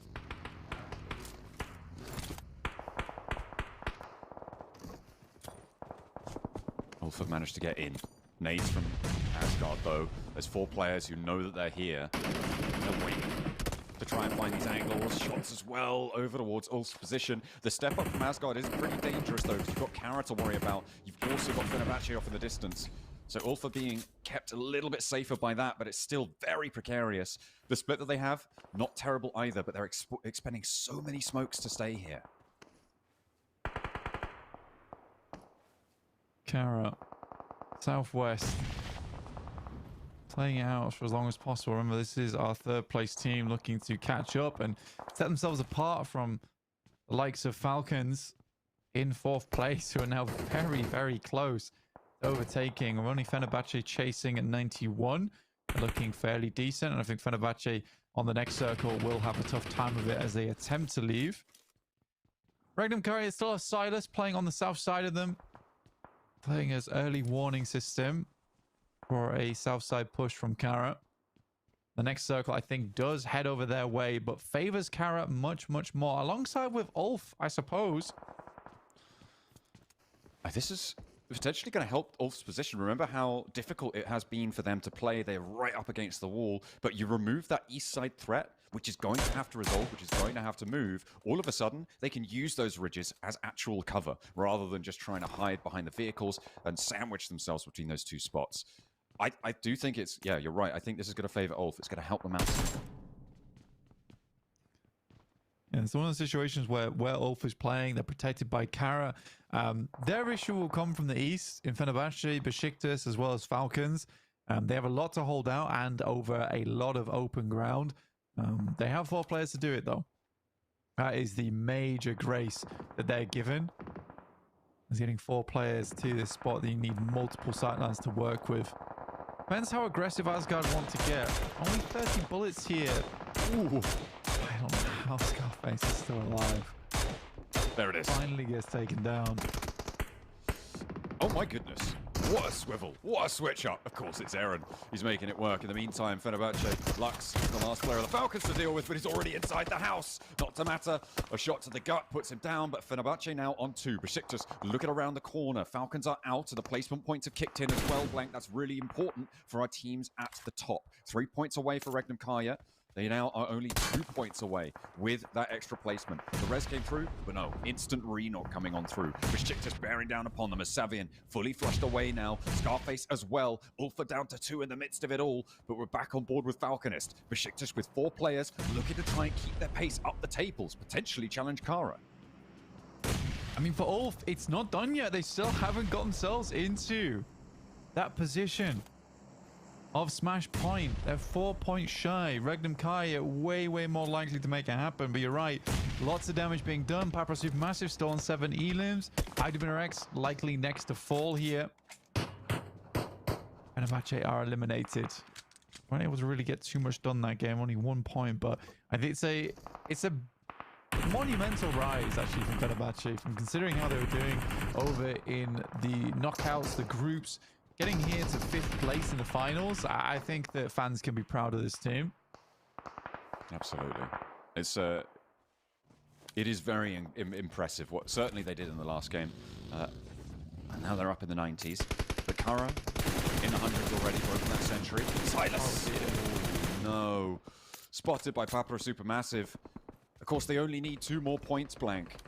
One of them can come from... If a team goes out now, they get an extra placement point, right, for getting up to 6th. 5th place, at least, they are guaranteed to be on that Smash boundary, at least. Ulf need a little bit more. They want 2 elims, and then they'd be drawing level. But it is... Yeah, I mean, right now, Silas... Ulf guaranteed 131 with a placement. Yeah, I mean, Silas does get unlucky there. He runs into one of the best aimers in the lobby in Lost from Papra Supermassive. So making that kind of sweeping movement in the vehicle and a slight delay, yeah, that does definitely affect him. And Lost will pick up that immediately. Freedom Carrier continues to take damage though off in the distance there. And they're fully cut out of this next circle. Oh dear. It's a tough turn of events. Really not having Smash ruling going into match 4. You never know. Maybe Kara could do it. with this circle, I mean, you know, it's, would be very impressive. There's not too many points for them left to get in order to do it, but yeah, they might also join the 130s if they're lucky. Greg and Kaya, though, still needing 2 more points. We'll see if they can make their train work. Their smoke train is out. There's the rundown over towards Swain. Papa Supermassive, 2 to a buggy, moving on out. IWNRX put another fight here as they roll up towards it. Kine, last soldier on the land, will try and make IW next Ruya's time a little bit more favorable. But Papa Supermassive now cut down to 2. Make that 1, because Kine is still on the tear. Looking for more, wants to bring out these flushes. They're taking them out, and another placement point would be huge for both of our teams at the top. Regn and Kaya have taken a knock through the midst of it all as they try and make their break south. The blue zone is pushing. If Kine goes down and Papa Supermassive, Regnum Kaya would make it, but ultimately... Lewis with the pistol takes down 1 from Regnum Kaya. Zedwolf is fully knocked, and Regnum Kaya are out in 7th and do not make the mark on 132. Oh my goodness. We're up to 5th place now, though, Blank. We're getting close to the point where Ulf might just make it on placements. And look at their position, with Besiktas not daring to cross against Kara. But potentially, you get an elimination here. It could be the difference maker for Ulf. Yeah, a little bit further to go on it. They're worried about moving, and Besiktas is similarly scared about pushing up over towards them. The nades are starting to flow through it, and I think actually Ulf's going down here. Yeah. Ooh. Well, the nades go far. Oh, the little bit of chip damage gives them away. I mean, they guarantee 3 points right now. Placements Blank in 5th.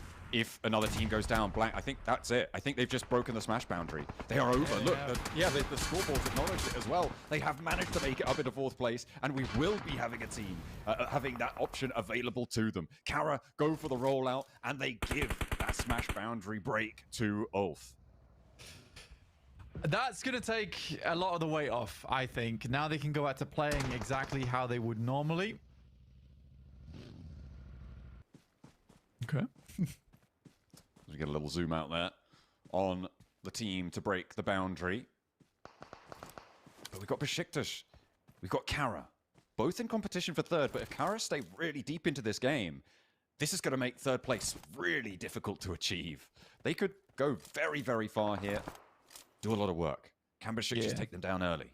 I mean, you're likely locking things in if Kara's able to get a chicken dinner here, and it will be the 3rd chicken dinner for Kara on Erangel, stamping this as the team with the most successful.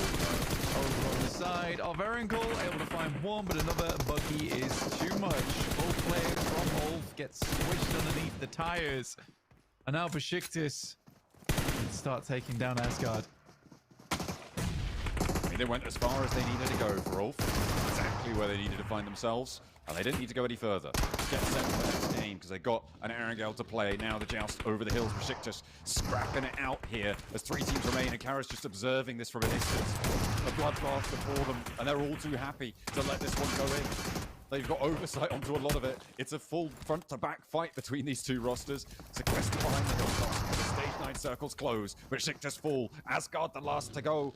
This was, I mean, only 2 players there.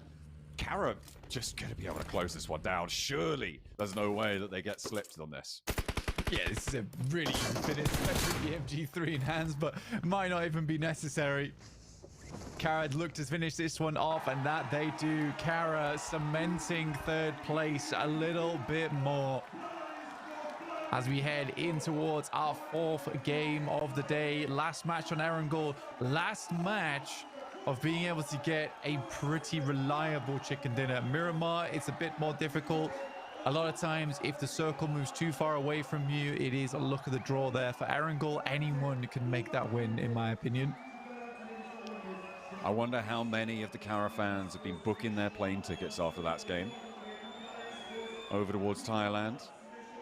Hit the crowd stands there. See if they can help on out. Although I think that would need Kara to actually get to the finals as well, which is no mean feat. But in the Gauntlet, that's a hell of a lot easier. Right now, they're looking pretty set. Kara able to place another one on the board for themselves here. third one of the entire finals, which is really cool to see. But wouldn't matter if they got another one on the next match. It just wouldn't, because they are not in. They've not made the distance. They have not made the distance. And I think for Ulf, now is the time to show us that chicken, right? It's time to get that win.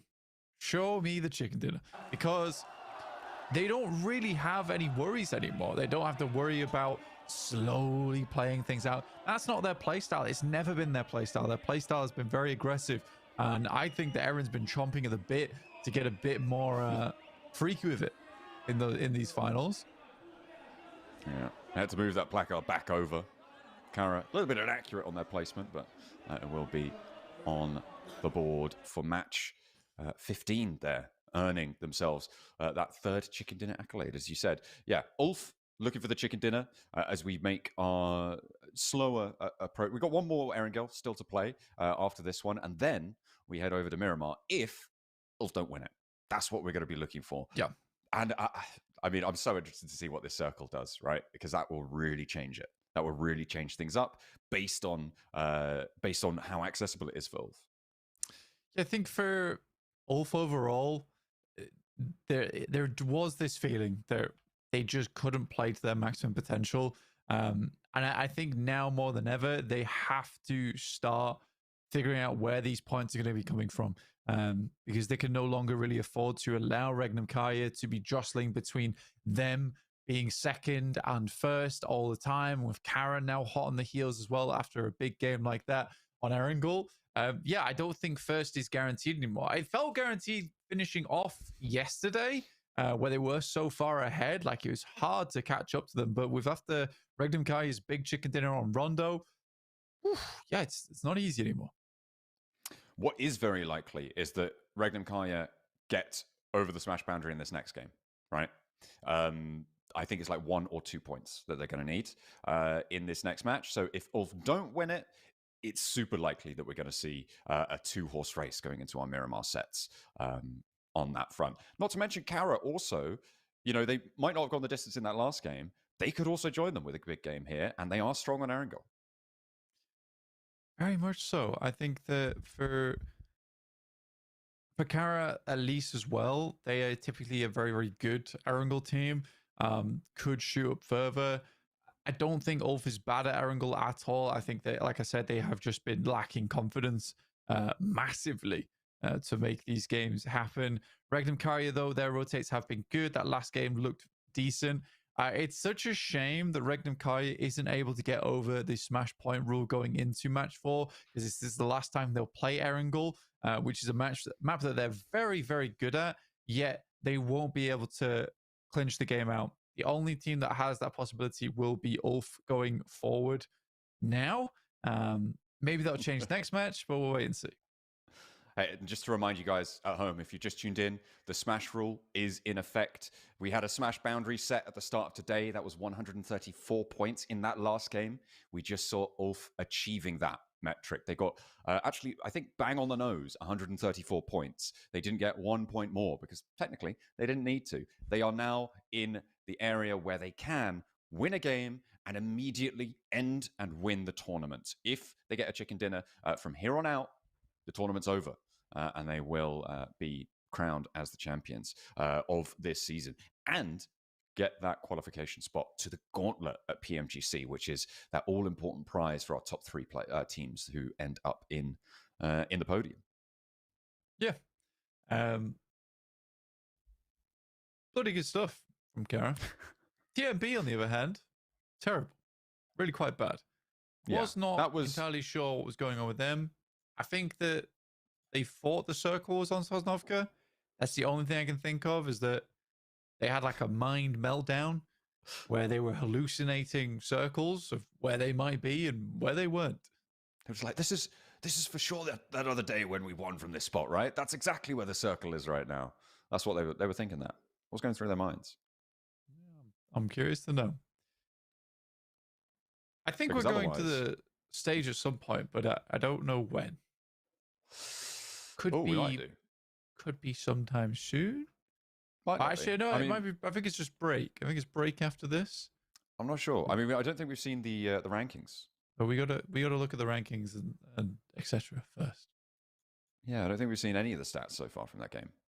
Yeah. So yeah, we've still got to go through all of those. But we will be waiting for them in the meantime. How is your day going, guys? Oh, there's a replay. Oh, of the final blow. And you can see there just the shutdown. And I mean, yeah, that was a very easy rollout for Kara. Exactly right. But it was Asgard to take the MVP title with Real, getting 5 elims, 767 damage. It's not the most. It's not the most we've ever seen on an MVP card, but still very respectable. Yeah, it's tough circle though. There wasn't a lot of opportunity for fighting, and whenever fighting came down, it was a case of you getting moved out into horrendous locations of the match, of the map. Sorry. We'll be going into our match statistics next. See who's got the most elims, the most grenades, who ran the furthest. It's one of the main ones we want to look out for. But it is Navarro with 2 nades. Yekta. Wow, so far. Yeah, 2 nades, Navallo. Poser, 805. All on Kara for the top of the tables there, but actually it was Asgard who got the MVP. Yeah, I mean, to be honest, if you put Marceau and Poser together, almost not quite as good as Real. Almost not quite as good. But you can see here that's very indicative of the map and the circle, with Spike only getting the most distance at 309. There really weren't a lot of long-range engagements that you could go for on that map. We're going to take a look next at the team statistics from Kara, who was doing the most there.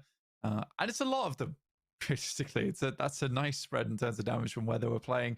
Really good proactive nature from the squad, totaling up to 12 elims on the game. So a nice 22-point match, which I think puts them in the 100 teens after that one. I think they've just broken 120. I think they were on 199. 99 at the start of this game, I believe. And with 22, I think they're on 121. I'd have to double check though. I believe you. As we head back to us. I'm banking on 121. So they're within striking distance. That's 13 points behind the bubble, behind the boundary. We'll see if they can do it. But let's head to the stage for a quick check-in. Bir tane daha mükemmel bir hediye var. Marshall kulaklık arkadaşlar. Bu kulaklığı kime armağan edeceğiz biliyor musunuz? Whose birthday is it today? Bugün kimin doğum günü? Bunu ispatlayan varsa hemen buraya kimlik kartıyla gelebilir. Kimlik kartıyla birlikte buraya doğum günü olan güvenlik arkadaşlarımıza göstererek gelebilir. Ama seyircilerimizin içinden olması gerekiyor. Personelden olmaması gerekiyor. Tamamen seyircilerimizden. Bugün kimin doğum günü? Var mı doğum günü olan ispatlayabilecek kimlik kartıyla? So we have quite a lot of prizes. I see someone in green over there. Gel doğum günüse gel. Kimlik kartınla gel. Kimlik kartınla gel. Is it your birthday today? We need to confirm.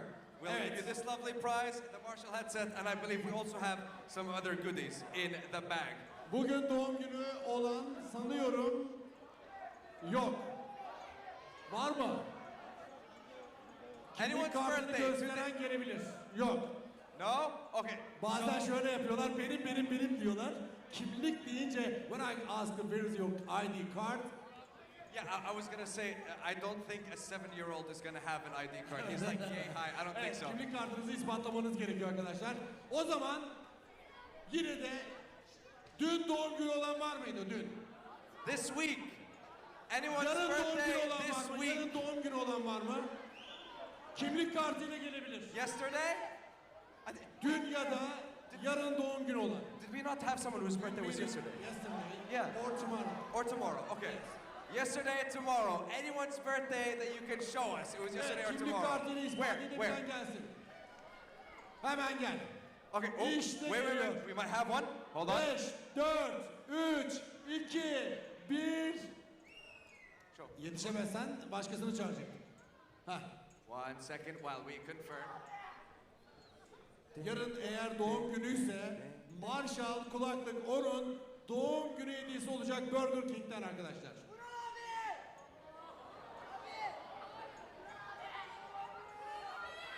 We are still trying. Oh, hold on. We have the ID. Yeah. 27th of October. That's tomorrow. That's tomorrow. 27'si yarın mıydı arkadaşlar? Evet yarındı doğru. İşte kazanıyor.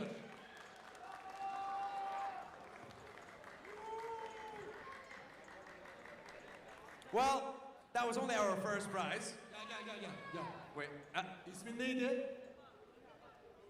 Sefa'ya doğum günü. Happy birthday. No. Listen, we're not gonna do this. We're not gonna do this. No. Okay, that's our first prize, but I believe we still have some more. Evet sevgili arkadaşlar. Gerçekten çok karnı acıkan. Doğum günü bir dakika. Sen. So, at this moment as well, while Bill Gihan hands out our Burger King coupons, I would like to invite our content creator from Kara Esports to join me on the stage. How are you, brother? So, I'm gonna make it simple. We have to give away mouse pads. Okay, so I will let you choose 3 people. 3. Why? Oh, 3. 6. I only have 5. Okay, 5. Okay, so, I mean, first of all, congratulations for a Kara chicken dinner, but who do you want to give mousepad to? 5 gifts. 1, 2, 3, 4, 5. Pick. Start from there. Tamam ben seçiyorum. İyice sürümde kaldım. Şurada küçük bir kardeşimiz var, şurada. Galiba kız. Bir kız çocuğumuz var, onu tespit etti Bural. Kara fena gidiyor ha. Kara fena gidiyor. Allah'a şükür çok çalıştık. Umarım bir kaza yaşanmazsa olacak. Did you choose your first one? Did you choose one over there? Yeah. Okay, so now in the Kara corner, pick one. Here, okay. Which one? I pick, Actually, for Kara, can I recommend one for you? Okay. Can I choose for you? Where is he? Yes. Biggest Kara fan I've seen. Him. Okay? Okay. No problem. But I pick here. You pick them. Okay. It's 3, okay. Biraz hızlandıralım. Oraya yakın gidip seçebilirsin. Tamam. Yakın gidip seçebilirsin. Oğlum. Şurada. Şu. Evet sen. Işıktan çok göremiyorum. Gerçekten çok az görebiliyorum. Şundan. Silüet gibi görüyorum. Okay, I believe we have chosen 3. 2 more. Okay, wait. Okay, do you mind if I choose one more? One. Yes. S2G. No, 2 more. 2 more? Yeah, Okay. 2 more. One here. Okay. I want to give him one, and then you choose over there. Şu kardeşimiz, evet şu. Okay, which one do you want? Okay, he chose you, so you got the reward. I mean, look, he picked you, so it's not my choice. Evet. Okay, one more on that side. Last one, true. Yes. İki elini kaldıran S2G formalı bir kardeşimiz var. İki elini kaldırıyor. S2G fan? I see him right there. Okay. Yes, you with both your hands up. I believe that choice has been made. All right, well, that's 5 mouse pads. And just to show you guys what the mouse pad looks like. Arkadaşlar mousepad var.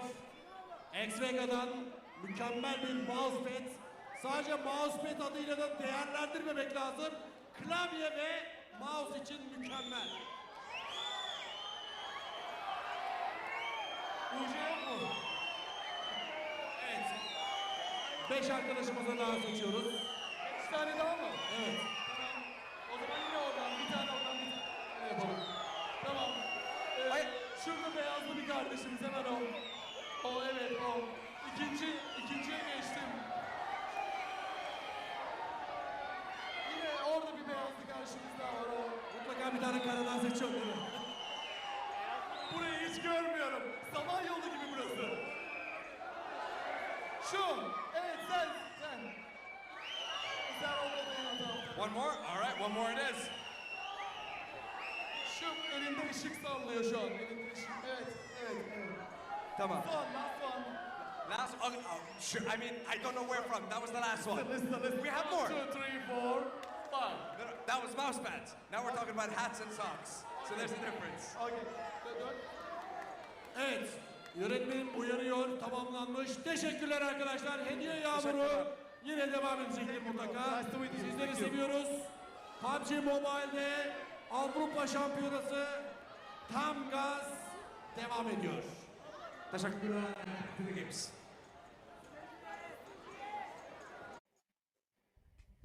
There we go. Dishing out the prizes to the audience. Of course, the main prizes that we're giving out will happen later today when, well, we can't say, but it might be after this next match. Ulf could close it down here without ever seeing the desert as they have the opportunity to go for a smash rule victory from match 4 onwards. We are now into the danger zone for everybody, which also means that everybody else needs to put as many points on the board as possible.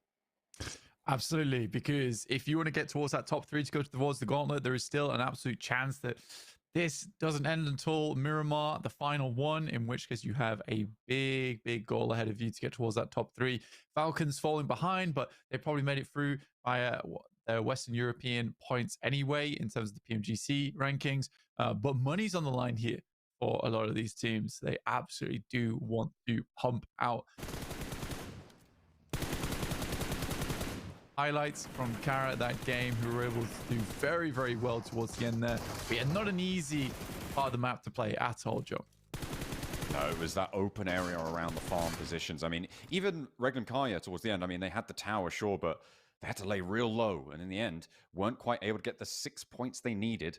Instead, they only got 7 points, I think they needed. They only got the 5. Ulf did, though, manage to get the 6 points that they needed and cross that smash boundary. So still in first place, but only by a hair. However, does give them an opportunity no one else has, that smash victory. Kara with 22, though, and that should see them up to 121 points and within striking distance of breaking that smash boundary as well. So them and Regnum Kaya both have that opportunity afforded to them. The teams just beneath them weren't quite so lucky. I'm looking at Falcons here, not really able to keep pace, as well as Jetgo. 0 points on that game blank. This is a really nice breath of fresh air for Kara in terms of that space now in third place. Yeah, absolutely. And I think that's the main thing, is just the space gained by picking up those 22 points is a really big deal for them, and require teams to really push hard now. Because again, you have a situation where, like you say, if Ulf is able to end it in the next couple of games, Kara's got a big distance between them and 4th place now. It requires Besiktas and Team Falcons to have chicken dinners in the next couple of games, and then a little bit more after that, because these are not small games that Team Falcons, as well as Besiktas, as I suppose Asgard as well, need to get. I mean, all the way down to Jetgo. I mean, all 6 of these teams have a chance, but only one of them can grab it. Yeah, I mean, 93 points there. And remember, 4th and potentially even 5th place are pretty crucial placings as well. If you want to get to PMGC, the opportunity is there to potentially, in 5th place, depending on how the Falcons do, get yourself a league stage spot into that tournament. So 93 was where we cut off that first page. We're now on 89 with Papara Supermassive. So they're also, I mean, still in the running for those 4th, 5th place spots to try and jump on up there.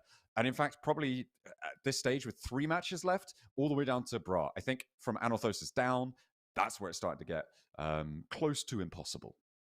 Yeah, because I mean, 75 points may seem good, but you just lack the games to do it in.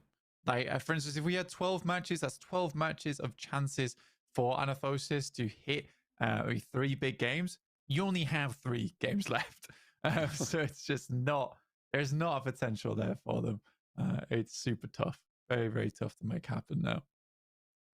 Yeah, it's going to be real difficult. And again, the noisy boys. Oh, well. S2G, the big story. The double chicken dinner that they've had so far, not even reaching the placement points of Anorthosis Famagusta. That's not good. That's really not good, you know? No. They've been fumbling time and time again. And sure, you know, they've got the history, they've got the emotion, but they just don't have the gunplay. They don't have the strats to back it up. But they've certainly got the fans. But disappointment, probably, in their very near future. Yeah, I think... at least for those guys. There will be the saving grace, like you say, that there are people cheering for them. But it's just getting so far out of reach now for some of these squads, some of these quite prominent squads as well. We are having the lobby filled up as we speak, up to 45 right now, but they're coming through pretty quickly as we're going to head in towards our final angle of PMSL EU Fall. Yeah, it's going to be pretty nerve-wracking, I'm sure, and it will be very interesting to see if that dynamic shift, that gear shift that you were talking about for Ulf, can come through, right? If they can now feel a little bit more confident that, oh, if we go for a risky play and go down, it's really not the end of the world here, because we are almost certainly going to be in the top 3 spots. I think if after these 3 games Ulf isn't in the top 3 spots, I don't know what has to have happened there, but it's super unlikely. The same is going to be true for Regnum Karya, in fact, on their scoreline. It would need so many teams to do so well that I'm just not seeing it coming on in.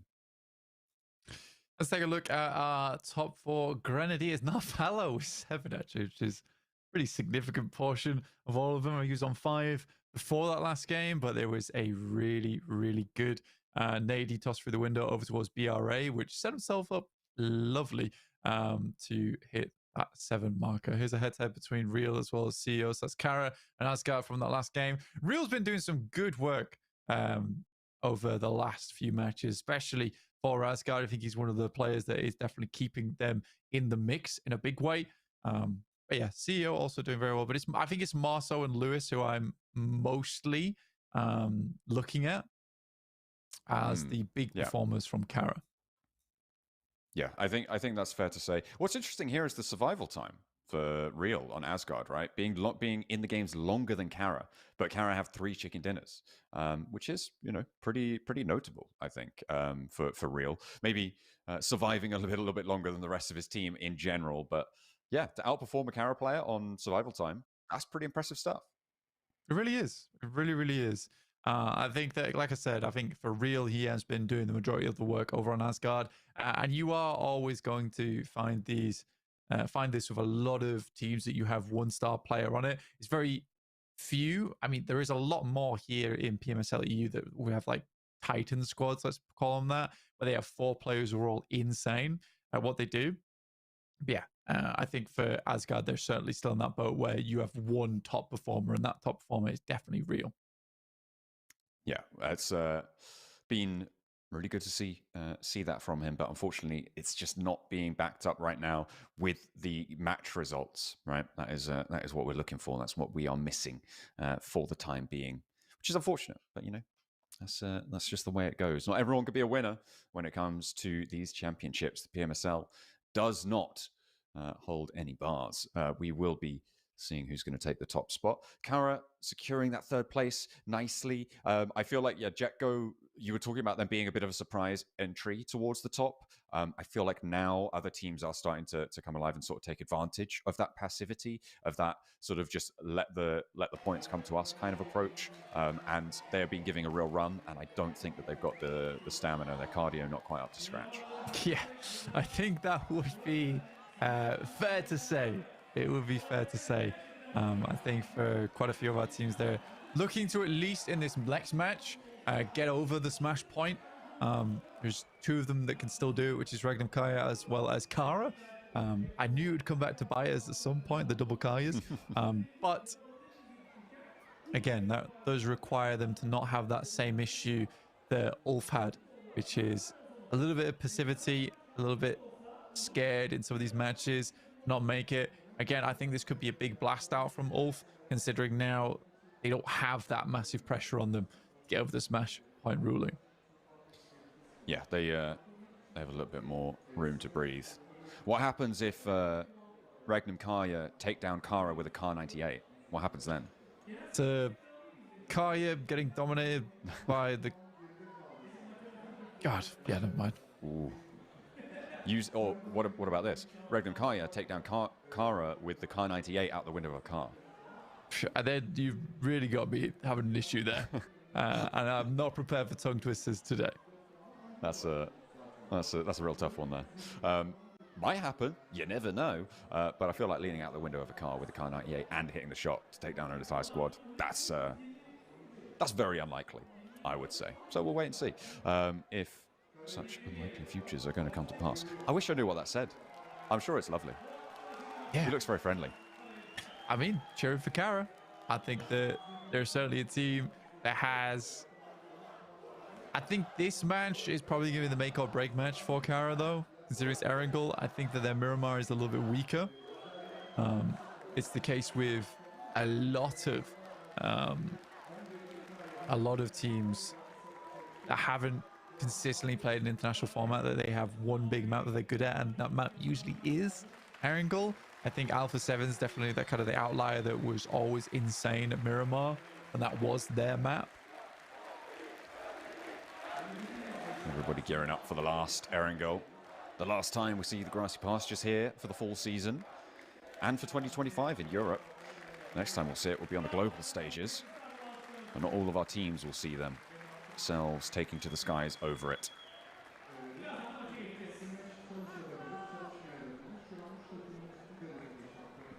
Everyone getting there. We have all our players now in the lobby. Yeah, and we're ready to go. I think we should be starting very shortly now. Ooh, getting into our fourth match of the day. Absolutely. Can't wait. We're looking forward to this one, of course, as we've highlighted time and time again. Ulf in that smash point boundary. It's Kara and Regnum Kaya both chasing for that boundary as well to give themselves the opportunity at the start of our Miramars. Outside of that, very unlikely that we're going to see anyone else joining them in that smash boundary. At this stage, the opportunities to jump up there, they're dwindling fast. And I do not expect to be seeing anyone else there. No, I think it's a little bit too little too late type of deal for a lot of our squads. Getting 3 into the smash point ruling is pretty cool, though. Sometimes you only see 1 or 2 make it happen. This time around, likely to see 3 of them make it through unless Ulf shuts it all down right now. There is the unfortunate added pressure of being the only team over the smash point ruling. So it's sort of one of those things like right now, right here, this is where we can do it. But maybe you put a little bit too much pressure on yourself by saying that. As we head into our last Erangel, the plane path from Georgopol down to the south edge of Sosnovka military base. A little bit west-leaning, but our team seem to be used to it by now. We'll see just how this one unfolds. And all eyes on Ulf.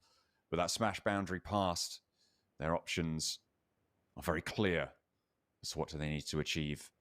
But they could do it the old-fashioned way, just get those points on board. We'll see if their confidence will stand the test here. These teams will hunt them down, I'm sure. They may do. And I think for Ulf, it is somewhat frightening that they dropped so close to Regnum Kaya in the first place. Heading over towards school area. If I was Regnum Kaya, I may have a say in towards that position. I think Regnum Kaya realizes, you know, we could do some serious damage over towards Ulf in this game. It's likely we'll remain in top 3 regardless of what happens going forward now. There is that chance. There is that chance. But we also know Regnum Kaya to be a very much by the books type of team. And going out their way to eliminate others isn't really to their fancy. I think the only time we've seen that from them was at PMGC 2024, right? In that final game, where they took the crazy option to stay. If you haven't seen that game, by the way, guys at home, incredible. Went to the East Islands on Miramar. Regnum Kaya was the only team, I think, that took the option to stay on the mainland and take shots at people going for the cross. And they got a huge number of eliminations. I think that's the only time I've seen Regnum Kaya really go for that sort of strategy. And it nearly worked. It was so close. It's so unfortunate because that game right there is the one where Regnum Kaya actually make a really smart decision. I hope it doesn't affect them in the future, because the only reason they lost is because E plus Kia went for the complete opposite, which was to play again by the books and just head across early, and them getting such a high placement off that game secured their victory. I think it was by like 2 or 1 points. I think it was 1. I'm pretty sure. Yeah, I'm pretty sure it was 1 point on that tournament. But yeah, they can't. And it's great to see that Silas has kind of taken that in stride, and the rest of the team as well. Regnum Kaya have been just consistently strong ever since then. taking down PMGO, doing all right at PMWC, and now here again, up into second place, looking to challenge for that first. TMB! I mean, they've given it their all, but I think their all is not enough. Won't be going too much further than this, but let's take a look in where teams are rotating, because typically both Regnum Kaya as well as Ulf will need to start moving fairly shortly to get towards the circle. It is funny that Ulf is literally on exactly 134 on the smash ruling. Yeah, that's pretty nice to see that fourth place really doing wonders for them. And Kara delivered it to them, actually. They rolled out on towards Papra Supermassive to take down the 5th team. And allowed them to go in before turning their attention to Ulf. Had they not done that, we would be on a level footing for, well, mostly Regnum Kaya and Ulf, but potentially to give Kara that outside chance. Nobody else over 100 points, though. Those 4th and 5th place spots. Very, very important. 4th more than 5th, because it's the Falcons, really, who are going to be affecting whether or not that 5th place is in or not. Yeah, and it's funny that they took those fights in the order they did, because if they hadn't, you have this situation where they actually buy themselves an extra game. Xlay, it feels like they realize their tournament's coming to a close as well, as they're the first team to get wiped over on Erangel. Asgard picking that up, and they will ladder off that into 4th place. I think Ida was actually able to steal away one. Oh no, they were just taking shots over to Asgard now. Yeah, next looks like Tier B. No, that's the south side. We don't talk about that. That's happening. We don't even need to acknowledge it. But Asgard are taking more damage though. Emre doing bits. Yeah, I mean, they got 4 elims. They ladder up. That's it. Your game's now finished. Ida similarly also on the hunt as well. Down in 10th place, but massive capability to ladder up.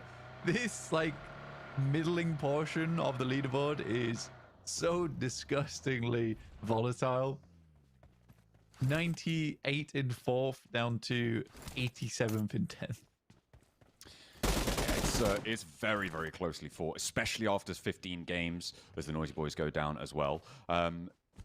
It's really, really volatile because we've seen such an inflation in the middle of the tables. Normally, at this stage, you're expecting to see the leaders somewhere up towards like 150, right? Somewhere around that sort of mark. And so you've taken those points away, you've chopped them off the first 2-3 teams and distributed them amongst the rest of the lobby, as well as the notable lack of points at the bottom of the table for the Noisy Boys, and to an extent Xlay as well. Those have sort of also been donated to the chaos that we're seeing now further up. But does bode well for Ulf though, because removing 2 teams from the lobby this early in the game opens up more space on the map, and because Ulf and Regnum Karya both need to rotate in over towards this western side fairly quickly, the Noisy Boys haven't crossed West Bridge, Xlay aren't coming in from that north side, so box compound is open. This is a fairly reasonable rotate for both squads. They're making their way in. A lot of teams already around that Everest area, though.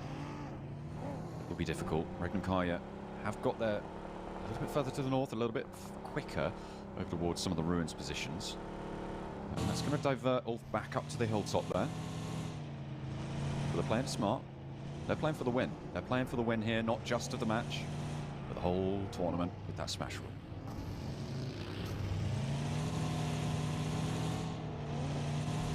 Still figuring out where they want to go. A lot of diversion going on right now. But they're going to take up the building that looks out towards Pachinki. Interesting spot to go for. I think Regnum Karya deciding actually they're just going to send further in over towards Southside Ruins, towards the compounds underneath Everest. I actually like that spot a little better. And it might be that they spotted Regnum Karya going for that position and just opted to rotate south instead.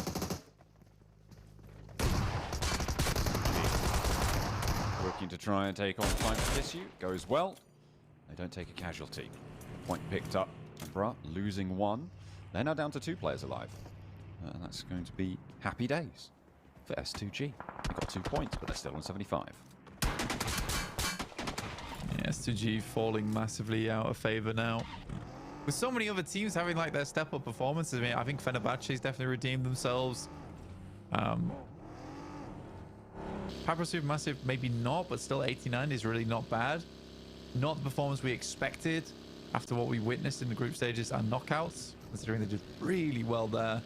Far and ahead, away from anyone else in the lobby over in knockouts. Waiting for this second zone shift in about 5 seconds from now. It's going to be very important for our teams up towards the north. Ulf diverted down towards Gatka, Regnankaya over to the east, but we're going all the way on the west coast here, Blank. This is nasty. There's not too much to be playing around. We're looking at the swamp, taking a lot of ground here over on the west edge of Gatka Fields. S2G, IWNRX currently in those spots, but plenty of teams descending upon it. Look at the crunch. Yeah, this is a terrifying second zone shift. Usually you see a lot of the water in the first zone, but this one cuts around about 35% in on this side. A lot of teams immediately sending for this ridge side that sits down on the west, but look how many teams are getting involved here. Immediately Edis taking shots over towards Asgard. They lose down to 1 player, BRA down to 1 themselves, but plenty of teams taking a little bit of flak damage here and there.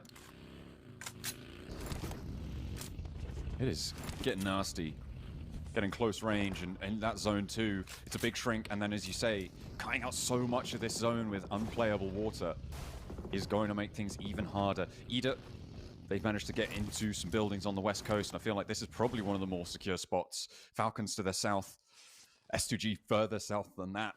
There's this lineup of ocean view apartments here that are going down in value by the second.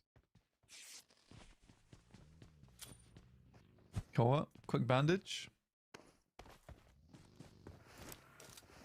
Who's back at me for Falcons? Pretty important game for them as well.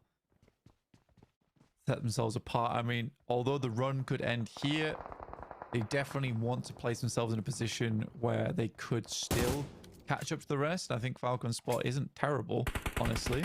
Ulf, though, beginning with a little bit of a barrage over towards Anathosis. No Elim picked up from the back of it just yet, though. A lot of teams lined up actually down the coastline. Not too many teams staying away. One of them, though, is Regnankaya, Blank. They're playing up towards the radio tower with IWNRX just beneath them towards the swamp. It's a very lined up lobby right now. There is just a single line of teams that exists in the middle of this of this all. Nobody playing out towards Quarry, nobody playing out towards Everest. Really bold pickup though from Ulf. I mean, they squeezed out a lot of teams to get a really nice central position for themselves, which almost guarantees them at least a decent spot in the next circle, depending on a hard shift or not. I mean, if this hard shifts over towards the north side, most teams are pretty ruined anyway. It'll be a devastating rotate up towards that north side, past fields, into hospital. So yeah, I think most teams are hoping for a southern shift on this one. I mean, even then, it's still nasty open ground. I mean, moving up towards Quarry, there's a couple of compounds you can play around, but still, same option being taken. Kara, nade over towards Jetgo. Nice. Suppressing them.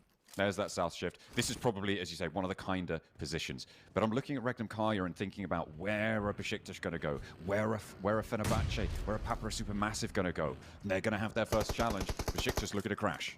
I mean, this is the game for Ulf, right? I think this is about as much as it could have been served up on a platter to them. Trying to give it their best shot, realistically. They have a central position. They're controlling a lot of ground. They just need to hold out now. I think if it doesn't happen here, I don't know if it's happening on Miramar. Celian gets around the edge there. CEO has to be on. He's crawling down to safety. A nade might be what is needed to dispatch Lewis, but he's repositioned already. Not going to be on the angle. Celian trying to step up, but can't go for the peak to get that flush. The rest of Jetgo off in the distance, seemingly wanting to come through, and they have to indeed as well. Anorthosis Famagusta in the meantime have pushed down. They've pushed out. They want to chime in on this fight. They've already got 5 elims this match, Blank, and we'll see if they are going to be able to find out more. But they've gained some ground and some exposure on that western side. Hang on a minute. Have Ulf just sent straight to the middle of this one?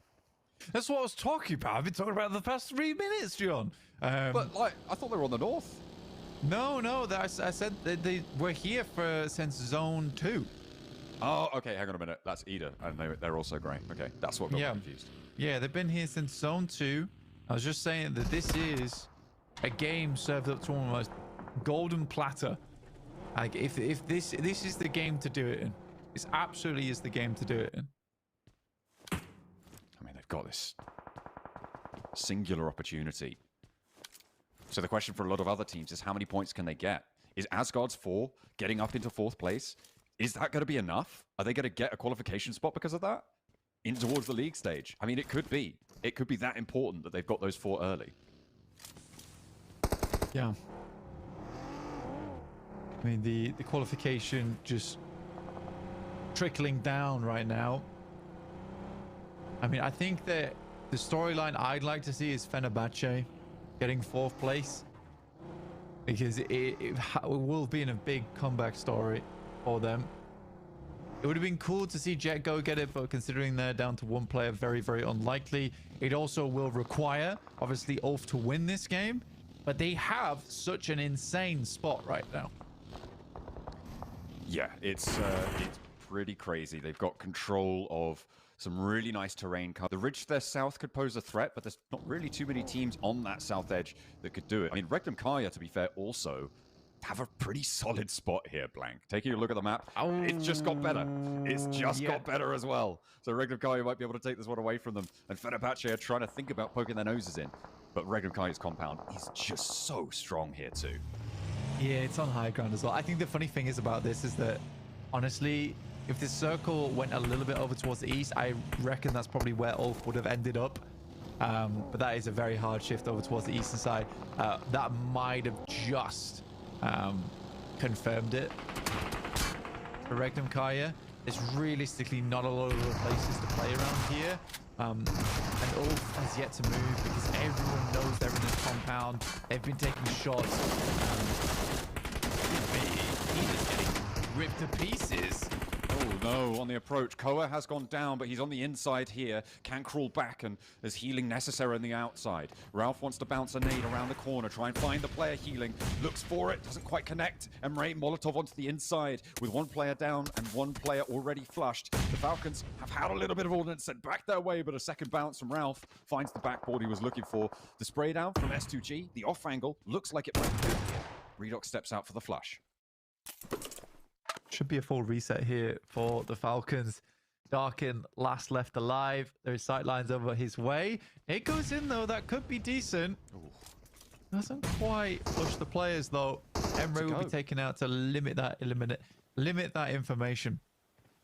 They've got to leave. The blue zone's upon them, Blank. They don't have time to be mucking about like this, and that's exactly what you need. Koa shuts it down, and immediately the Falcons need to be on the charge. They are up into 4th place, but remember, they push that boundary down, so it's still 4th or 5th place, depending on where the Falcons end up. That is really important here. And Regnum Kaya are now 1 point shy of the smash boundary. I mean, if they win this game, they're kicking themselves for not being able to get the smash point earlier today.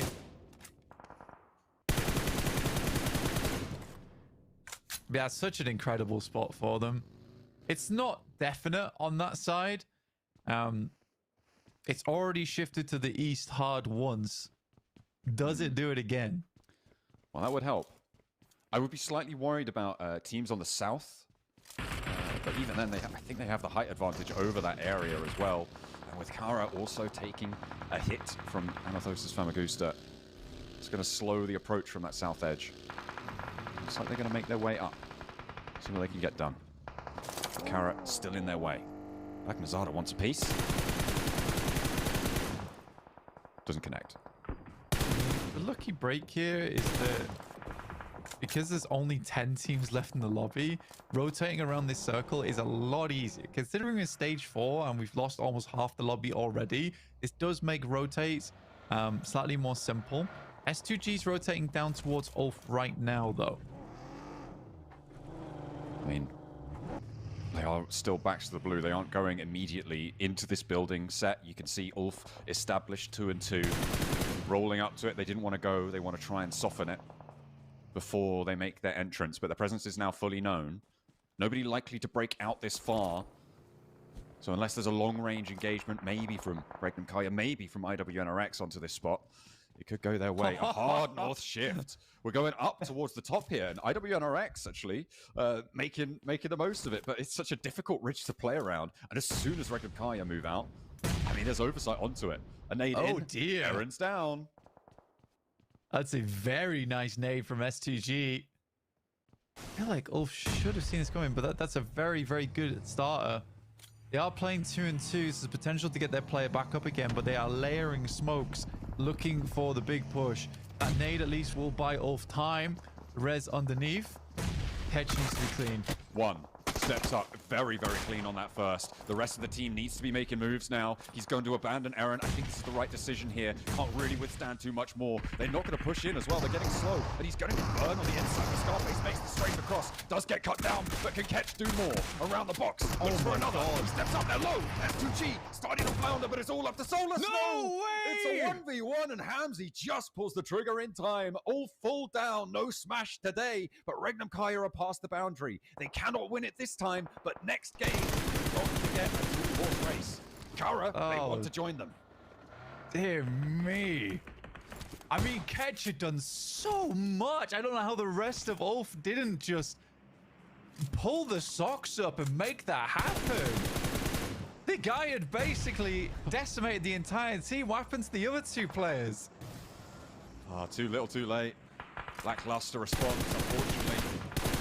Maybe the Ulf of today is the Ulf that is going to continue to perpetuate itself throughout the games. That's great news for Regnum Kaya, for Kara as well. It's good news for all of our teams underneath as well. More chances at getting that 4th place. Besiktas will currently take it for the time being. But we're down to 8 teams at 20 minutes. Only 24 players still remaining in the match. Regnum Kaya is happy to sit back and relax on the southeast side, understanding how treacherous this circle really is, with all fielded off towards the west. Kara need 5 more points right now. They have guaranteed one placement point here. If they get rid of the last player from Jetco, not only is that an elim, it's also an extra placement. That's exactly what they needed, right? That's a... Oh, no, it's not an extra placement. 7th and 8th are the same. So just the 1 point still, but they are a step closer. On 128 now, with 5 points necessary. But S2G just over the hill, playing as 3. They're going to regroup further away. Lewis leaving, but does get taken down by S2G. 90 FPS in the roster here. Facing Kelsey. Interesting.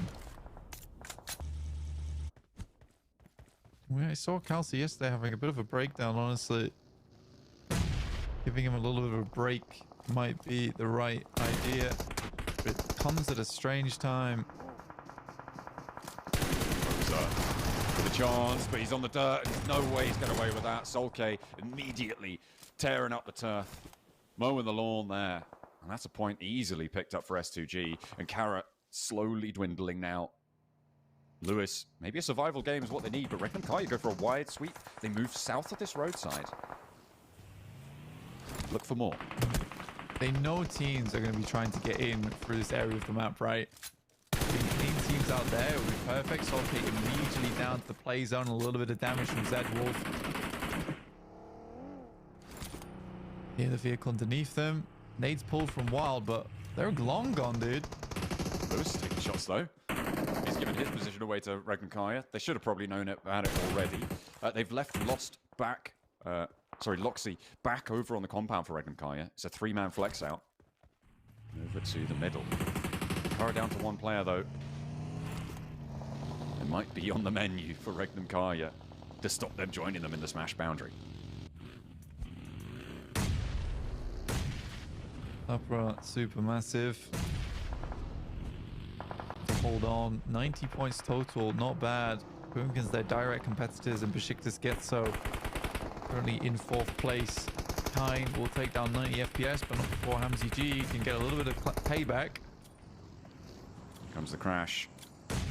Supermassive right on top of them now. Not all of them are there yet, but the nade is on target. Lost opens, and he opens well. Falconist is low, and Kamikaze found his teammate on the outside. Boran immediately flushed, and the rest of them careening straight in, bouncing off the rooftops with the buggies. They will find themselves careening in. Unfortunately, there's a step out. Zeptimus keeps himself together, but not for long.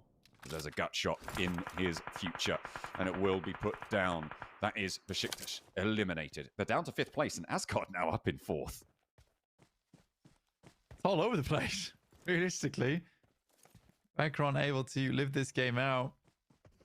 Kara down to just the singular player, though. I think that he's going to have a very tough time of getting his team up towards Smash ruling. They need 4 more points than now. 2 placements. It would need to come second, right? To make it work. I mean... 3 more points than now. Well... It's hard. Oh my I think where he's placed as well, Regnum Kai, absolutely no. And he has to leave. There is vehicles in front of him that haven't been completely burnt out. I mean, Zedwolf has to leave as well. Smoke's going to give the game away.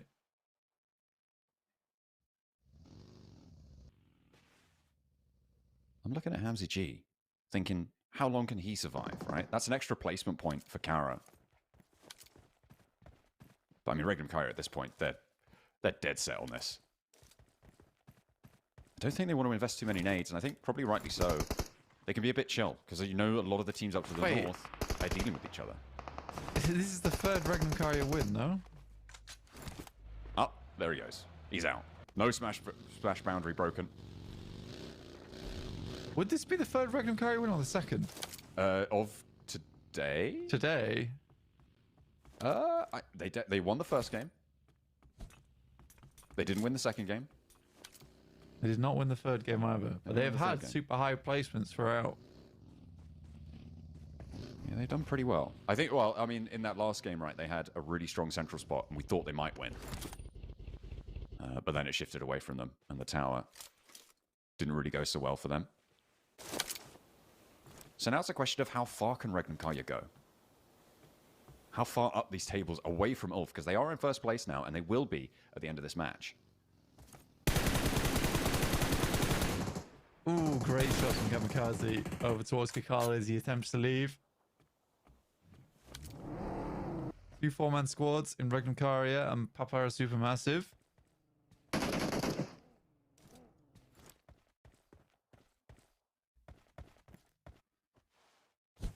I mean, it feels like this is gearing up for a Regnum Kaya win, but Papara Supermassive as well with these high grounds could be really, really dangerous for them.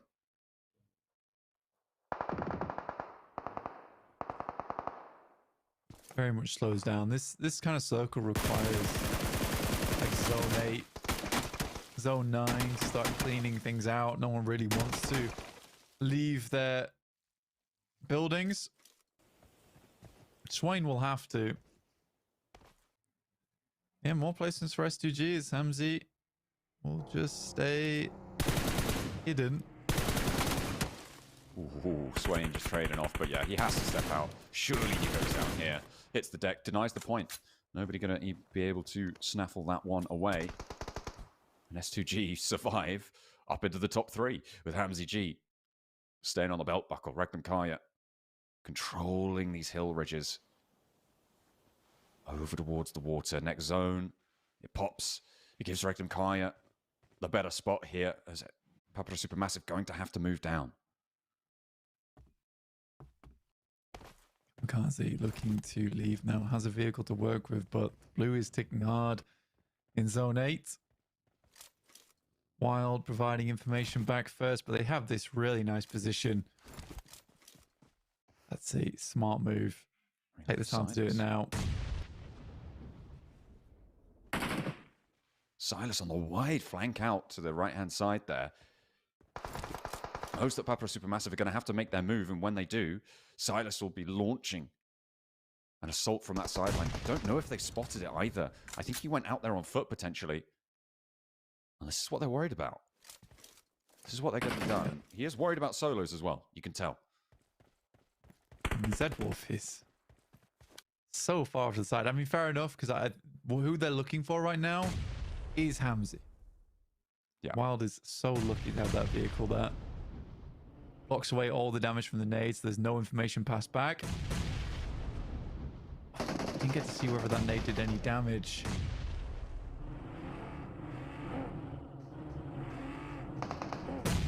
Gearing up. Stage 9 will go central, and again, that's in Regnum's favor.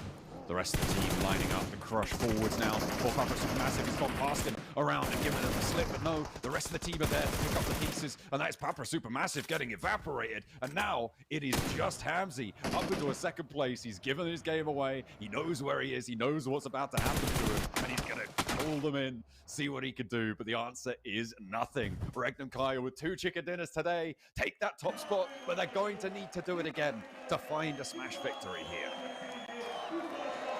Damn, so unfortunate. Imagine if they'd gone a little bit further in that previous game.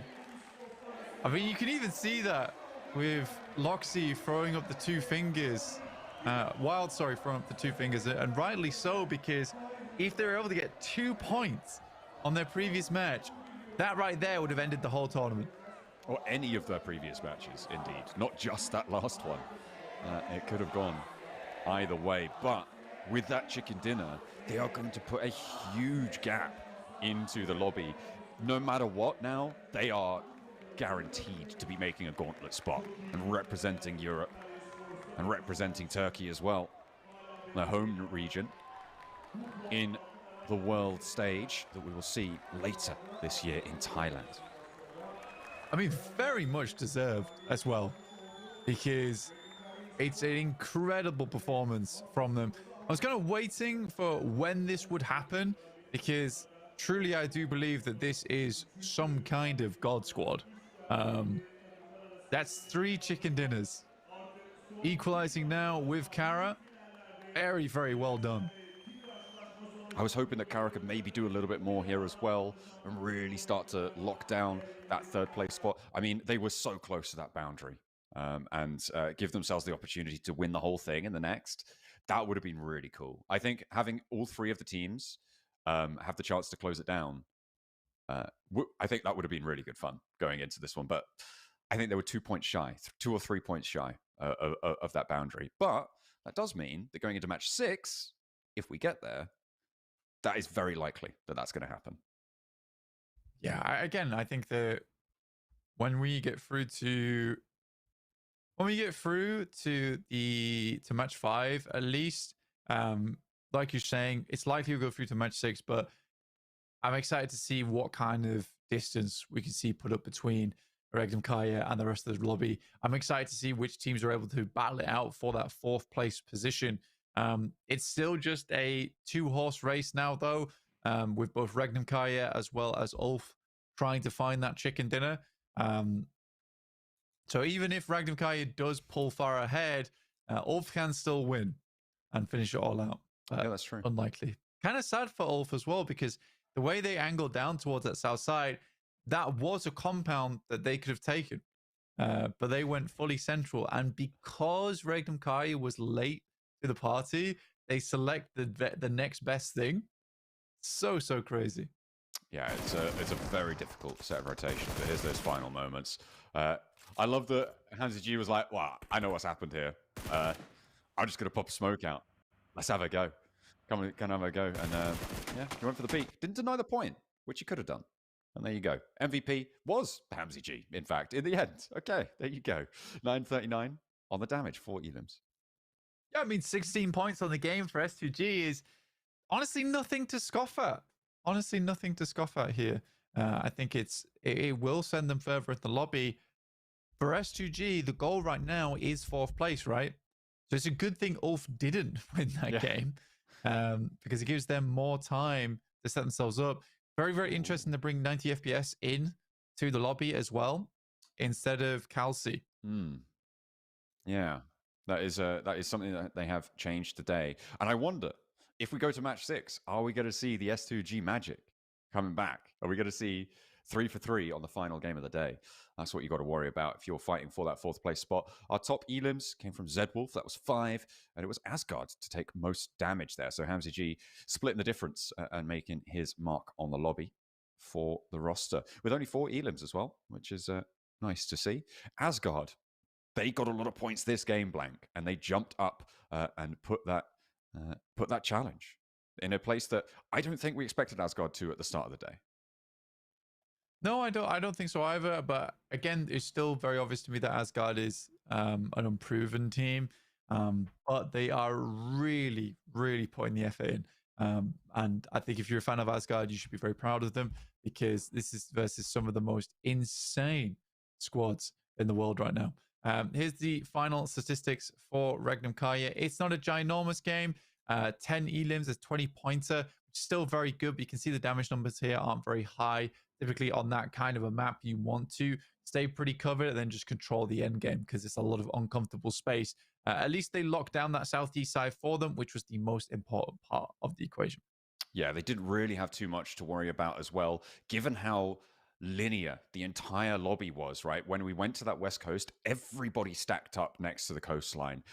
They were one of, I think, 3 teams who were inland at that stage, with Ulf having gone a little bit further on when they were sort of both rotating at a similar time. And I think that, it's very interesting that it's that lineup kind of happened. And I don't think anyone really enjoyed it, right? I mean, it was S2G who were able to survive the longest because of it, and profit probably the most because of that position. But yeah, Regnum Kaya just shut them all out. We're going to head down to the stage to see what they got for us. Şimdi penguenimiz yine dans gösterisi yapacak. Arkada ekranlarda da yansıyacak nasıl bir dans yapmanız gerektiği. Eğer o dansı yaparsanız sevgili arkadaşlar, en iyi yapan 3 arkadaşımıza Point T-shirt hediye edeceğiz. Hemen şimdiden ekranlardan görün. Sonra da penguenimizi taklit edin diyebilirim. Davut. No, you're not going to ask me to get crazy again, are you? Listen, we're almost at the end of this crazy day.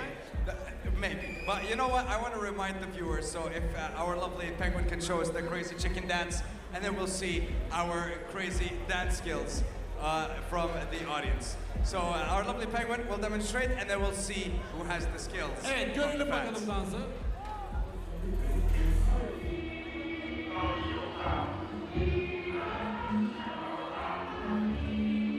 Ben de tribünlere bakayım, yeni kim dans ediyor?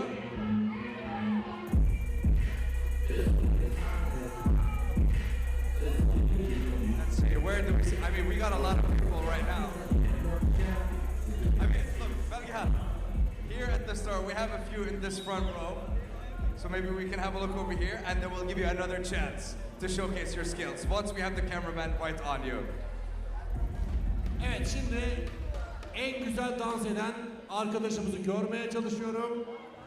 Evet, başlasın. Bir kez daha deniyoruz. Şöyle bir göreyim. En güzel kim dans ediyor? Ama bakın ona benzer. Evet, buldum. Şurada Fenerbahçe formalı bir arkadaşımız var. Fenerbahçe değil mi? Doğru görüyorum. Evet. 10 numaralı arkadaşımız Alex forması bu.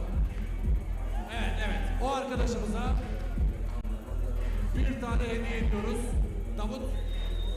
I think, okay, who do you choose though? Gray, green, or blue? From these three. Okay. Tişörtlü arkadaşımız. Evet. Bir de minik taraftar var. Evet. Mavi tişörtlü arkadaşımızı çektik mi arkadaşlar? So, you've chosen the first one. Okay, let's see if we can find more. Bir de minik taraftarımız var bir de. Evet, görelim dansını. Minik taraftarın görelim dansını. Once again, we have we have a very, very young PUBG Mobile fan. Evet. Yapsın bakalım bir dansı. Evet, bence en güzelini yaptı. Evet, aldık. Bir hediyemizle kardeşimize gitti. Tamam. Mavi tişörtlü arkadaşımıza da zaten verdik. Doğru mu? Which one? Blue? Okay. Erkeği görebildik mi? Evet, Okay. mavi Blue tişörtlü t-shirt, you have our first one for the dancers. 3 arkadaşımız dans gösterisindeki üstün performansıyla bizden 3 adet tişört kazandı. We have a couple of crazy ones on that side if we can get our lovely cameraman over on that angle, and then yes, showcase your skills. I mean, look, he's going crazy.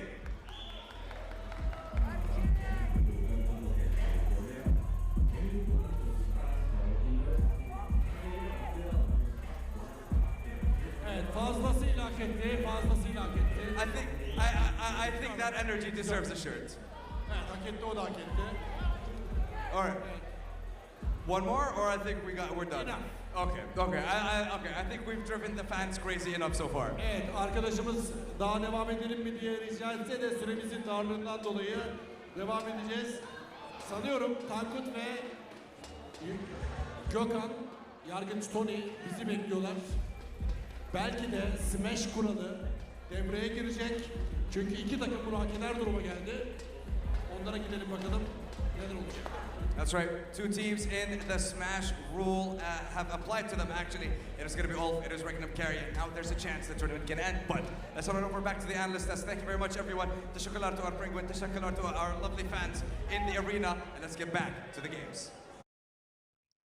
Well, Erangel is done. We've had our Dancing Penguin session. We are now heading in to Miramar for our final 2 matches, although it's not guaranteed that we'll see both of them. Because, of course, 2 teams can take it all here and now. The rest of them champing at the bit to earn as many points as they can while they still can. Yep, we're getting into towards our final 2 matches of the day. We thought it might end a little bit earlier, especially with Rondo being in the mix, giving a chance for Ulf to earn 10 points in their first game. Not the case, as it usually is. And we should have really believed from the very start that going to be another classic Smash ruling. Wait until match 6. Let's take a look at some highlights from that last game. It was a very treacherous match indeed. Carry getting some points, Regnum Kai with some good shots, but it was Ulf getting taken down early, which was the major point of contention here. Yeah, in that fight against S2G, and S2G ended up playing second in that game, right? If Ketch, if only Ketch had done a little bit more than almost everything, he might have been able to keep them up and alive, and maybe as more players as well in that same place that we saw from S2G towards the end, and that was the final moments as Hamza G did get taken down. Let's take a look at the points that were earned. Of course, Regnum Kaya with 20. They are going to be up over that 150 mark now. I think that puts them on 152. S2G with 16 points. Kara with 10. Papa Supermassive 11. A lot of teams chasing. A lot of teams earning good points here. Yeah, very much so. I mean, S2G getting the 16 is the main story off the back of this one. Papa Supermassive also starting to catch up quite a bit. Kara solidifying their 3rd place still with 10 points on this game. I mean, there's quite a few points to sit down towards 5th, roundabout's 9th place with 4 points for the Falcons after their pretty decent fight actually early on. But yeah, very, very rough circle, difficult to play in that one. But we're waiting to get over towards Miramar. We'll see see how that one does go. But it is 2 Miramars next. Now S2G get the chance at Miramar once again. They need a 4th place here, John. They definitely will be looking for it. That, of course, that 4th place would be the transferred regional point spot. We're sort of accepting at this point that Ulf is going to get a Gauntlet spot, which is why it will transfer. And the way that works is if you get a Gauntlet spot and a regional point spot, the regional point spot goes down the PMSL finals tables to whoever is next highest up on that ranking. So as it stands, if you take a look, that would go to Asgard because it would be Ulf winning out on the point spot, and that would trickle down to Asgard for a qualification. But that spot in 4th is so closely contested, Blank. They're only in it by 1 point, and there's 3 teams who broke the century in that last match as well. Yeah, there is a ridiculous amount of teams fighting for that 4th position, and it is split between 1 point between 5th, 6th, and 7th. Only that one singular point is pushing Asgard towards the top with their 28 placement points and 71 eliminations, which is pretty ridiculous indeed. Team Falcons looking to try and get that one as our jet go. As we head over towards our second page, though, I'm very curious to see where S2G matches up to all of this. Yeah, remember we're on 101 in 4th place. At this point, it's looking pretty clear that we've got our top 3. It's just a question of who's going to be able to be in that top spot. And we go down to 89. That is so close, right? That's 12 points behind 4th place. This is definitely doable for them. And in fact, definitely doable for a lot of our teams that maybe we previously counted out. I think Ida maybe where I draw the line underneath. Anathosis Famagusta with 81. Making up 20 or so points in 2 games. Yeah, maybe. But they'd also require everybody else above them also not to be doing very well. It's going to be very difficult for them. So I think, yeah, S2G is still an outside chance here because all of the teams above them also need to do not great. But if you get a chicken dinner, you're doing better than everyone else. Yeah, I mean, looking at S2G, 89 points. There's still a perfect chance for them, especially when they do perform a lot better over on Miramar anyway. I wonder if they'll bring Kelsey back in for this one. Ketch, though, this is our MVP ranking, currently in 1st place, and rightly so. This guy's been doing a huge amount for the team and almost single-handedly saved them from S2G in that last match. But it was not meant to be because the rest of the team was a little bit lackluster. Let's put it that way. Yeah, I mean, I think Aaron's got lost on his way to the MVP rankings as well, because he was all the way up there. We were talking about this guy in terms of being tournament MVP material, right? But today has just not been his day, along with the rest of Wolf, and maybe that's an important part of why they haven't been performing. Aaron has not really been as impactful. He's still had a couple of moments, but not nearly to the degree that we've seen from him before. 2 entrants from Regnum Kaya and Marso up there for Kara. Yeah, I mean, Marso definitely performed incredibly well for Kara. Zed Wolf, I'm glad to see him get a turn in over towards 5th place here. Loxy surprisingly doing incredibly well right now for Regnum Kai. Yeah, he is. He is their most valuable player right now in terms of actual impact on the score lines, on the stats. Obviously, different players have different impacts, and I think, you know, obviously we talk a lot about Silas and his impact on the team, his level head, his strategy, his calls, seemingly outclassing, I would say, everybody else in this lobby right now. It's not even close, I think, at this point. Yeah, Silas is definitely flexing those muscles, getting ready for the Worlds. Yeah, absolutely. The guy is insane. Overall, I think as a leader, it's hard to have anyone better who's able to also make those calls and also make those judgments, where he's happy to be the first to face. I think you find a lot of IGLs who are just afraid to be that guy, to be the first to push, to be the first to find that initial knock, to play face to face with the enemy. It's really difficult, but he's been playing exceptionally well. But we'll be getting in towards our penultimate match soon. Toasty lobby. So I don't know how long that's going to be, but it may be a short while. It could be. It could be. We've gone through all our stats, but I'm looking at, we've got 16 players in the lobby right now.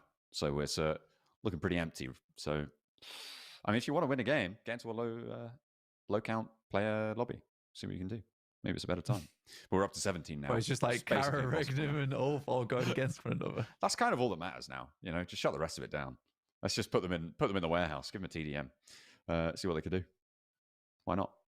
Could be the case. Could be the case. But yeah, 5th match of the day. Crazy. We're already here. Felt like just moments ago we started match number 1. But you've been here with us through it all. If you're one of the people who've been watching every single day, I salute you. Well done. Well done. Oh yeah. I mean, yeah, all the way through the league stages, all the way through the knockouts. These teams have been telling their story. You guys have been listening, watching, thinking about that story yourself, sometimes contributing as well in the chat. We do see you. We're on a delay, so we can't talk back to you, unfortunately. But yeah, it's been great to watch how these teams have developed, and I was slightly worried for Regnum Kaya.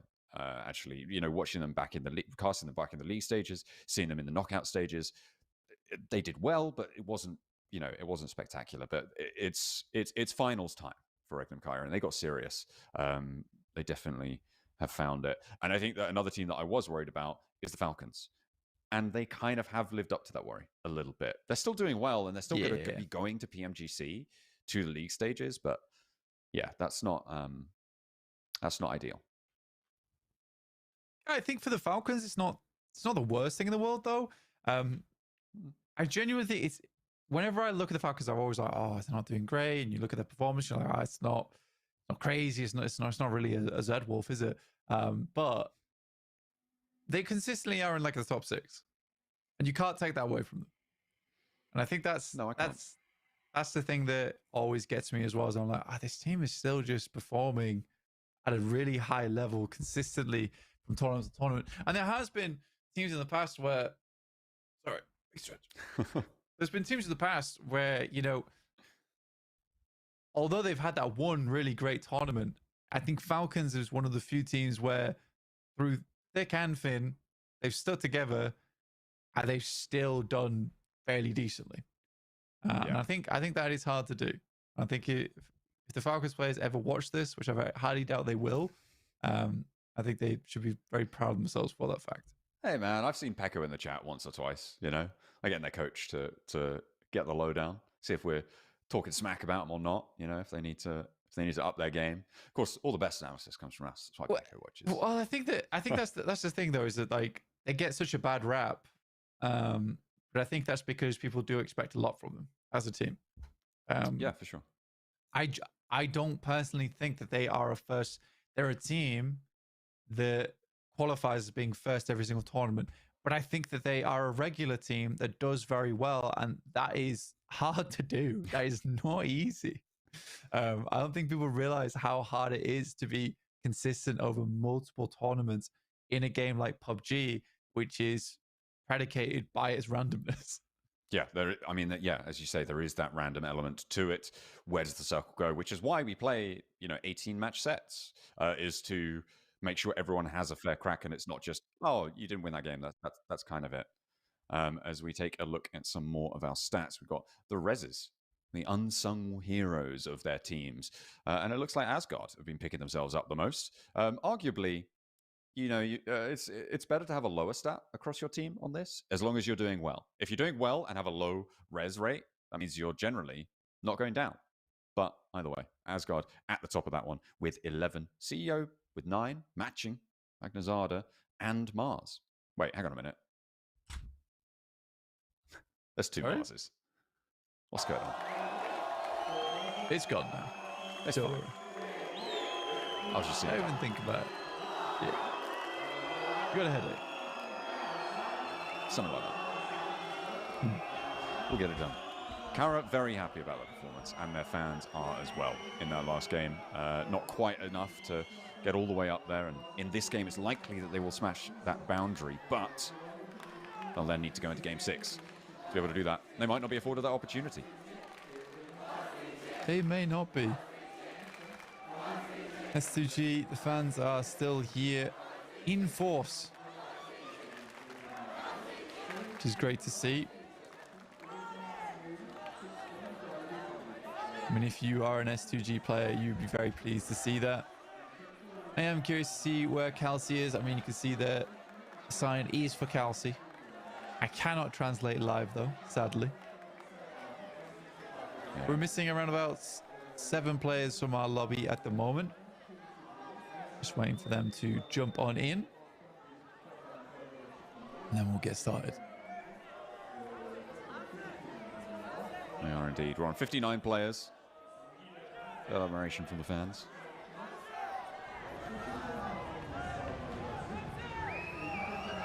It is pretty jubilant, I would say, on this side of the stands. Very likely that it's going over to them. They're now over 30 points ahead. Well, I think they're, exactly 30 points ahead of 4th place. And in 2 matches to find that gap. I don't know if there's a team that could do it, especially against Kara. All they need to do is put 5 points a map in, and it's basically impossible for anyone to leapfrog them here. And I say all they need to do. 5 points a game is still, you know, not the simplest of tasks, but you can do it 10 in 1. Sure, I'll give you that. Yeah, it's still tough. It's still very, very tough. Kara, though, getting very loud. They know that they are close to making it through to the PMGC. Be cool to see Turkish fans out there in Thailand.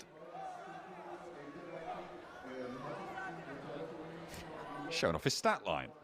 What was that? Was that a 1v1? I'm not sure. Couldn't quite see the screen there. Yeah, fair enough. If he's showing off. I hope he won it and he wasn't just showing off that he played someone. I played a game, guys. Check this out. I think with BRA, a little bit of a smaller crowd. Still giving it large, though.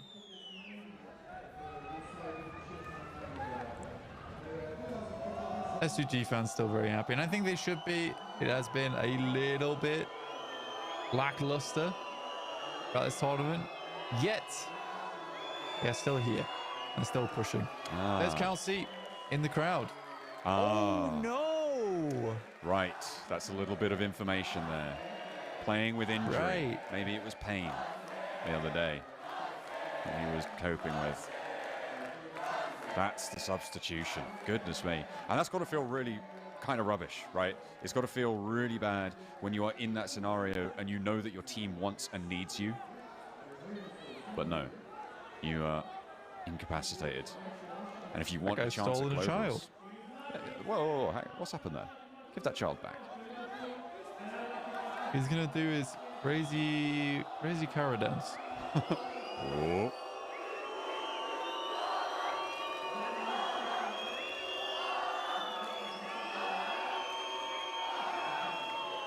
He's just lobbing that child around. Yeah, apparently.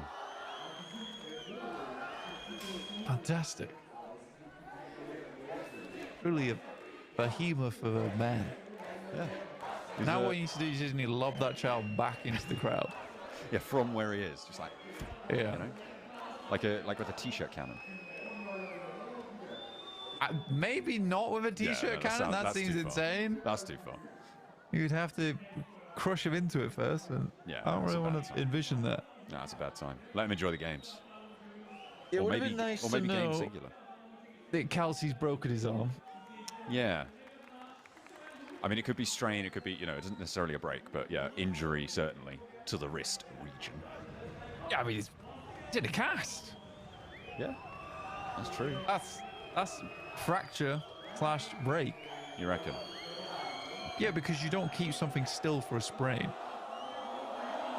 Is that true? Okay. Yeah. Maybe. I don't know. I believe it.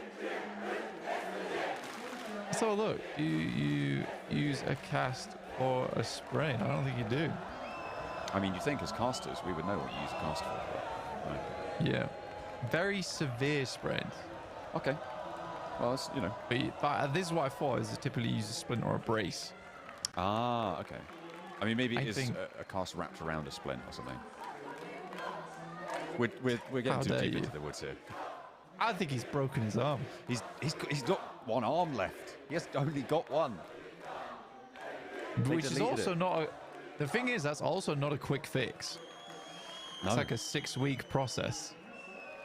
Yeah. And thinking about globals. Yeah, he doesn't have 6 weeks. Maybe he'll get a bit more mobility though. Depending on the severity of it.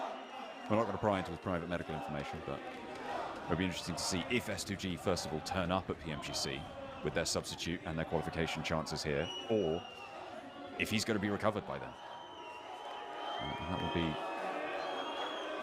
I'm sure, a difficult situation to navigate, and it makes much more sense now as to the extent of his emotion at the end of yesterday. When you add into that the pain he must have been feeling, trying to play through it. The guy's a trooper. All right, guys, I'm pressing start game. Just pressing it. It's happening. Press it harder. Start game. It's happening. There it is. I need to get like a start game button. definitely. That's something that we should commission for sure. The issue that I'm seeing is, oh no, okay, don't worry about it. I was just saying there was only 63 players in this, but no, the 64th has connected. These are fans. I don't see that. I see it now. Yeah, I'm slightly ahead. I get the primo feed. You get the 3 seconds delayed one. Yeah. It's in my contract. I was like, if Blank gets the same map feed as I do, I'm saying that S2G really bad on broadcast. Thanks, John. It's pretty mean of you.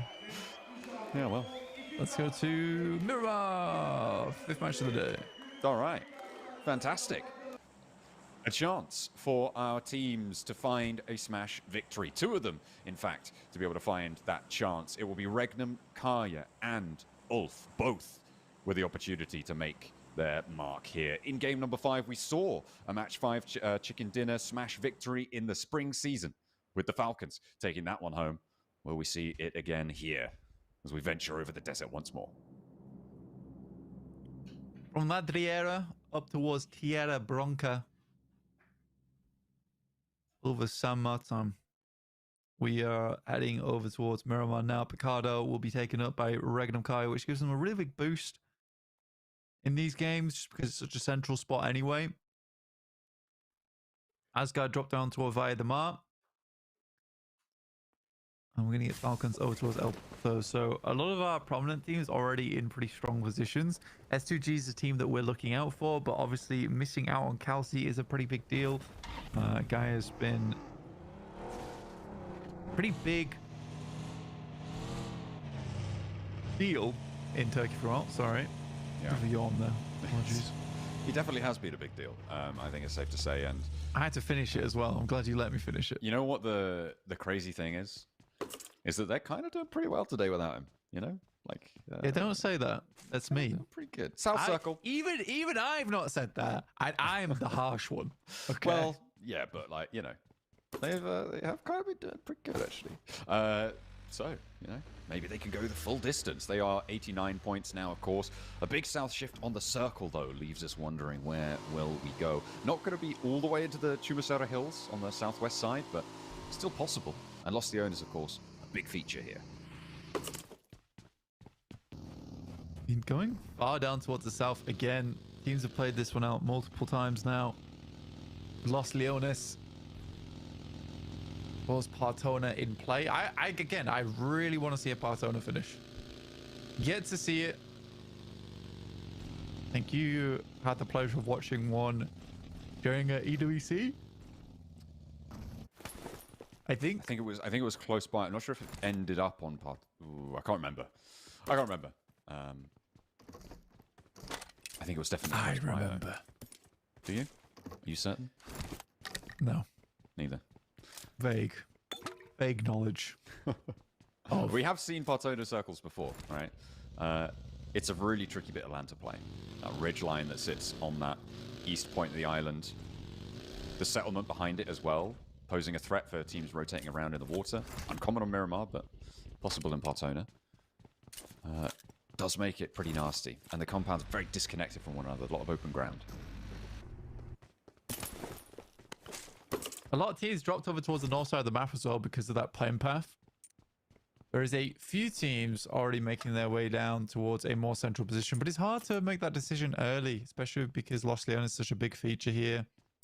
You don't want to get stuck into the thick of it too early. I mean, BR8's happy to do it. It's their drop spot, but they're not likely to stay in Los Leones as the game progresses. I mean, if you're going to commit to Los Leones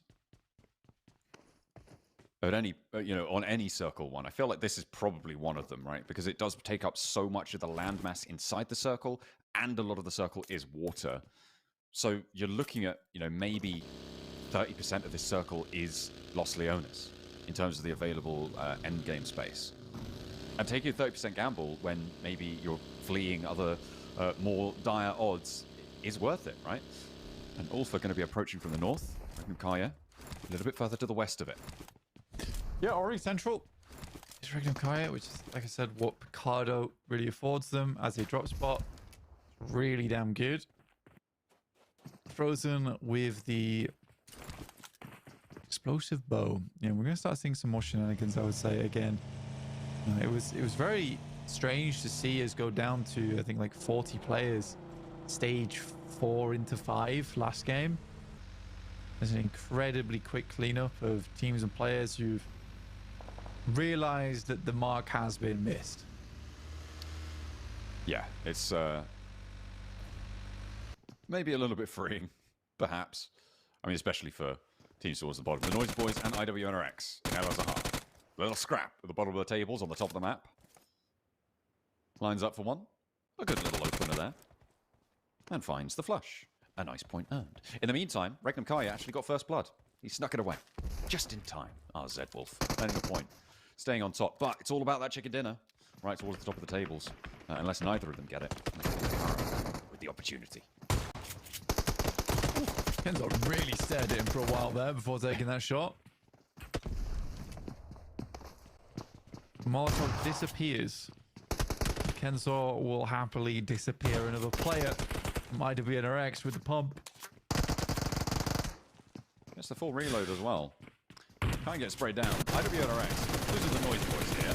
And Frozen cannot hit a spray to save his life. Literally. Yeah, so we just gave the guy with the pump shotgun, which, bear in mind, has a cock time on it, 4 1v1s. Like, if you just pushed as a 3-man, there is literally a space of 3 seconds, well, 2 seconds, let's say, where he quite literally cannot shoot the gun. All of which is to say, IWNRX living up to their reputation here in the finals. Absolutely one of the stinkiest players I've seen in a while. I mean, it's a we've given up kind of play at this stage. Great for the Noisy Boys, though. They get 4 whole points. Blank, that's like 10% of their whole scoreline. They pincered them as well, which is the weirdest thing to me. Like, you pincered them? What is the whole point of a pincer? So you have 2 angles at the same time.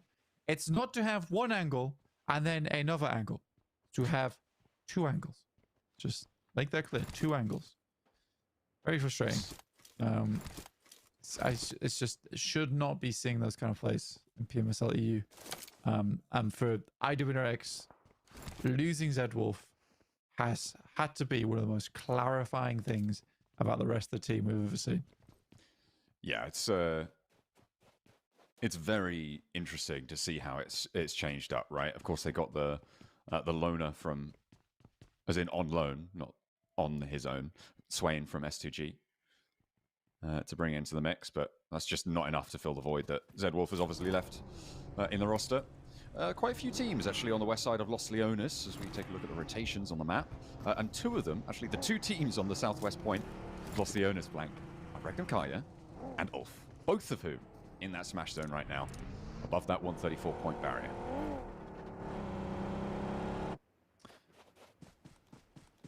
So, waiting for zone 2, which is going to be the big shift here. Regnum Kaya on the south side of Los Leones alongside with Ulf.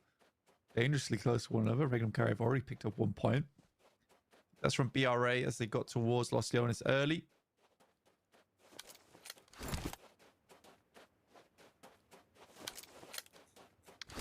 The Noisy Boys, after having won their fight, are still in El Azhar, by the way.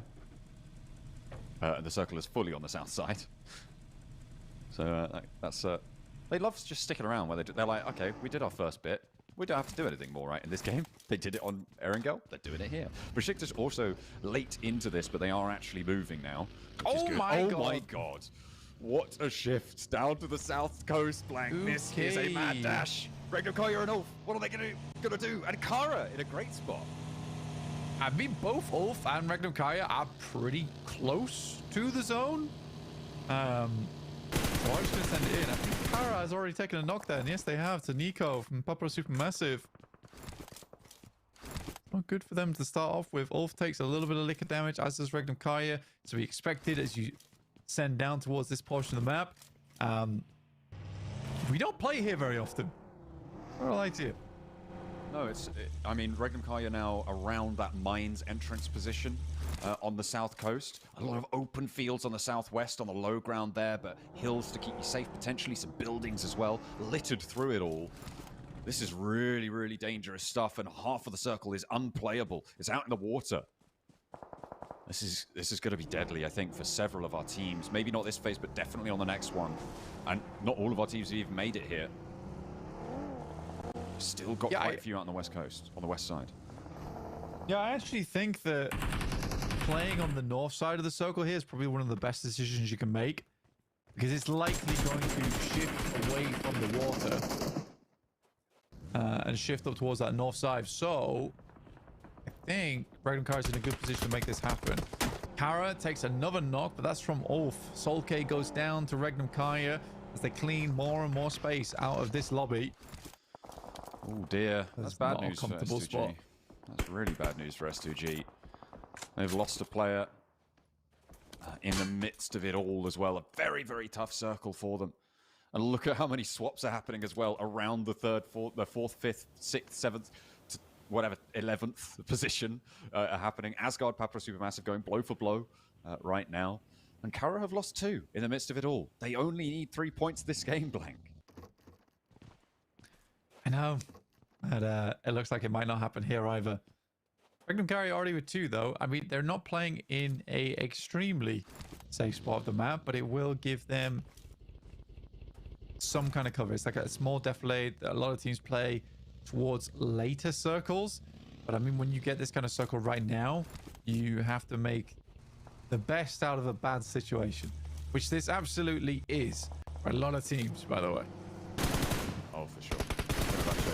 Late to it. Ida, nah, you're not going to get past that. That is Ida, I believe, eliminated there. Our first team to go down. Regnum Kaya racking up the points. I mean, it'd be great if anyone else was getting them, but Regnum Kaya are just like, okay, the points are great, but we want the chicken dinner. That's what we need right now. As they've moved away from the mines opening. They're actually doing pretty well on this hold for now. Yeah, ideally, Regnum Kaya would love to have, well, not anymore, wouldn't love to have X-Lay's spot, where BRA is playing, as well as Kara. Kara have a really good compound, but only 2 players. If anyone knows that, they can push it, but it's very hard to tell that at distance. Ulf take 1 knock there. Yeah, this is kind of one of the situations where you go for a big crash, but you do not know whether Kara has 2.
Need any? Welcome. You can do it.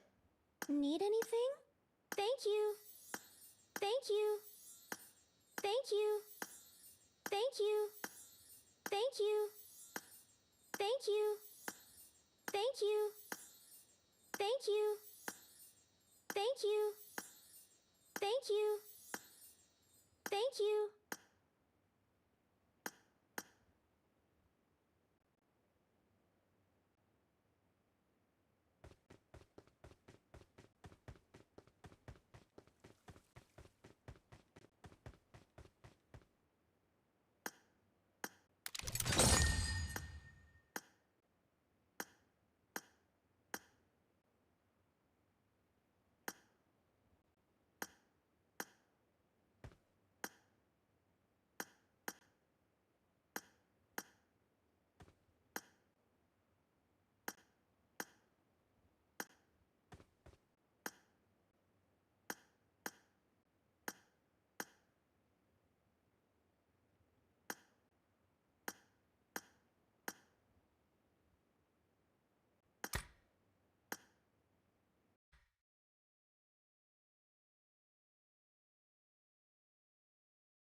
Erengel ya rondo waki.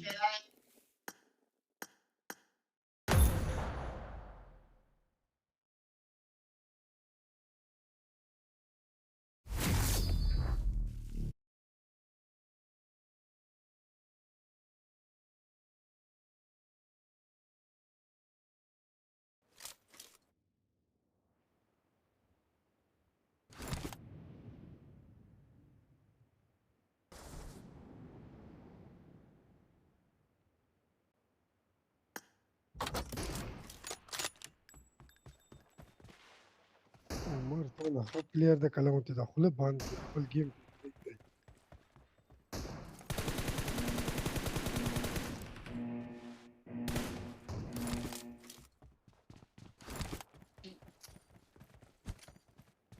چاټ مون First point for the red team.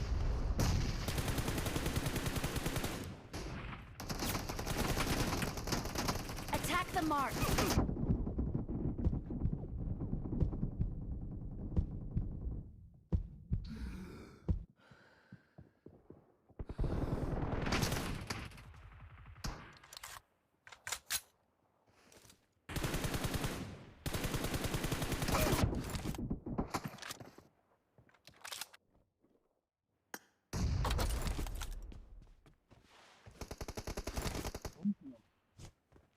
ولې نه راخلي راخله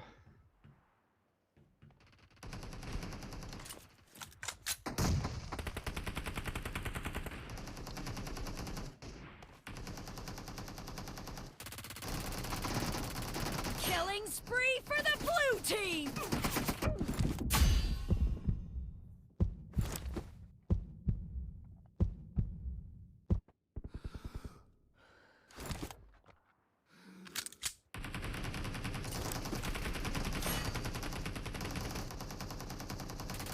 Attack the mark.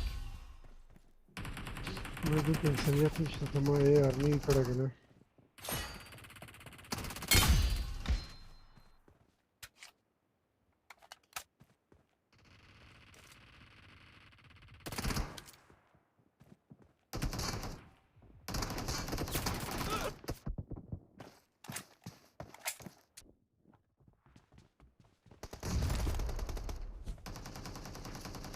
The blue team is in the lead.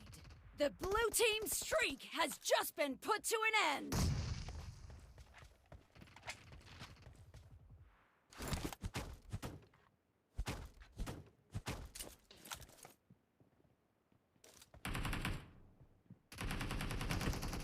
Watch out.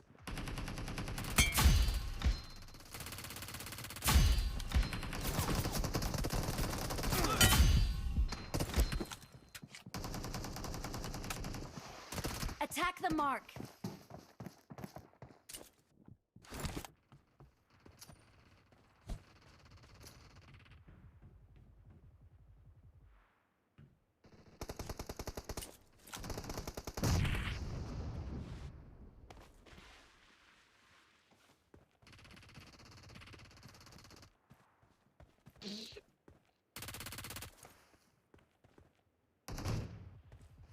Attack the mark.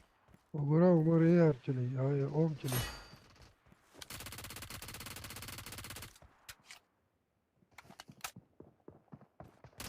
The red team doesn't have a lot of time left.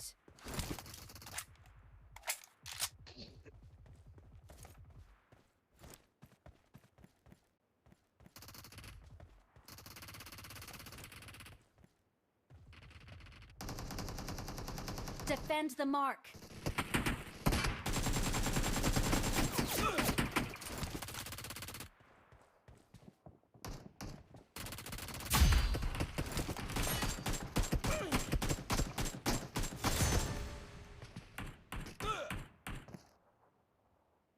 نمبر 2 ماشاءالله هغه بې غیرتوب وکړه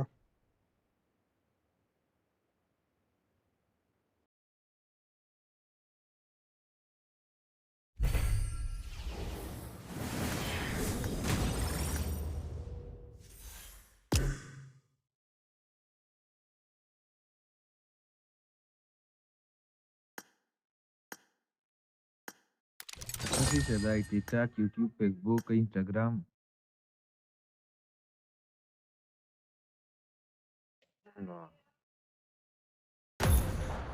Erangel का tumour खुशहाल she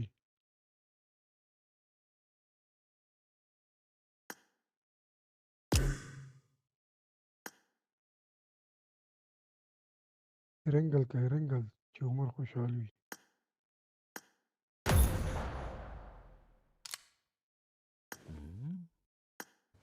अस्सलाम वालेकुम वालेकुम Hello, Tarzan bhai. Mai mult ca panisiunul ăsta. Țanghe la ca.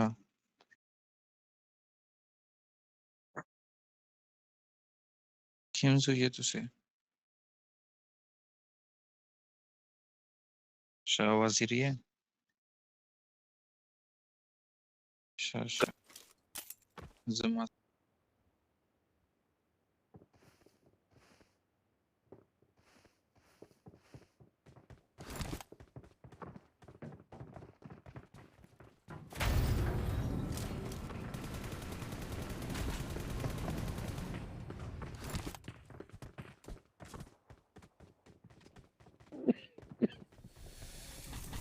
أقول عشان كده لين بقراكم Zici că e frumoasă, dar să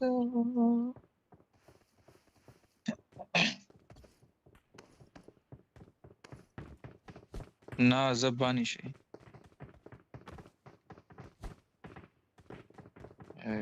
Tu se bani și Kim zuie. I made the top 3 just now. Șa. O da nordua. De Kim zuie.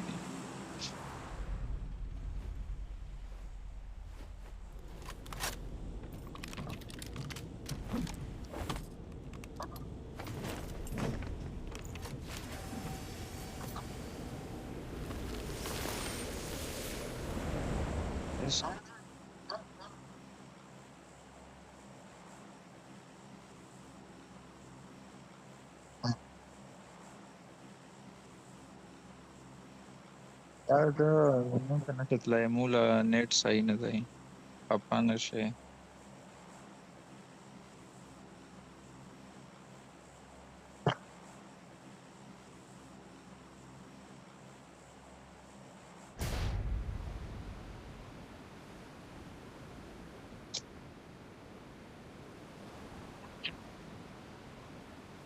बस mark मर कड़ा दो Watch out.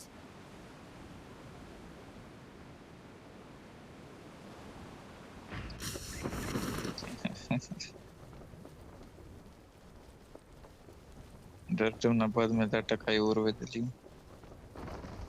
مې خپل ژبه ورودلې ته غوږینه پاتېږي یو مورګي خړ کوسه کو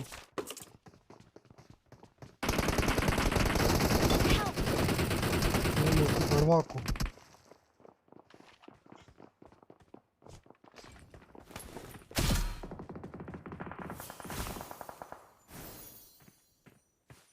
Da mă damage acolo.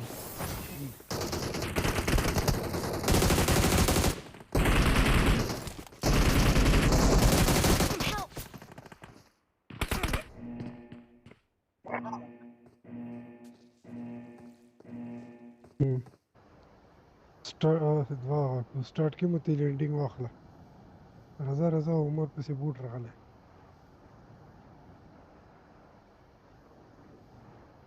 रजा उमर पे से boot रखला boot ولو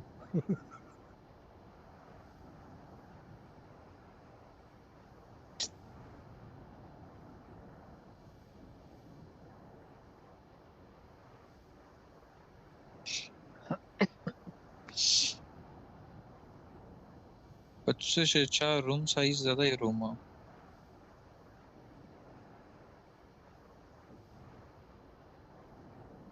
हाँ तुझे room चा ज्यादा ही सही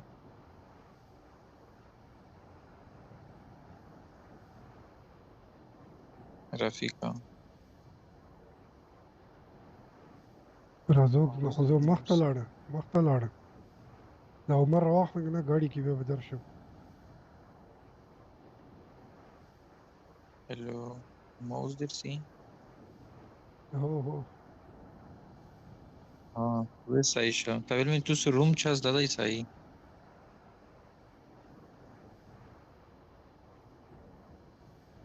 یار تیره یو داسې کار شروع کړی چې کنه بالکل لیواني سپي غوندې وي خوړل. یو کال ته بانی سای دی ډېره غوره وایي یوه بله کوي چې که څوک وي بیا یې روغواله.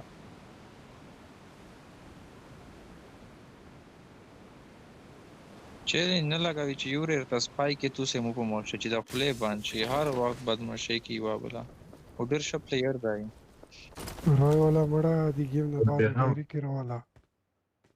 بس دغه گیم نه بعد هغې خپل یو دوه کسون دي تو ته ګاډ شي 3v3 که نه وي په وکې که 2v2 پې کوي چې څنګه تو خوښوي. نصیر سترایکر سره دی اوټي قسم دې زیاتي ځنې تانګ یې کوي چې خو څوک خو چې روله یو دوه ورمې کسون ووستل بیا به داسې ورته وټکول پیزو یې پرې کړه اول ورته ویل چې ته یې روله څوک ته یاد یې دا دي.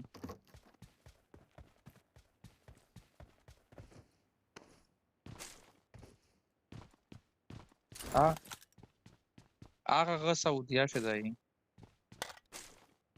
ته یې روله قسم دی دا خو یې ته روله یار سټرایکر څوک ته یو ورته پې سپای که رټې غټې کیسې کې وي چې داره شرموله یې پرې خندل یې آټوله لوبي وه غونډر پرې خندل کوي چې دغه کسون خلیه ده وه چې یا روله دا روله مو ته چې یو در پسې روله هغه خو ډمو لاګې در پسې روغوړه وې سپیشل.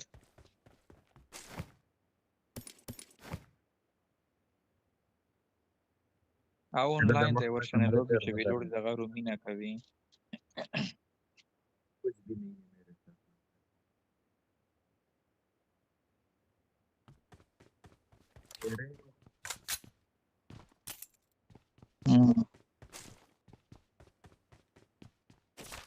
په موږه داسې ته ویل چې لیواني سپي غوندې خوړل کې په روم چې داسې کس چې وي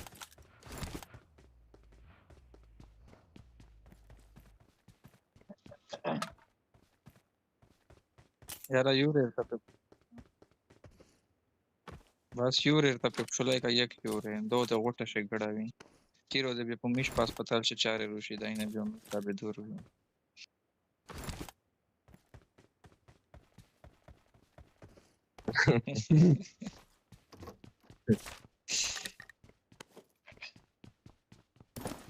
PMGC चली गई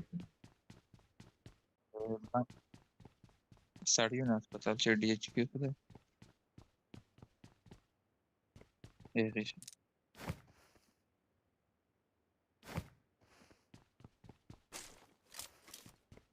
I got supplies.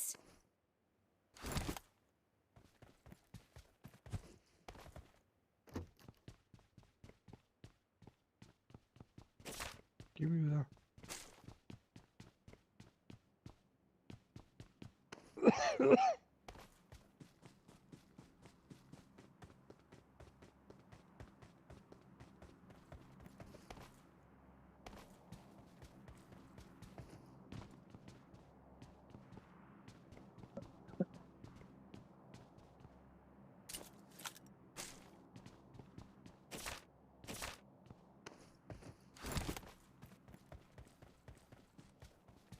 रफीका पर स्ट्राइकर बंद हो यो बल का सारा गेम की दिल दा सरे दम कई की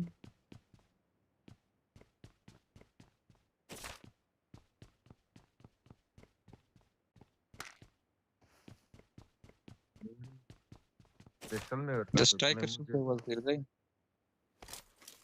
अफगानिस्तान शाशा यार तदा का जो पे पूरा कसान rate emune pesa de ti precărit tu special me vero boli pe ce tu pe minte na cădă bia să te ce bază ero goda te dar game ko Rafiqa वो man bi pora ku khair da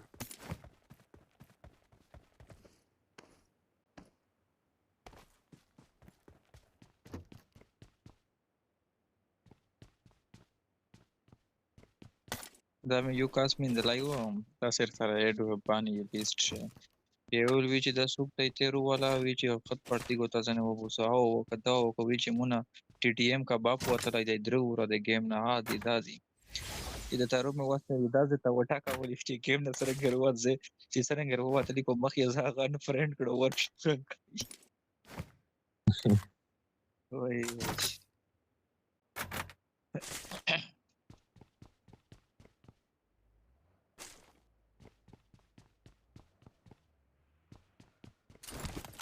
شنو میدا څنګه گیم کې شنو میدا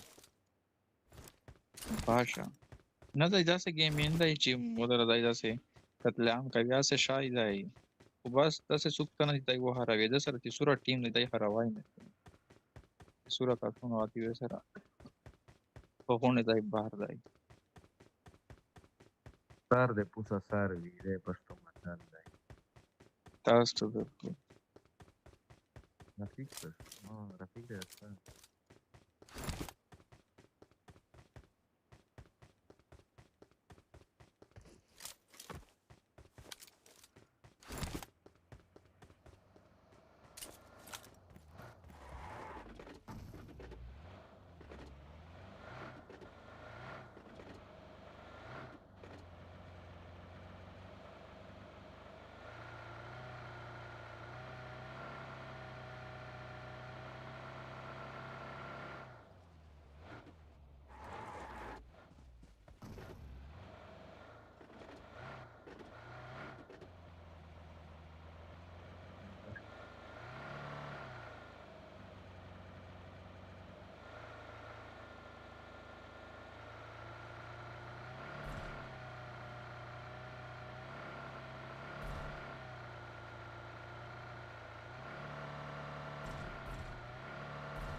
اوس 3 روپۍ دي که څوک شاپینګ کوي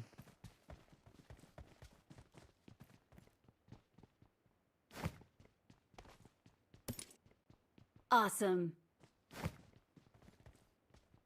I got supplies. Mungkin arwah lagi.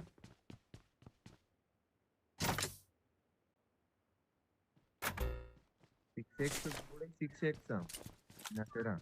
سره هغه دی 3x سکوپ 3x سکوپ ته موږ سره څه کې غوړي Nasera 6X. راکه کنه 3x 6x Awesome.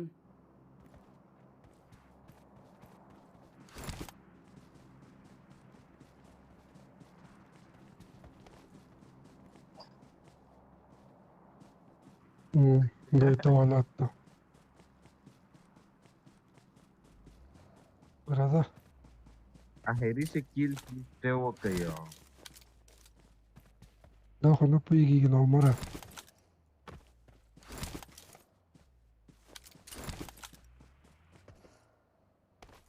Mola net share ketu soda.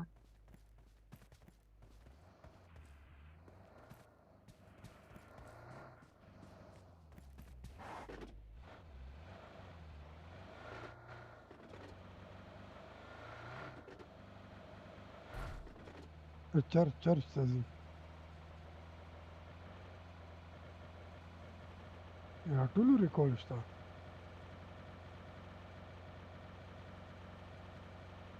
نه ډبل نشته Bila Nasera chemizu.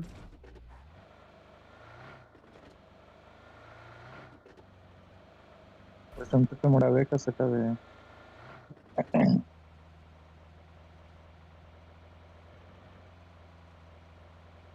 دا خو څه څوک په مړ نه کېدي خوب چېرته راځي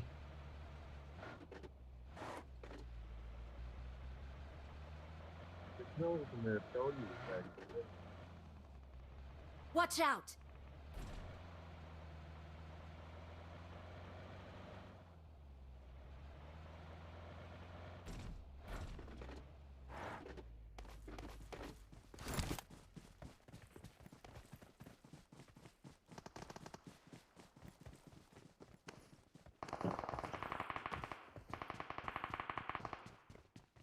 ماله خو 20 کې ده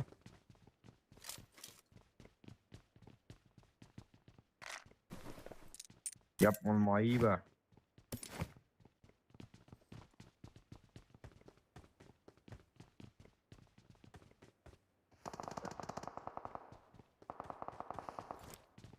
سموكينا وخلي سموكينا بالشارع. Watch out!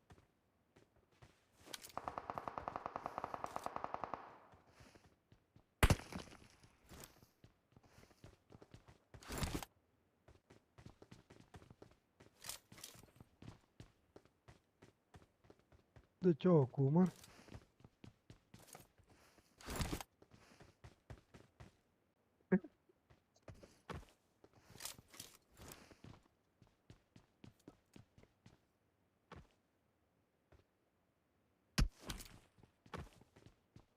چاته نه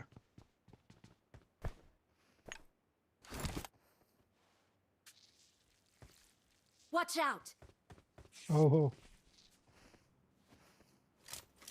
نه لاړو لاړو لاړو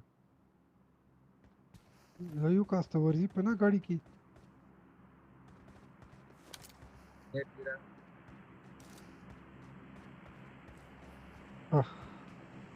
راځه زه خو پسې ورشي ګاډي کې راځه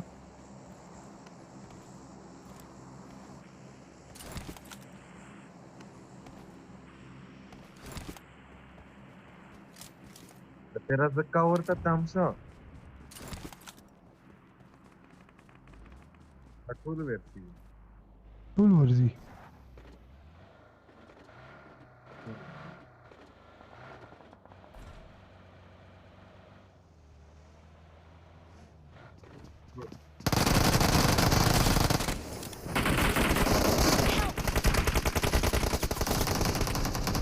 یو مور کې نوک کړه یو مور کې نوک کړه Watch out! راشه دا فینش کړه رفیق ولا 0 HP رفیقا غولې وکړو عمر Watch out! تیرا ولا Don't give up. Your teammates can still recall you.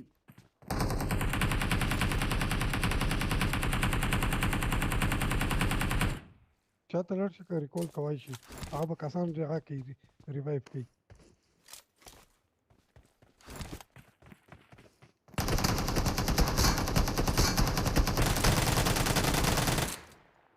I'm recalling a teammate. Thanks. او ګلیچ راغلی کنه دا چې اوس نکړه یو بیا کسان برزي دا پرېږده جرګې پرېږده ما په پټۍ باندې که چوک راغلو 50 ولا ایکسپیر ما روان اخلي سم چې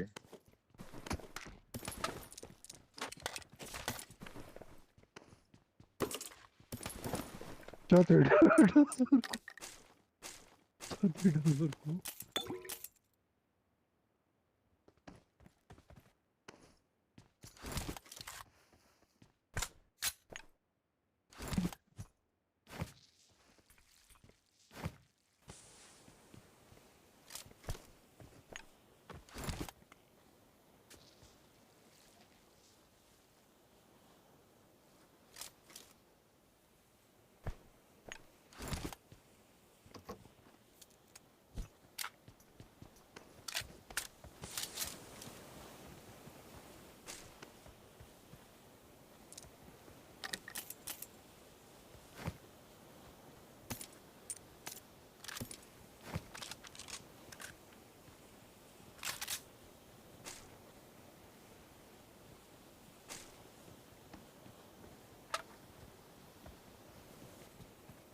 چرګ یو فوډاز یو کولاړو Watch out! نه مړه دغ سیټ ته نو دلته څنګه نو موسره نه هوا ولا موسره نشته خنشته کومه دوتی تکلین نشته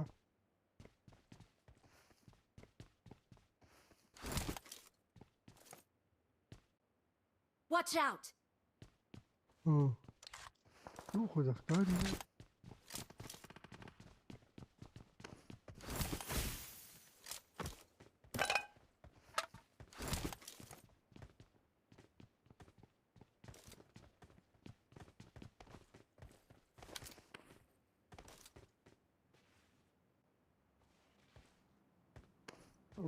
Watch out!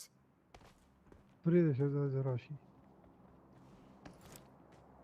اوهو خبره دلته کې د Marked a مړه چرته location. ما سره تتلی نشته که نه زه په ورتللی وم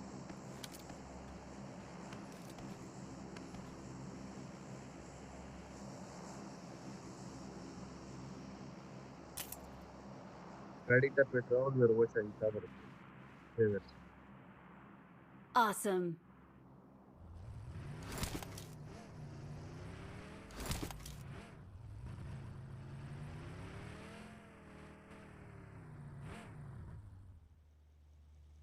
راځئ راځئ راځئ په دغه ورشي तेरा W टेर puncture दा है तेरा टेरी puncture दा है دا په غره باندې خېږي مړه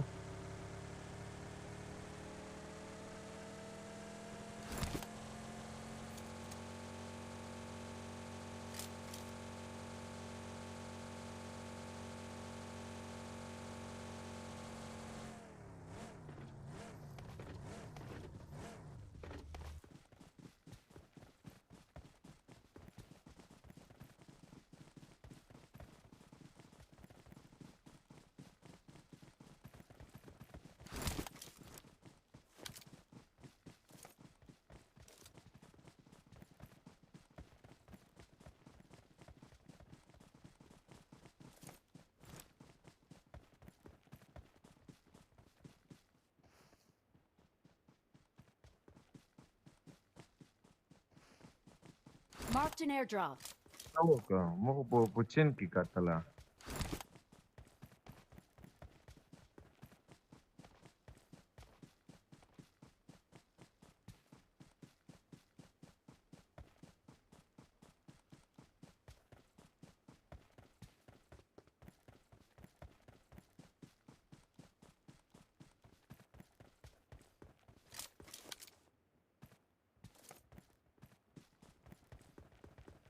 وګوره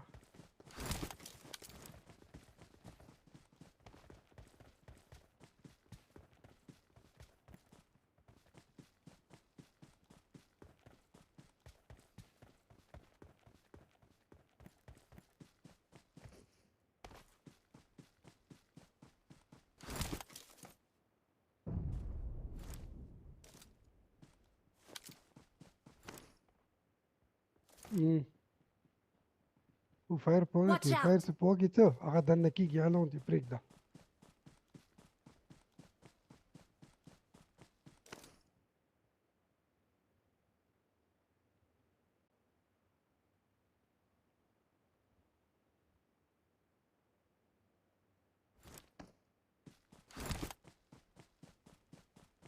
तेरा free fire से देखो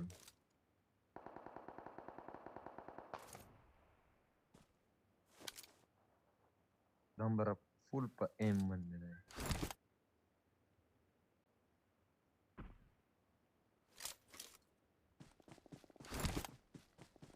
د بیا روغلو چرګې دا او د خپل Marked a location. د خپل د غره پله راشه یاره دا خو ته نه Watch out. ګیر کې سړی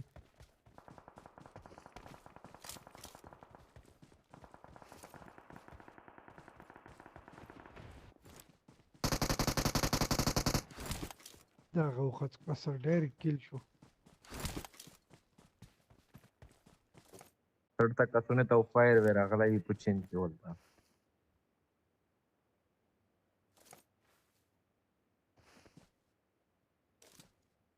Dar pus-ne pe aura unde. Dai, a raundi că s-a ceca, la io raunda Watch out! volta. Dia nanu tău. Help!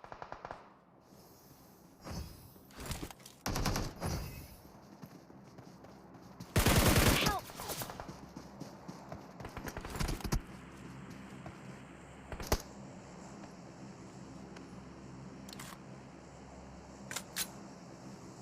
ماذا مخلوق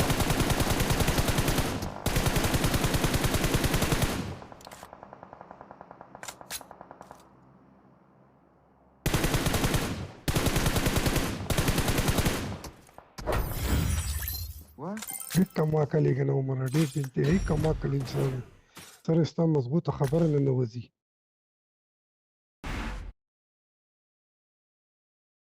سړی تی څلونتی شاته شاته ورته لیوني ورته څملستي ته څه پاکستاني لوبي ده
It is showtime!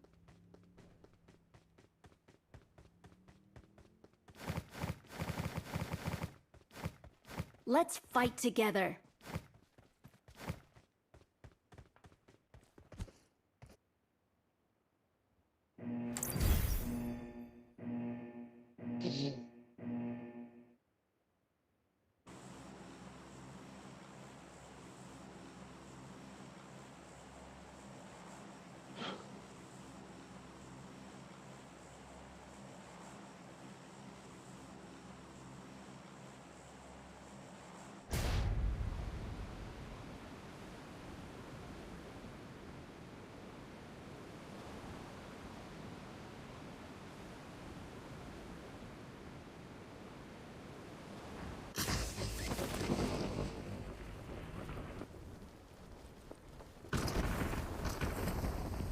I need a weapon.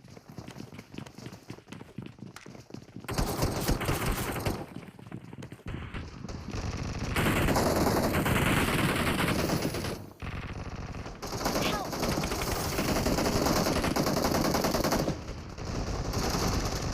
Help! Attack the mark.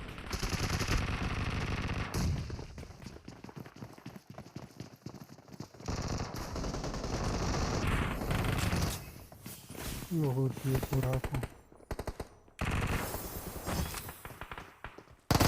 तो ये पूरा को आप किसने नाश किया था हाँ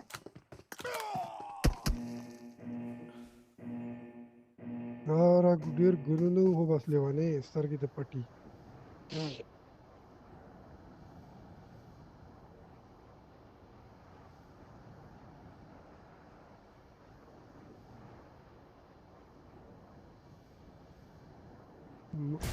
ما هو reward طالو او يوم فراك ويوم نو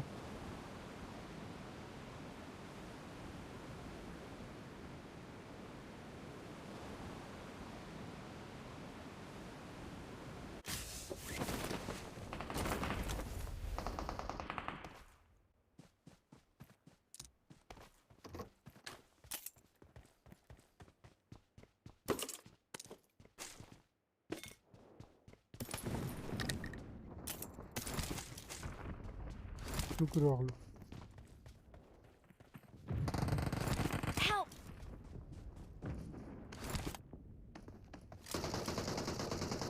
Watch out!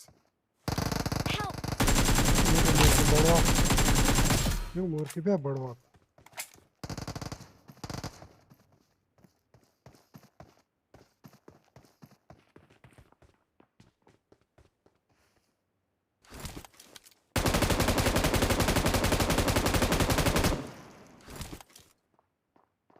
نو پروت هغه